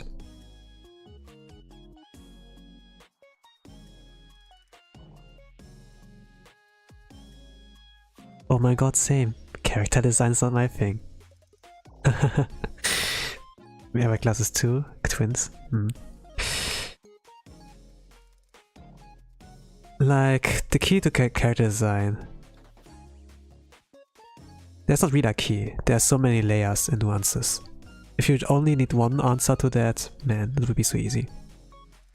My favorite color is yellow and orange. Cool. Those are like warm colors. And yellow and orange are like pretty close together.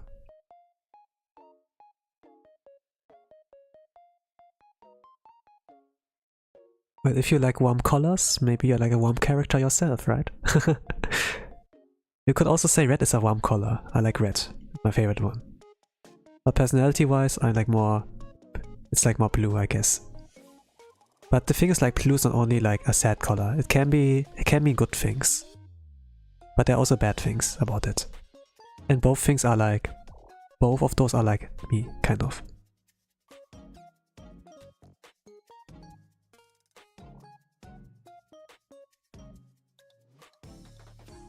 I forgot something. I love warm colors. Good. I don't know if pink is a warm color. When I was little, I would make a little bit of fun of people who like pink. Oh, that's like the color of like how pigs are. Oink, oink, oink, oink, oink, oink. Something like that. And I would make fun of that. But now that I got older, I'm like, okay, yeah, maybe I was cringe, I guess. Yeah.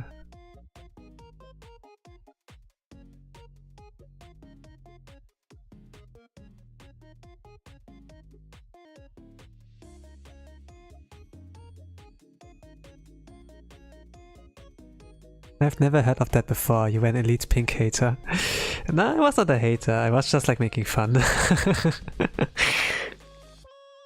I mean, I was a little boy, right? I was just a little boy. I was just a little guy. Come on. Cut the slack. I was just a child.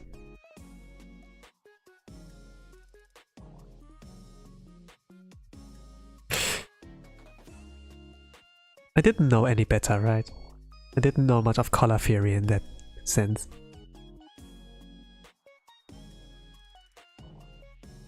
But yeah, I admit it. I admit I was something like that. Not gonna hide it, you know. I changed man right now. I changed man right now. I appreciate it as well. Yesterday I drew a pink character. Today I drew a pink character. I see the charm in it. I see the charm in it.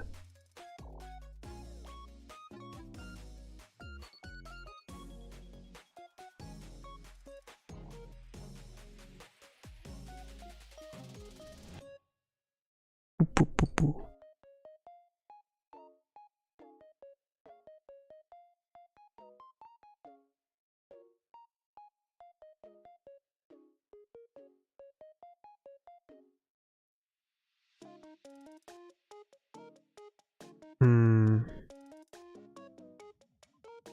Okay. The pink color here is a little different. There's so many layers. Colors here.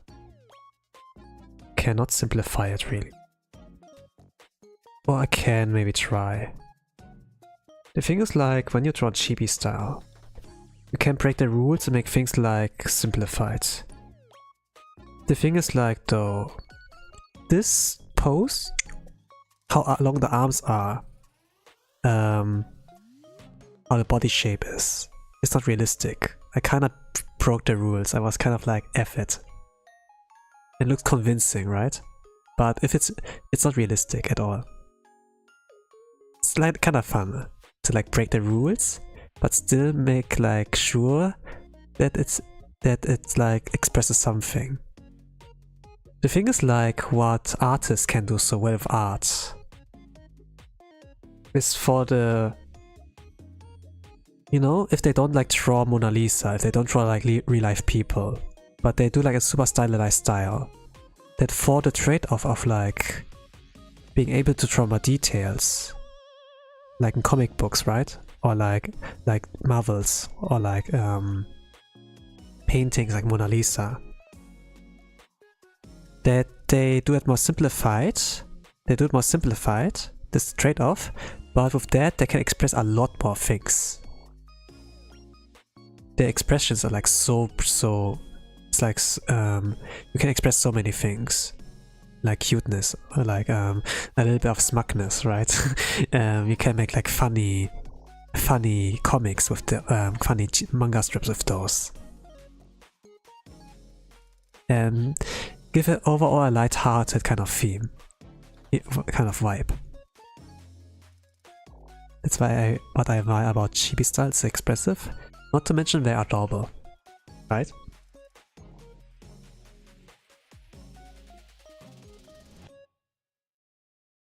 Okay.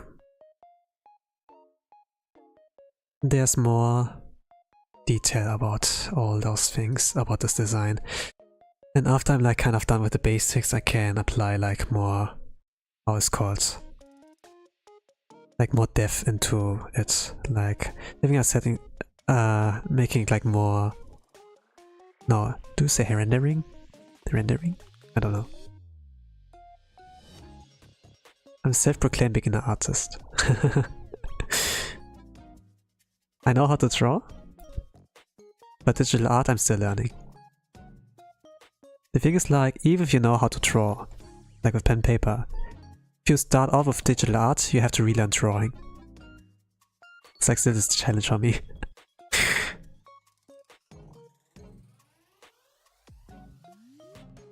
But it's really cool what people can like draw when they like relearn drawing in like digital art thing. Like I know there's like one artist who started out with like drawing, how it's called, acrylic painting, and then transitioned to like digital art. And holy crap, what they draw is beautiful. So like the things that you learn from there, you have to relearn everything of course, but your style, your personality, the soul is still you. And you know, like acrylic kind of paintings. Acrylic, the name sounds so fancy, right? And you connect with that like paintings that are like multi-layered and have like a kind of dirty-ish color, like it's not organized, right? But still it has like something beautiful. It's like this, looking at the sky, right? And there are like so many depths, so many tones of blue, right? While mixed in with the different shades of like white and gray of like clouds. And then you have that in color, like digital, right? And it sounds like super fancy. Like Dino Sensei. Dino. I think if you just like search a Dino, you won't be able to search and you just get a dinosaur, I guess. But yeah, if you're like a VTuber fan, sometimes you find like a lot of gold. And people who gonna turn to gold at some point, you know? Like you're looking for copper, you find gold. Like art is a wonderful thing, you know, when you look into fan art of people. Of like characters.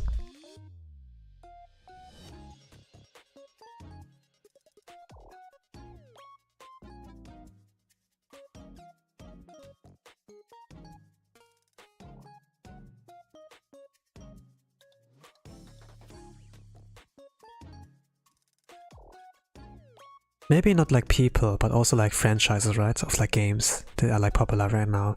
I think like Genshin, like Hoyoverse games, they are like a freaking lot. I must like say the character designs look so good. And a lot of people like to draw those. It's like really popular. So if you want to grow as an artist, draw like what's in, I guess. I kind of like adapt to the meta. Like what's trending right now, then draw that. And you probably get like a lot of attention if you use the right hashtag. But don't spam hashtags on Twitter.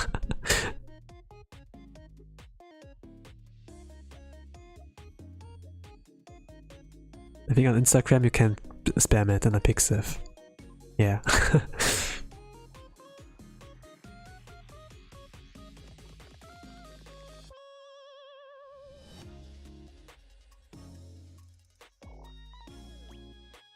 Less is more.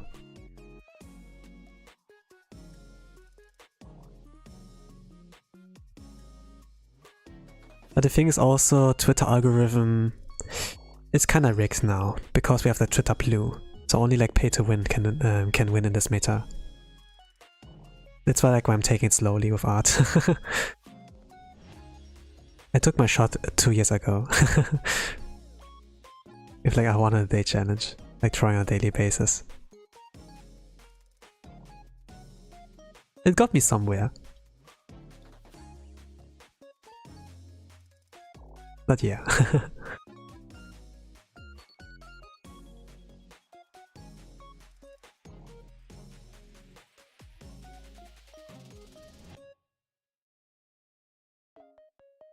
But I'm still like doing drawing, right? I haven't given up. But yeah, it's cool, it's cool.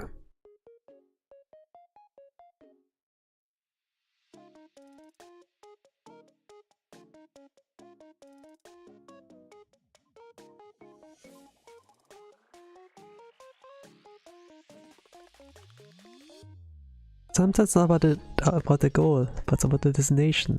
Drawing was fun, right? Hi.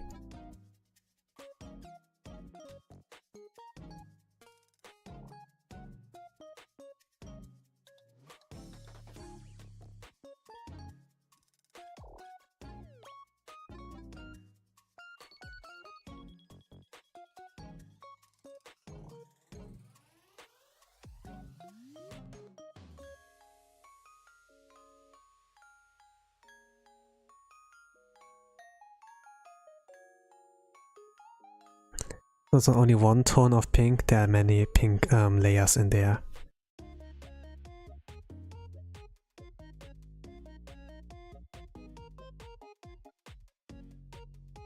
I think like two.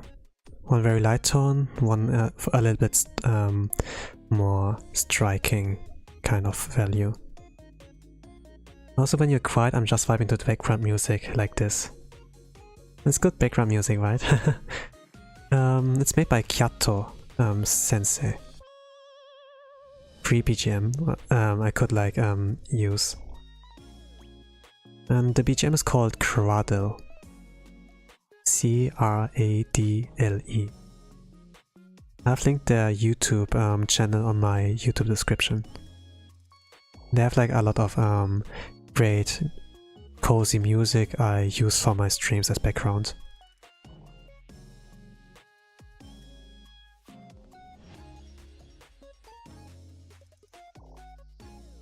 Noted. Not good. I listen to all types of music, so thanks for the suggestion. You're welcome, you're welcome.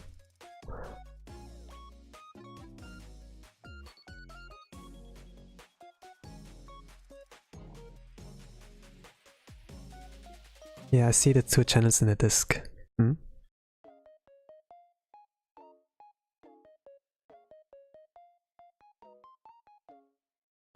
You're not really required to like link them. If it's like free and fair use. But I think it's like the least you can do. When you use someone's work, the least you can do is like credit them.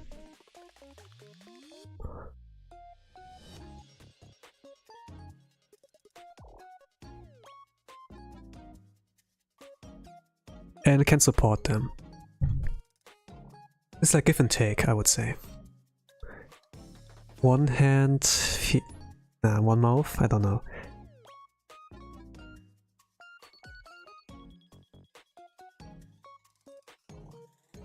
One hand washes the other. Don't bite the hand that feeds you.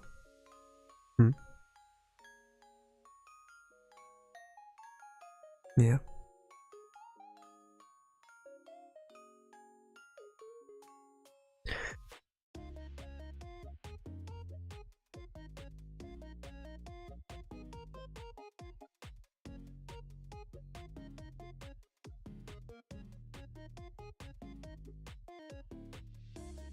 DOVA-SYNDROME has a lot of different free kind of music. It's like a whole organization kind of. And a lot of different artists can submit their music there for free use. They're like practicing doing music, I guess. And there are like really some bangers out there. But it's hard to find. But sometimes they're like individuals as well, with their own YouTube channel, who do like release their own stuff. And you can find a lot of gems. Like the world of music, not only like drawing art, but like musical art, right? There's so much. Compared to art, you just need to look at it, right? And you see, hey, I like this. But with music, you have to give it time, since there's like a build-up of things. Like there's a beginning, there's a middle point, there's a climax, and then there's the end, kind of. You need to give it time, let them cook. Right?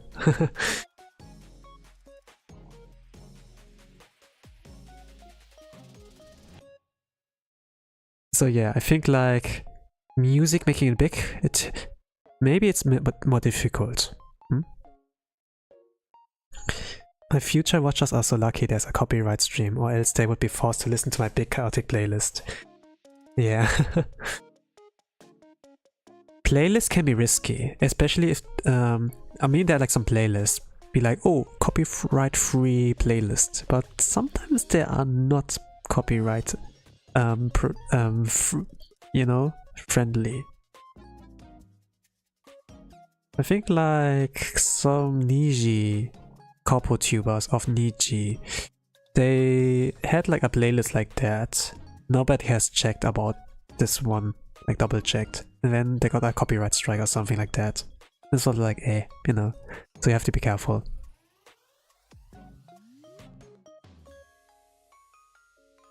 A wise man learns from his mistakes. A wiser man learns from mistakes of other people.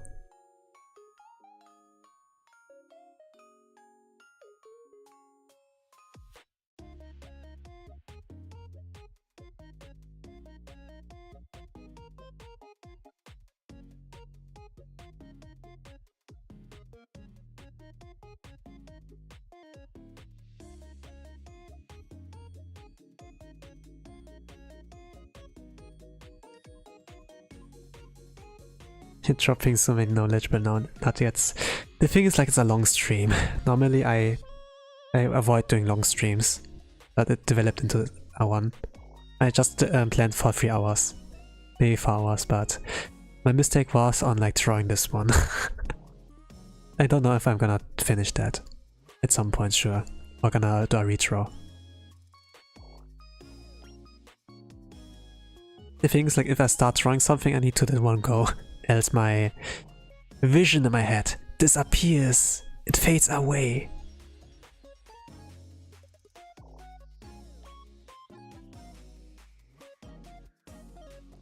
It's like, you know, for me when I draw art, when I start drawing, there's a candle and then I light the fire. And once the candle is like burnt out, I'm done. So it was like a mistake to draw the other one, but I gotta learn from that. I learn from it.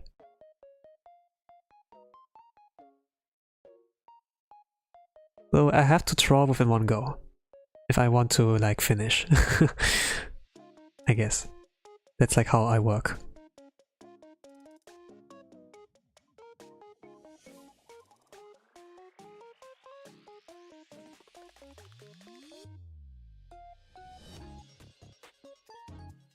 OMFG, your analogies are so good. I'm glad that you can like visualize what I want to convey, express.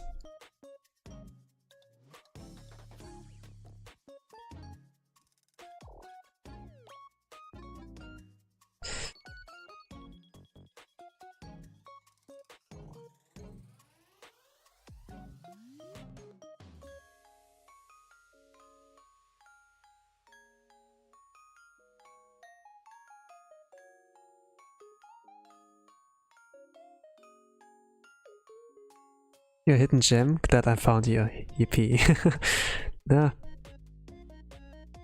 I'm grateful they could add some color into your end of the day. I don't know.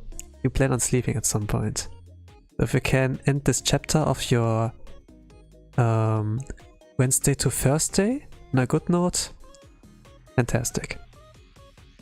Same goes like for a lot of other people who are like watching me.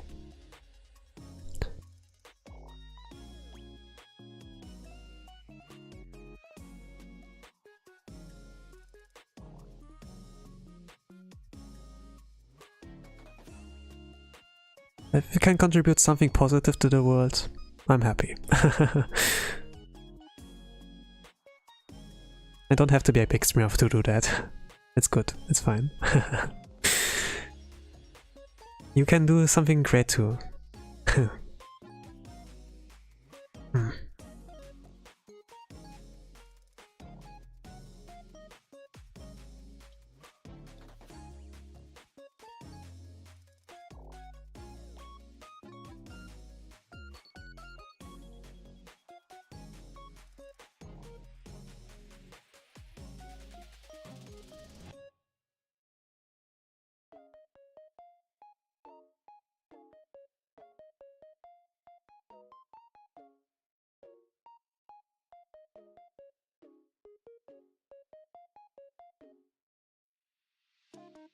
Hello Blue Ashlyn, welcome to the art stream. I'm drawing VtuberFanart of Mochizuki Naco. VtuberFanart. It's her birthday today, so I'm doing that right now. Currently coloring, doing the final steps before I like bail out. Hello, hello. Sweet, funny, wise is what I've gathered so far from watching you today. Cool.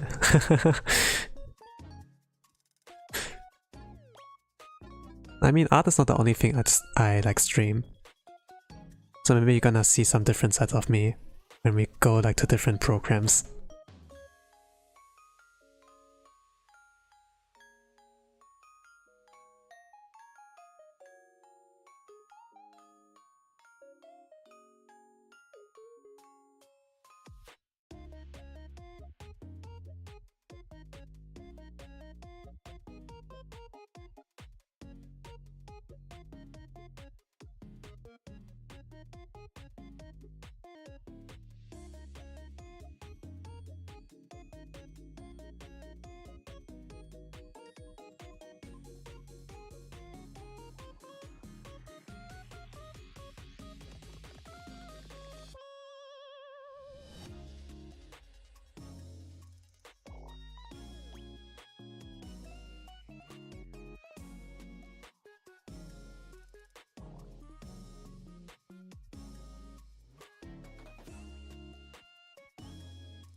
Sadly, I can't see that PFP. Yeah, it's on Twitch side, right? Restream bot is like only like redirecting the messages.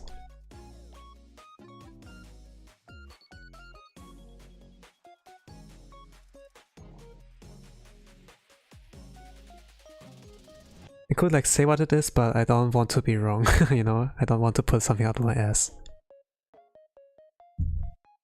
Like everyone's kind of interpretation of like seeing art is like different. It's not necessarily the right one. But I can like say the profile picture is drawn. I don't know by whom. Could be like by the user itself. Maybe like used by some other artist, I don't know.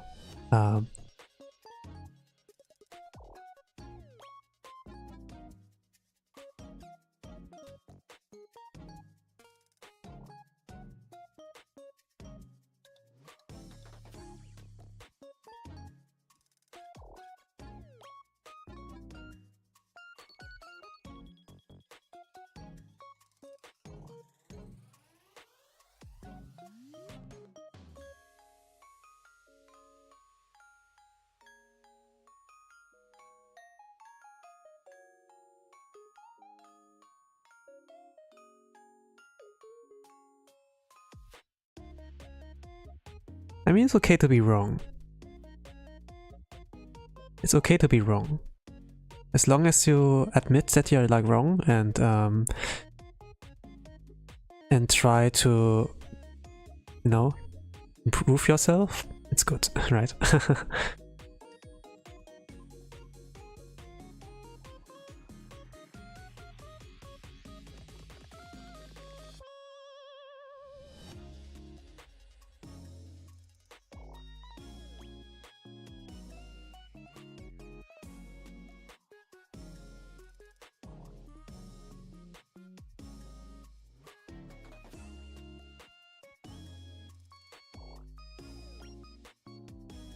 Well, for you guys, it's a little bit different to see the PFP of each other's. From my OBS, I can actually see both YouTube chat and Twitch chat here.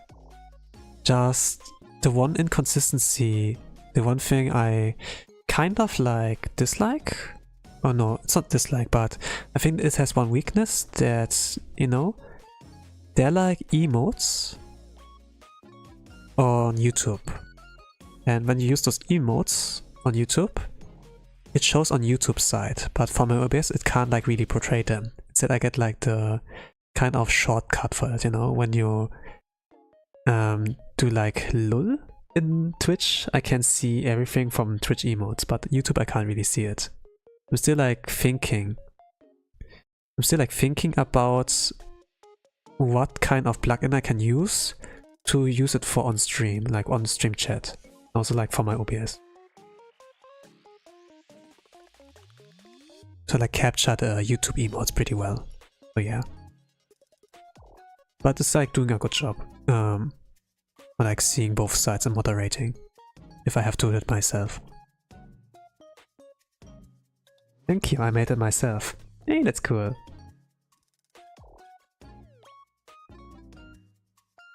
Another artist. Fantastic.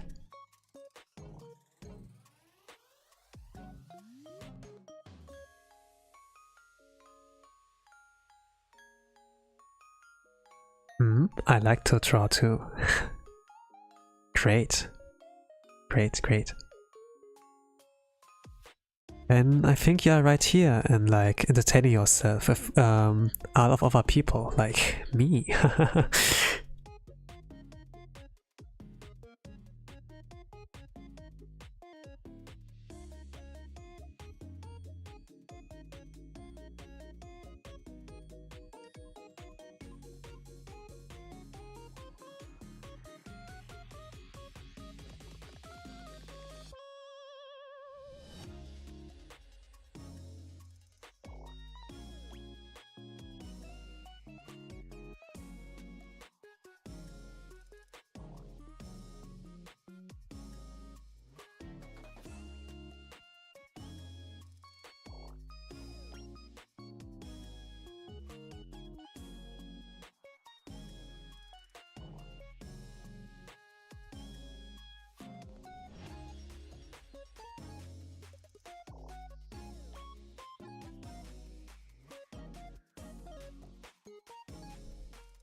I'm seeing myself.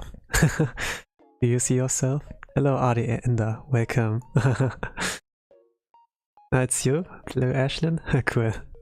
Welcome, welcome to the art stream. I'm drawing VtuberFanart of Mochizuki Naco, it's her birthday today. Repeating my voice line, huh?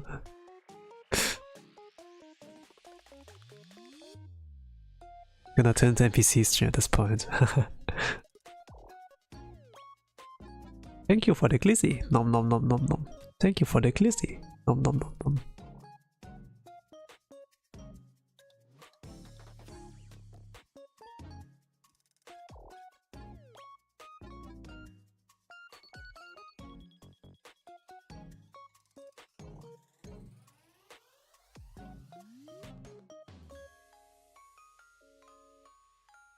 Also, I once subbed to every viewer that was on stream. Ooh. Say thank you. Hey. I need to see here.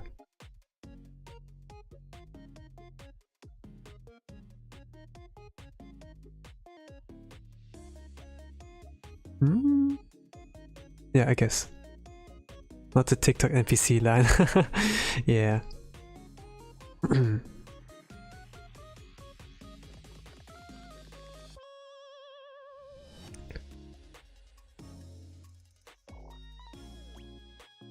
But people can come come up with something really creative with those NPC kind of setting. Like for YouTube sites, I actually saw that, for example in Holo Stars, like Ruse did something really creative with that, rather than just like a dumb meme, kind of. But it needs like a lot of confidence in actually doing the NPC stream, you know, go like outside, go like outside and then, you know, in public and be like pulling this off. Needs a lot of confidence, you know. I go like outside, go like for shopping, when I see like a random dude, there in front of the supermarket and be like, oh, thanks for the glizzy, nom nom nom, right? It's like, it's really admirable, I would like say, to have like, so much confidence to do these things and at the same time provide content for a lot of people.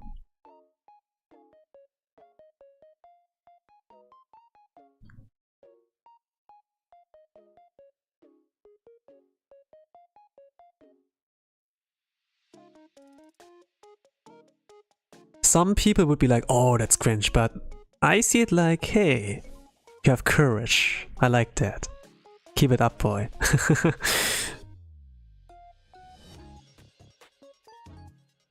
Note that I couldn't access the user's channel through chat, so I ever search a name and find that channel, or go through the creator's channel and find comments on the channel I'm finding. I see. For me, as the streamer, I can just click on your name and go to your channel like that. I can do that, but if you're a viewer, you cannot do that.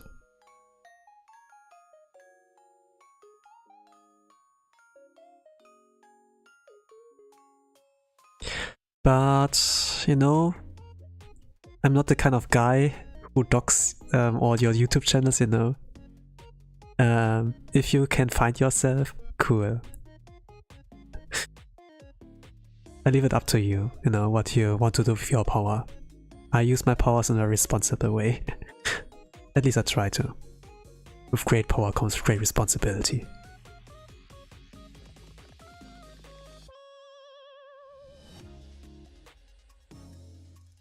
And I personally don't want that much power, so yeah.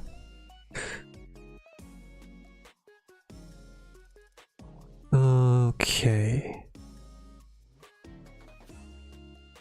I think I need to add something. The blushes. She happy girl. She a happy girl.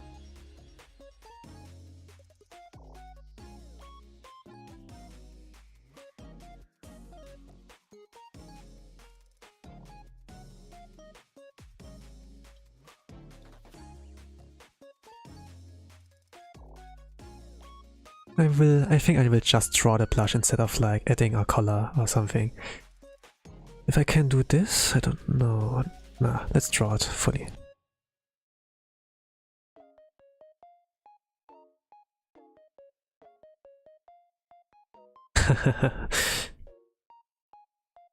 Yeah. Cool.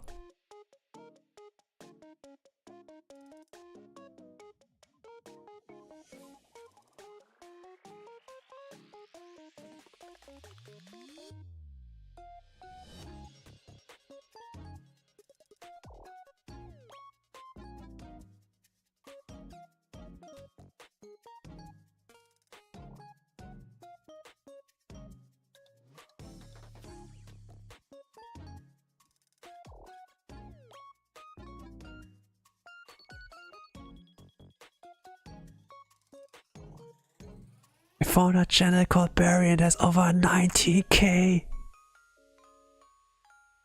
Holy crap.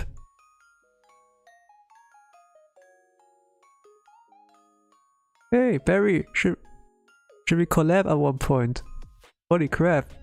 No, I don't want to snooch off all those subscribers of you. I do really think you are a cool person. You know, maybe we should collab, right? Ahahaha.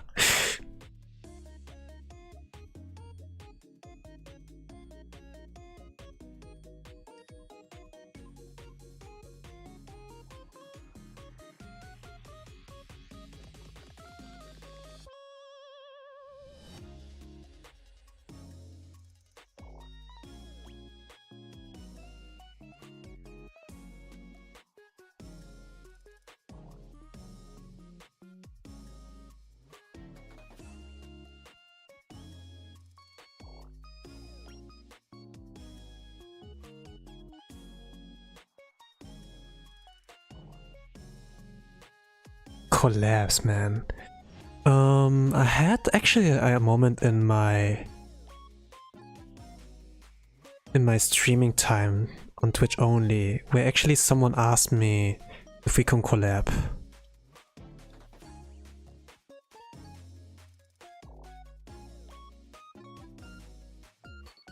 I think this is kind of cool. I actually didn't do anything with that one, but I could still reach out to this person that likes interested in doing so. And actually we can do something cool. But the thing is, like, they are more in the German kind of sphere. It was like when I just only talked German on stream. And whenever like English streamers were there, I would also talk in English, but it was like mostly like one language I would like choose. The thing is, like, if you do label your streams as like EN in German, then you got mostly only German people in there.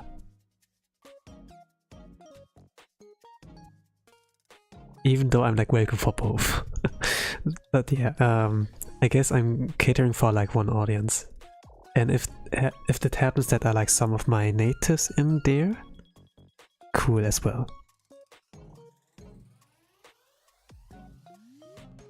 But yeah, I actually did some collabs. It wasn't only me streaming, but I was like with another guy, with another person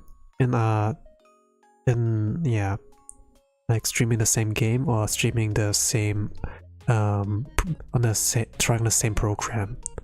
Like, I think like Magma or something. Magma board. And we did something like a art collab.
Okay.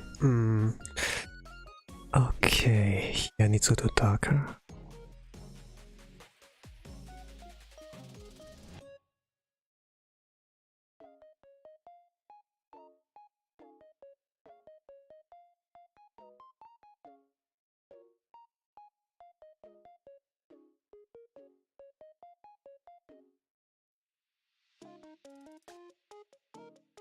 I forgot to color the wings of the plushie, the mascot. Don't know what it is really. I lack the context since I can't understand everything in Japanese. There are no English subs for her. The only time she came around the EN sphere was like via NewsTuber. She wanted to have a concert, like the stream I'm drawing, like Mochizuki Naco.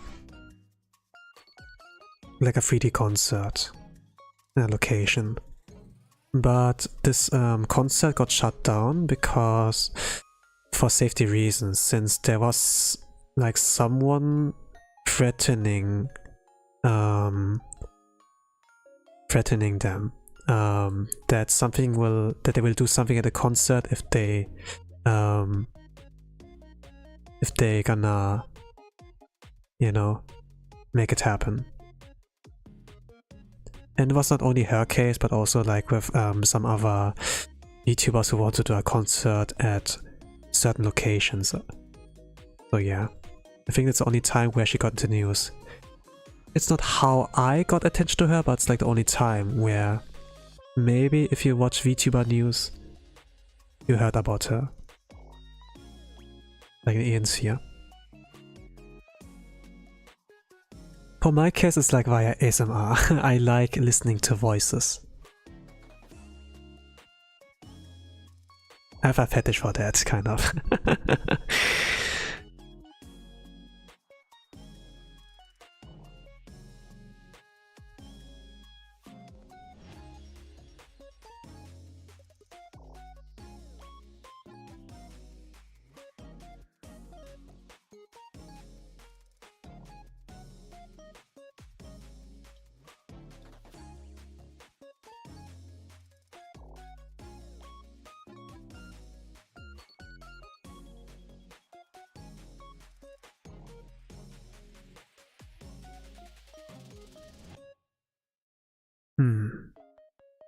I used to like slime ASMR. You used to? You don't like it anymore?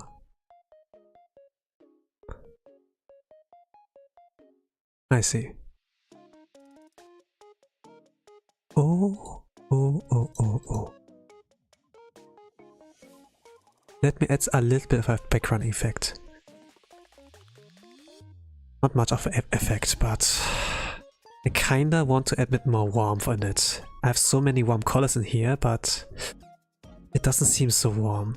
I need a little bit of blue here to make it appear warm, I guess. A little bit of a cold color.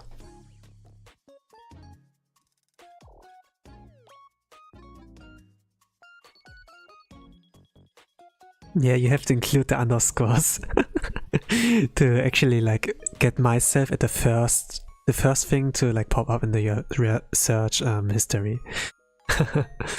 But cool. The world is small. There's so many crack people out there in the content creation sphere. Det går ikke.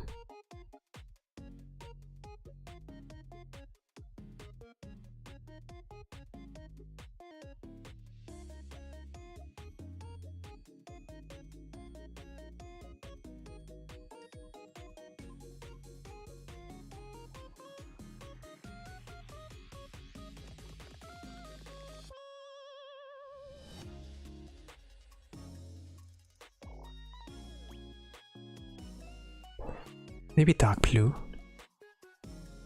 And then I kinda play around with the parameters to make it look more transparent. Smudge it, of course.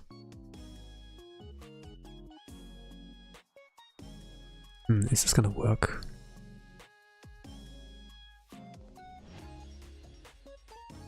Oh no.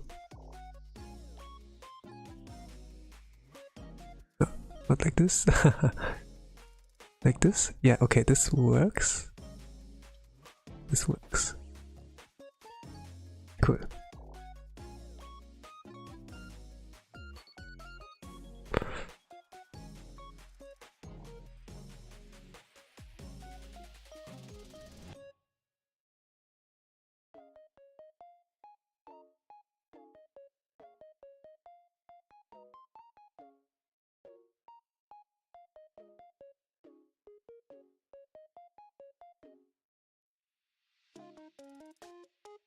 But yeah, wait one day, and my channel will reach something worthy to challenge the YouTube channel.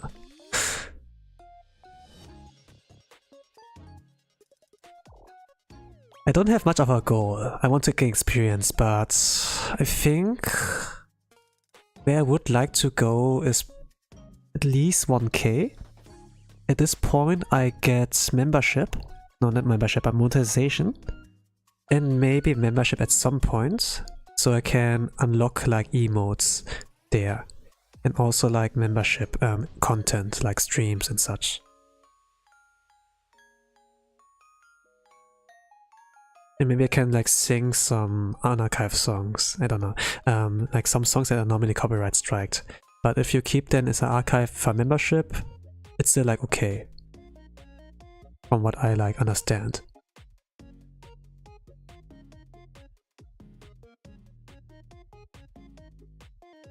At the same time, you know, exclusive content can be like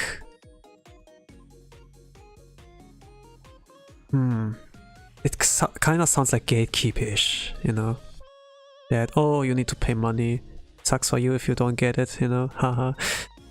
Sometimes I don't really like the sound of that as well. So yeah. But I also want to make it accessible for everyone. So maybe I will make it like cheap, you know. Having nothing like a 500 course membership, you know. Maybe like about $4 is like the best, cheapest. I hope you reach it. I know you will. Yeah, I know I can. I know I can reach it.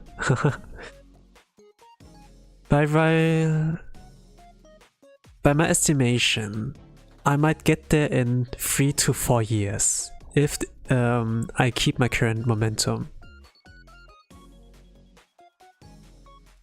Or if I just look at my data, you know, I think like it's about 3 to 5 years when I can get 1k. But the thing is, like, this year I reached 100 and above 200 subscribers. I was not thinking that much. I was like thinking that it's gonna be super slow. And I'm a boy. I'm gonna throw super slow. I have the debuff. But actually it's not a debuff really. There was like this talk, you know, that male streamers, male VTubers, they're at a disadvantage, but actually, you know, it's kind of like nonsense.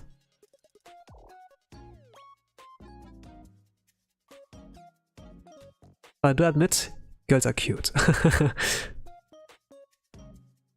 It's just like you need to find the right audience, right? You need to find people, and people need to find you. And I know like for some VTubers who are like now in the industry, they had like the struggle in the beginning as well. They were like talented, they had like everything in their skill set. But the audience had to find them to like grow successful and big. I don't know about myself. Sometimes I'd be like, yeah, I'm the best streamer in the world. Hahaha. I'm talented. I'm sexy. You need to look at me. Not at any other boy. Nah, you know.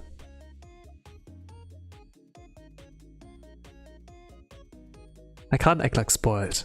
I'm not a child anymore. Galat, boo, oop. Hi.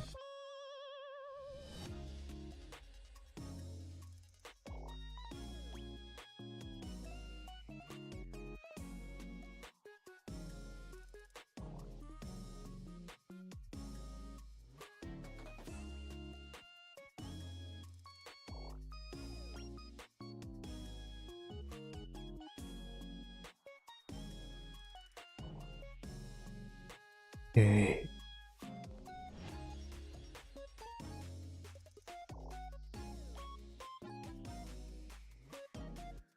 I wonder how it looks like. Apply something dark.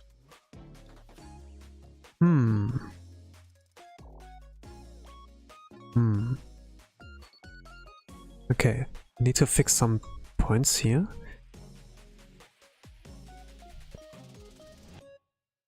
Okay, not here. This one? Yeah, it's this one. Okay.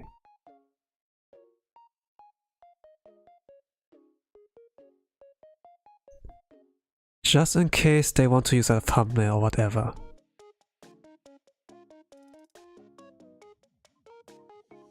That's not gonna stand in their way of using it. I had like, you know, I mentioned that I was like streaming in German. Naturally, I will also watch like German VTubers. They were like not at the same scale as like corporate VTubers, not at all. But I was like thinking, hey, they're cool, they're kind of nice. I like them. Keep that up, good boy. Good girl. I would like to draw a fan art of them. Because they don't have that much fan art drawn of them, I think like the thought was like, hey, thank you for drawing out of me, I will use it for the stream. And then actually I use it like for a stream thumbnail or something. But the thing is like, there were like so many spots like here that are like standing out. And it looked like, made like really ugly. If it's just like white background, daijobu. But if it's like something darker, then everything stood out here. It could look kinda ugly. So yeah. So now I'm like paying attention to that one, the detail. Hi, I found your form when I woke up and your Omori playthrough was on. Cool. Hello Sunpea, welcome to the art stream. Cool that you found me through Omori. Currently I'm doing an art stream. I'm drawing VtuberFanart of Mochizuki Naco. It's her birthday today, so that's like the program right now. You're like catching me on. Welcome, welcome.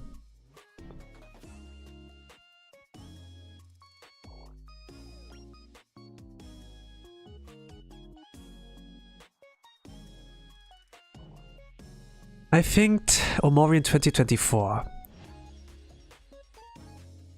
It's not a super rarity, but I think guess it's still welcome.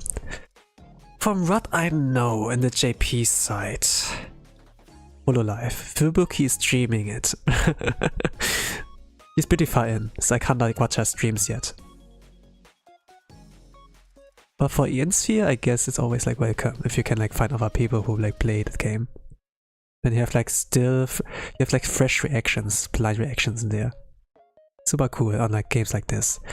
I still like find it cool when I can discover content creators who play Undertale or like Doki Doki Literature Club for the first time. It's like I really get it.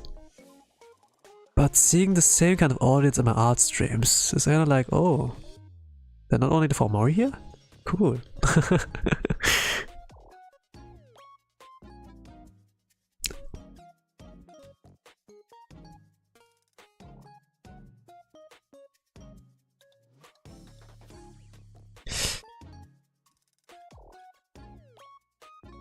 But I kind of understand.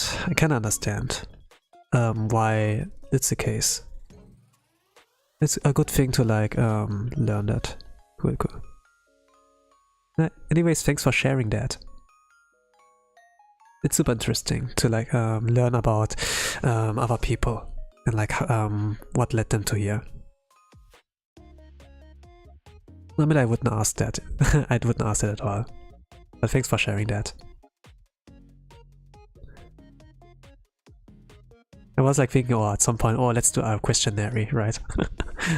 At some point, my birthday will be on, and maybe I'm gonna plan for something, but maybe not too big. Gonna keep it like little. It's pretty soon, actually. In 2 months. Tomorrow and 1 month. Tomorrow and 2 months, actually.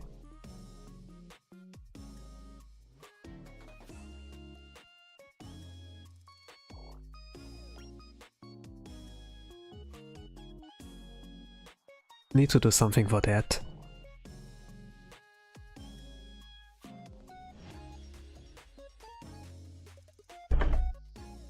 All I hear is... Okay. Did I sub to every fear who's on the stream? I don't know. Do you.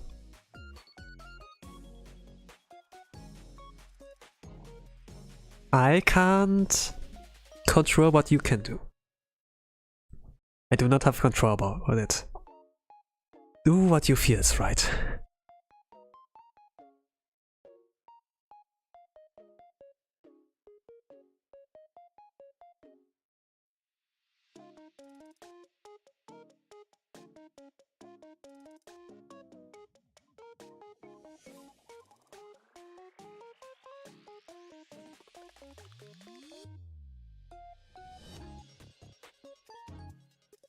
I wonder. What if I use instead of that one? Like a red color. Oh, it doesn't show at all.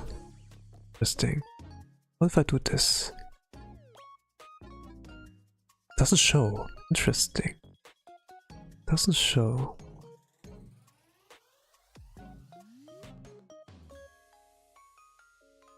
Interesting. Interesting. Okay.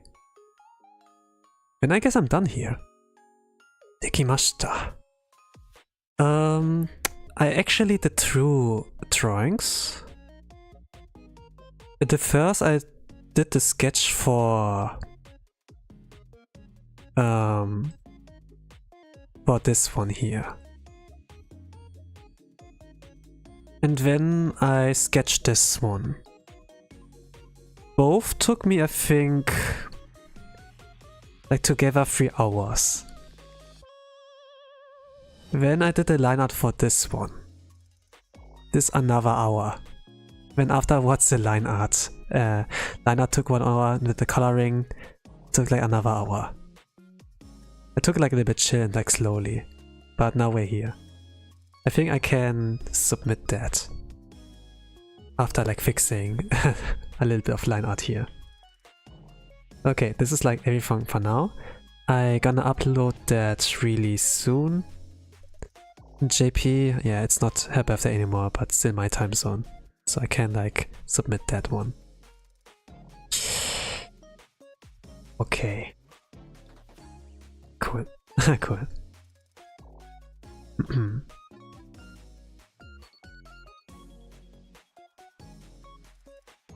So that's all for it for today. I think this is my longest art stream I've ever done. Sorry for VOD gang, I love you. But with that said, I thank you all for watching. I thank you for all who are here, who were here. I will upload that soon, then you have like a better quality than my on stream with the 120p, whatever I've like set it up. And yeah, I wish you all a nice rest of the day, evening, a good night, whatever time zone you are. And with that I say, bye bye!